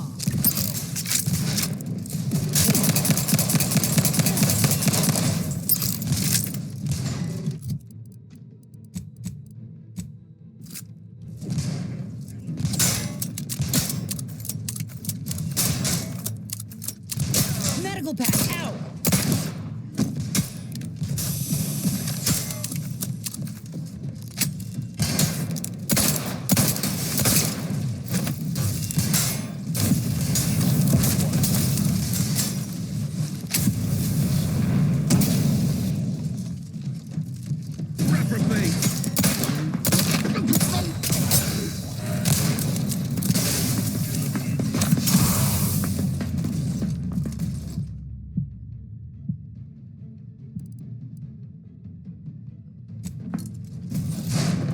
Attack me, you attack my community.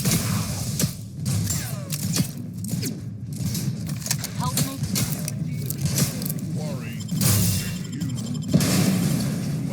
Knew you had Help my me up first. Looking a few corks low, Commander.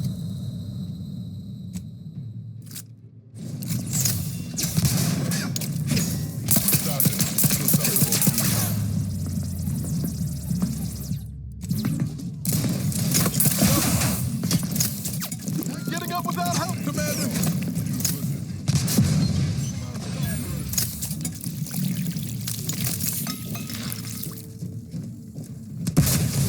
Eviction grenade, away!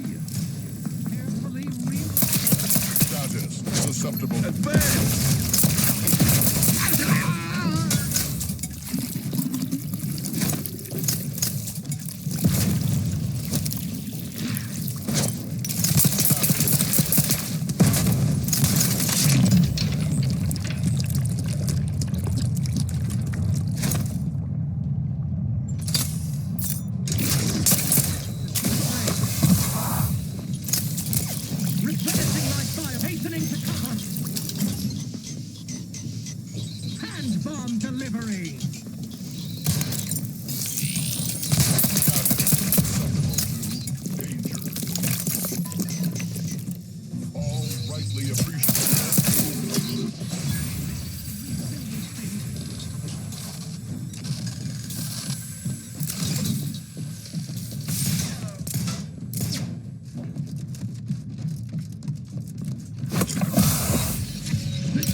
Huh. Appears our good brigadier is being guided by someone else's hand. You wager that influence is what pushed him over the edge? What now? Ah, an intruder. Of course. I was warned the paradigm would test me, and here you have arrived. Yes. Dispatching you may yet grant me the opportunity to show my unimpeachable quality. This piece of work's been on a murder spree and has the nerve to call himself unimpeachable. Let's tread lightly. Don't want to stir up more of his crazy. Seen this before. All that pressure from trying to live perfect. Some subjects pop a lid. We should mind what we say unless we want this conversation to be real short. And you have the gall to bring an invader herself into my station? Remarkable daring or foolish bravado, to be sure. Come then, infiltrator, test me. Perform your part in this grand drama, but be forewarned. I am not easily made prey. Tell me, does it ease your conscience to imagine me as some foaming mongrel, a raving bedlamite baying for blood? Oh, yes, I've heard the rumors. Montelli's turned cruel. Montelli's lost his wits. Montelli's going to string us all up and watch our skeletons dance. So much breath wasted on nervous scuttle. Who? That name and description mean nothing to me, and I'm beginning to suspect this digression is little more than a tactic to draw out our confrontation. Reckon this line of inquiry's a dead end, Commander. He's obviously in the dark about DeVries. I weary of this pointless palaver. Do you not yearn for action? I'm killing traitors, seditionists. I am purging our prized garden of chokeweed and all manner of slithering things. My methods may seem callous, but a swift response to treason is necessary to prevent this crisis from worsening. Auntie's choice, bah! The invaders are vacuous opportunists dead from the collar up. They would not have found purchase here if not for the festering rot already in our soil. Festering rot? Hell of a way to speak of your own forces, Brigadier. Or perhaps your auntie's choice simply lacks the standards to separate out mediocrity. Nevertheless, I am not afraid to speak what's true. Our great protectorate has lost its way. Years of comfort and plenty without stricter enforcement have softened us, made us weak, undisciplined. If only the sovereign heeded his consul's wisdom, he could restore the protectorate's honor, instead of shaming his forebears by leaving such a grave task to others like myself.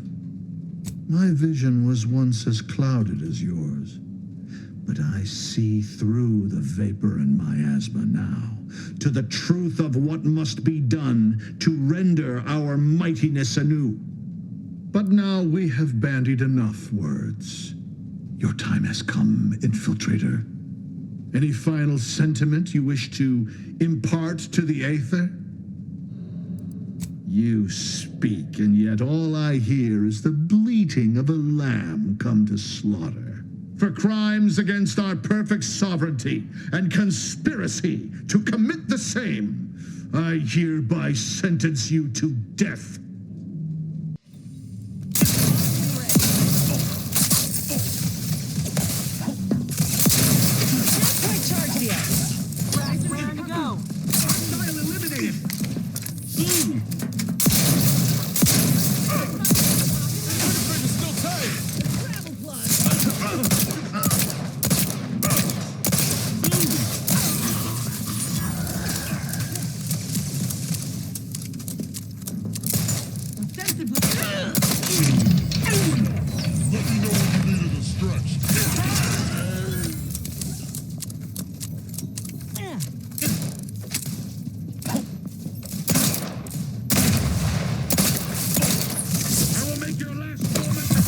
Initiating. I'm the one you need to worry about. Hey, got a distraction. Perhaps still a bit sleepy.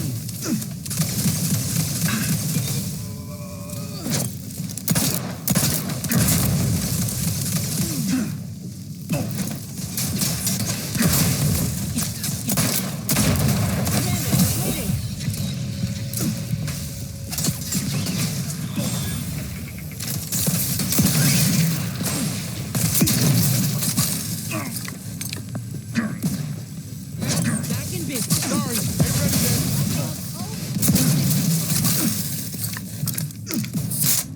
Time for you to burn, infiltrate! Hate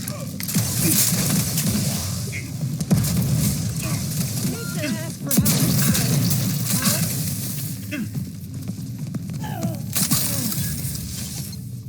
back in business.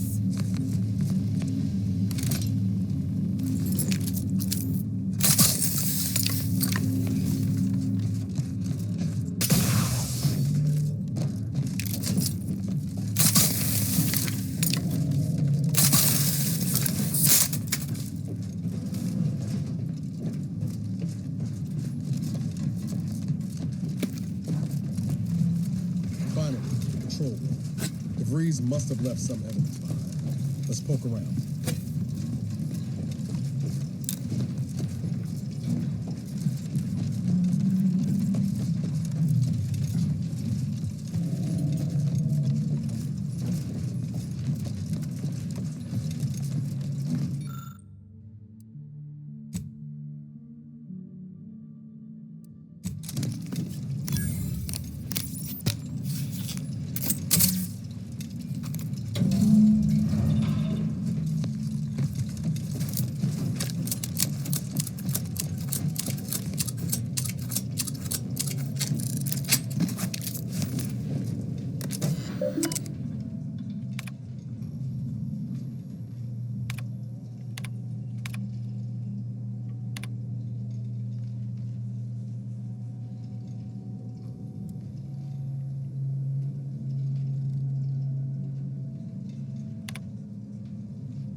I don't know who you are or how you accessed my private terminal, but it won't do for prying eyes to have evidence of my activities.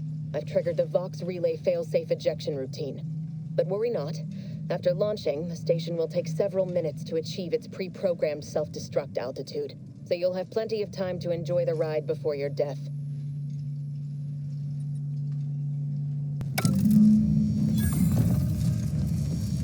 We gotta do something. If the Vox crashes into Fairfield, it'll kill a whole lot of my people and innocent civilians. Use the control panel. Do the right thing. It's a relief to hear you say so. Go on then, Commander. We're short on time as it is. Commander, we need to go.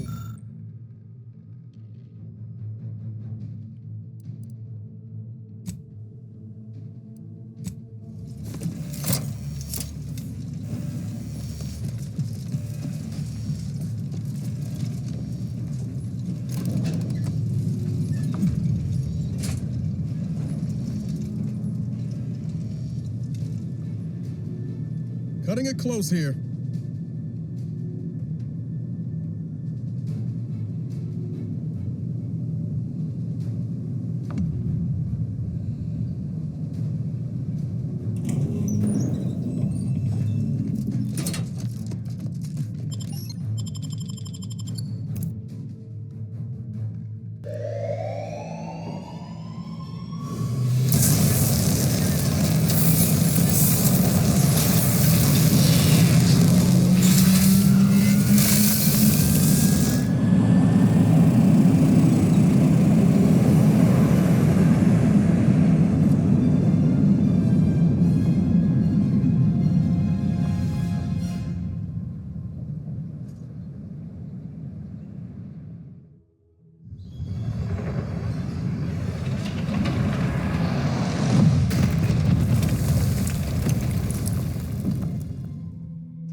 My system still ain't gotten the memo we're clear of the relay.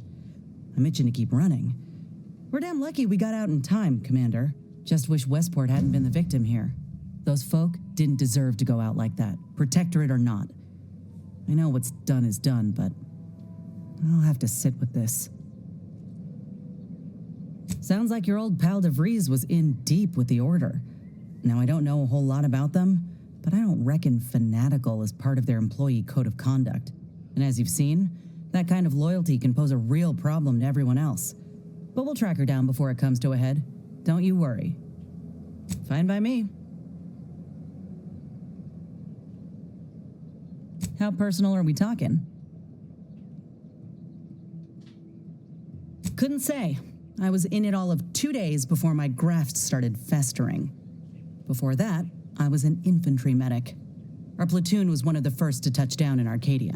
I would have continued serving on the front line in an upgraded capacity, but, well, once the state of my graft became apparent, it was decided that parting ways would be best.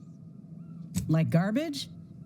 I'd like to hope the captain and the surgeon who performed the operation were a bit more considering than that. Look, I knew dismissal was a possibility when I volunteered for the procedure.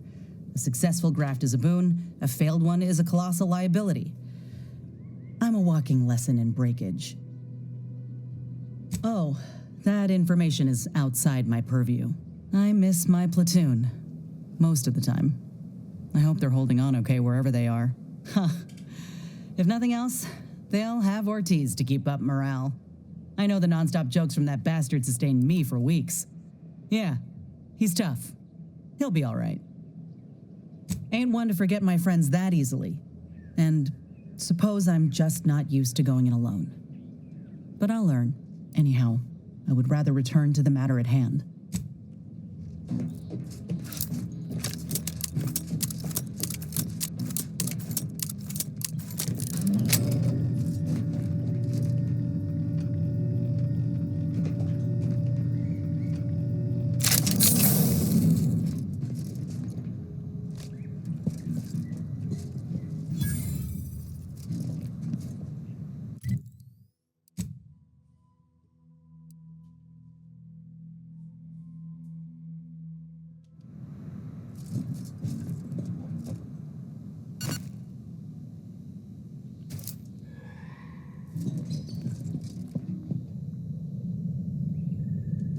Need something?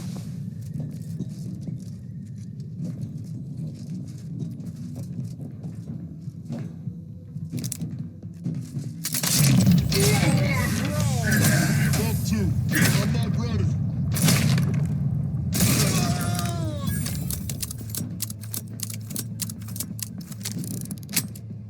Let me know when you need a distraction. Forever vigilant. Disruptive. Gas still recharging!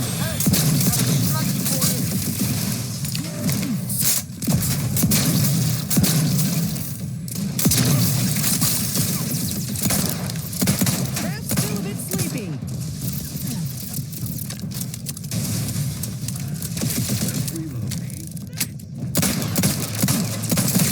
Insides are leaking outside, Commander.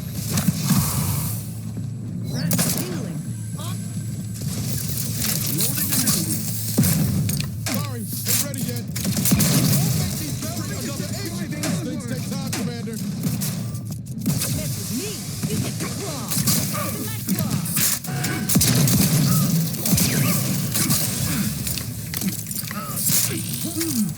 Medical pack. Your safe haven is locked.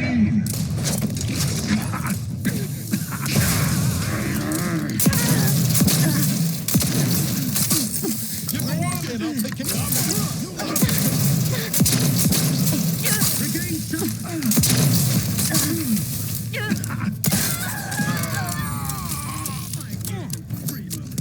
Ask for help, but help?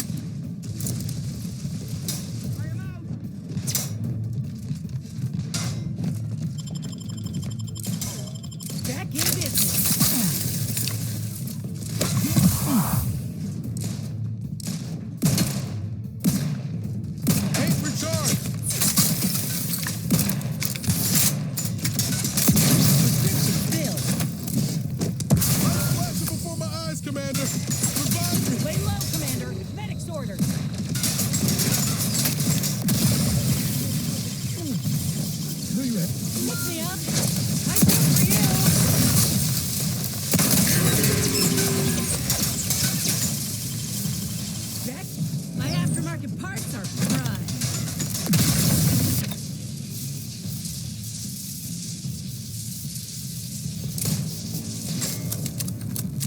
Yeah.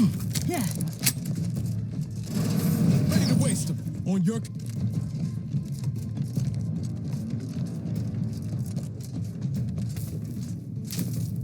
Looks like a fight.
Medical pack, out!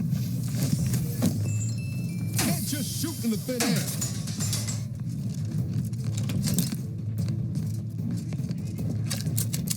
Practice graphs, back.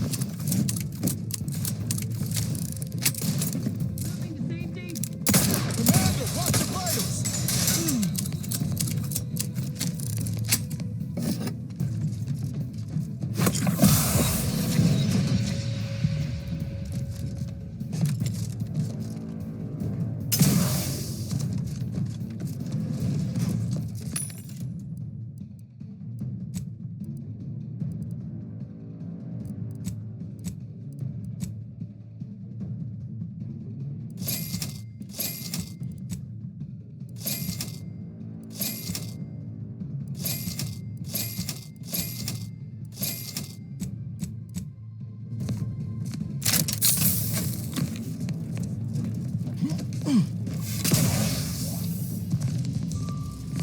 Yeah.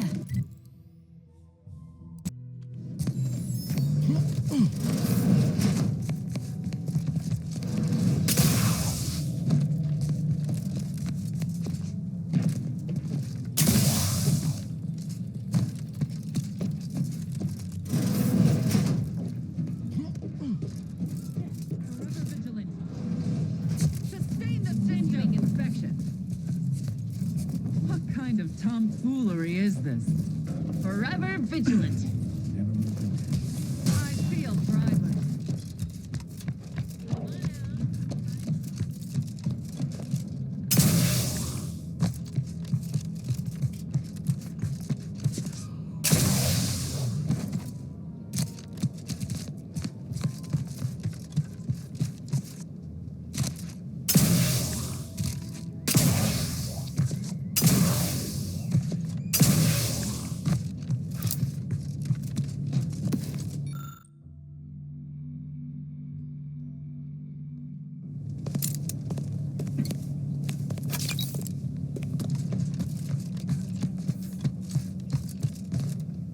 How come I didn't get a bonus this year? I worked harder than anybody. Prisoner 349893938. There is no place for Hit the wrong side of a freighter.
station's gone. I can scarcely believe it. If we hadn't been assigned to build the landing pad.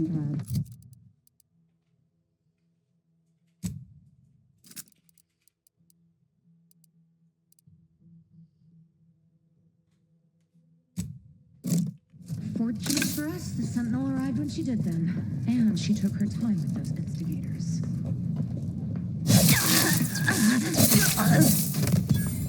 Deserves a look.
Back again.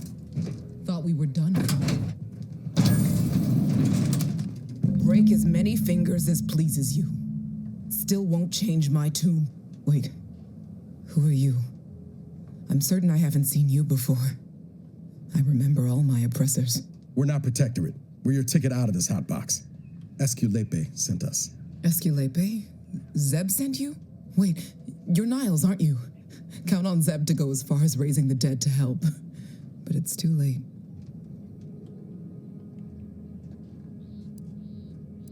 I gather you haven't noticed the bodies in the pen here. Oh. The others don't look like they suffered easy deaths. What happened? Void-damned Protectorate brutality, that's what. The Consul sent a sentinel to conduct a preliminary interrogation. But it was more like exploratory surgery. She tortured us for information. The others didn't survive her enthusiasm for the work. I'm only here because the Consul wants someone brought back to him, alive. Lucky me. Thanks. Can't take all the credit, though.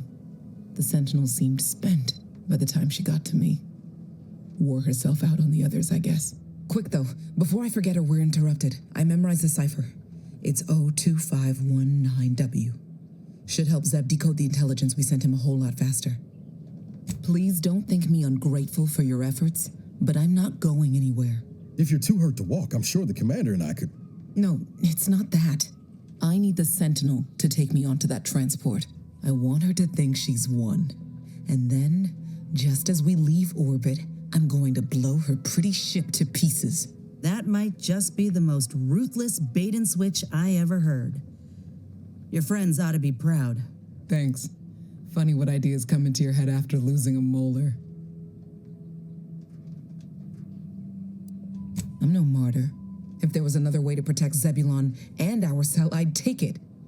But if I escape, the Protectorate will pursue me, and everyone I care about will be in danger. I'll make it look like an accident. Mechanical failure. When I was being tortured, I saw some frayed wires near the fuel system. With the right spark, I think I can ignite it. I have my doubts. Even if she managed to spark a few wires, that ship's bound to have a fire suppression system. It would kick in if there was any real ignition. What do you propose, then? Not blowing yourself up, for starters. You know how relentless the Protectorate is. But if I die, that's the end of it. The Consul will turn his attention elsewhere, and our cause can continue in the shadows. Please, if you can help me sabotage the transport, then help me. We don't have much time. Might be I could sabotage the transport from the outside. Make it look like negligent maintenance. What do you think, Commander? Yes, Commander. Stay put. Shouldn't take me too long. Done. Won't go into the particulars, but you can trust that ship will blow the moment it hits orbit. Excellent work. I see why Zebulon liked having you around. I'd say I won't forget how you've helped me, but, well, you know. Tell Zeb what happened, won't you? That it was my decision. And I was at peace with it. The bravest thing I ever did was start thinking for myself. Everything else after that's been easy. Good luck, Audra. Likewise. And thank you both again.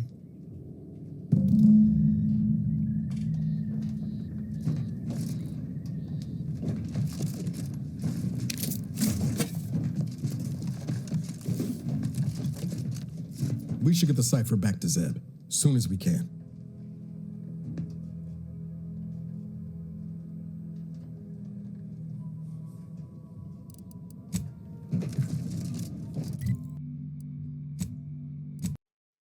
Feeling distracted? Daydreaming on the job? Mental refreshment centers are there to help you. Don't risk falling prey to imperfect thoughts. Go now.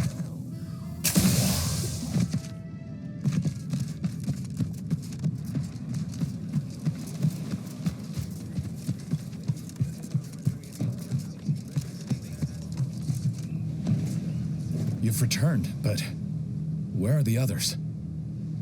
Hold a moment. What's that in the sky? A Protectorate transport?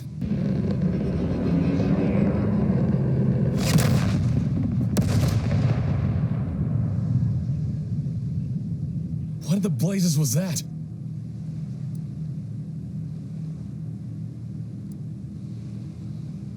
What of my team? That wasn't the vessel sent for them, was it? Tell me they were not on board. And you didn't think to dissuade her? Damn it, Niles! Our cause isn't served by more corpses. You're right. I apologize. Audra was never one for half measures. I know all too well how stubborn she can be. Still, her loss will be felt. Was she at least able to give you the cipher before the end? I wish the success of this venture had not come at such a terrible cost. But at least it was not for nothing. Perhaps I was mistaken about your commitment to making amends, Niles. Thank you for being true. Can't fault you for having doubts. But I have changed. I am changing. I hope you'll both forgive me my earlier disposition. I'm not normally so surly.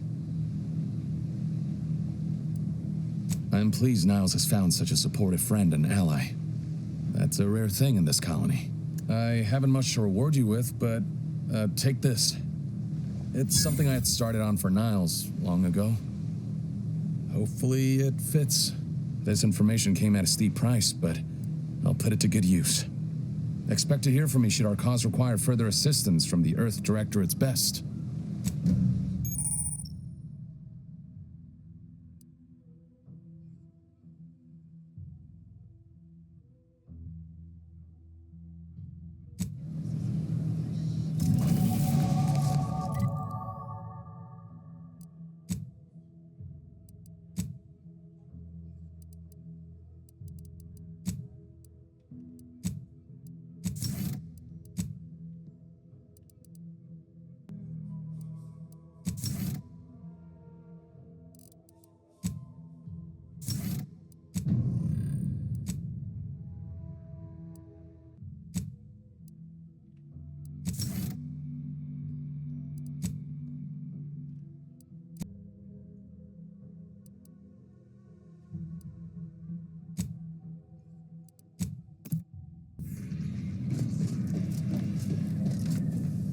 Ah, there you are. I was expecting you 4 minutes and 27 seconds ago, but never mind that. I have a missive for you. Highest priority. Recipient's eyes only. All I can tell you is that it is from Arcadia's most judicious custodians, the Order of the Ascendant. I am not privy to any information beyond that. Oh, they did also say it was important. I was tasked 6 months ago to deliver it to whomever ship was at this landing pad at this exact time. Well, 4 minutes ago, like I said. All other questions may be answered by viewing the missive, I expect. Farewell, and as they say, may all your endeavors come to fruition.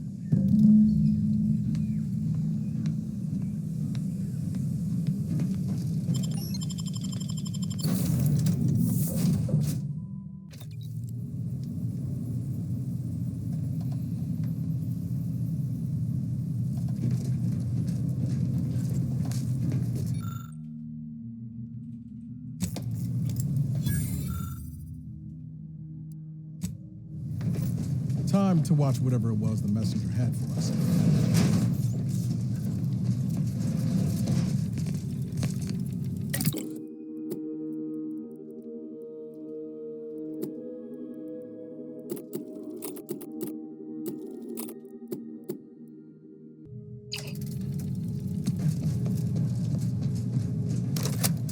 Greetings, Agent of the Earth Directorate. I am Ruth Bassar, Presiding Bishop of the Order of the Ascendant. At this time, I can only presume you think us your enemy, directly responsible for your colleague Augustine DeVries' actions way back on Horizon Point. I assure you, we were not. A splinter group was behind that heresy. The collective of scientists and scholars I lead are committed to elevating humanity by pursuing a greater understanding of reality. I believe our goals are not incompatible. We both oppose the Protectorate, and we both wish to preserve Arcadia from ruin. We can help each other. I entreat you to speak with Abbot Newell. He can be found in Golden Ridge at Matriarch's Mercy. He will aid you in your mission, and hopefully, you will see fit to aid us in ours. Nav key coordinates to the Golden Ridge landing pad on Dorado are embedded in this message. Go forth as was determined, and may the plan guide you. The Order of the Ascendant awaits us on Golden Ridge, Commander.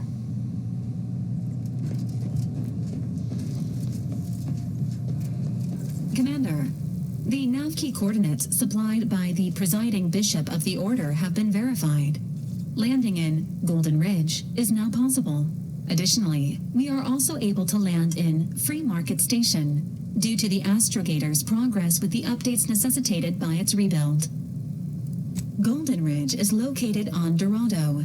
It is home to the Alexandra Monastery and Matriarch's Mercy, as well as previously being a center for mining Zeranium. The Protectorate abandoned it soon after the invasion, leaving Auntie's Choice and the Order of the Ascendant to fight for control of the area and its resources.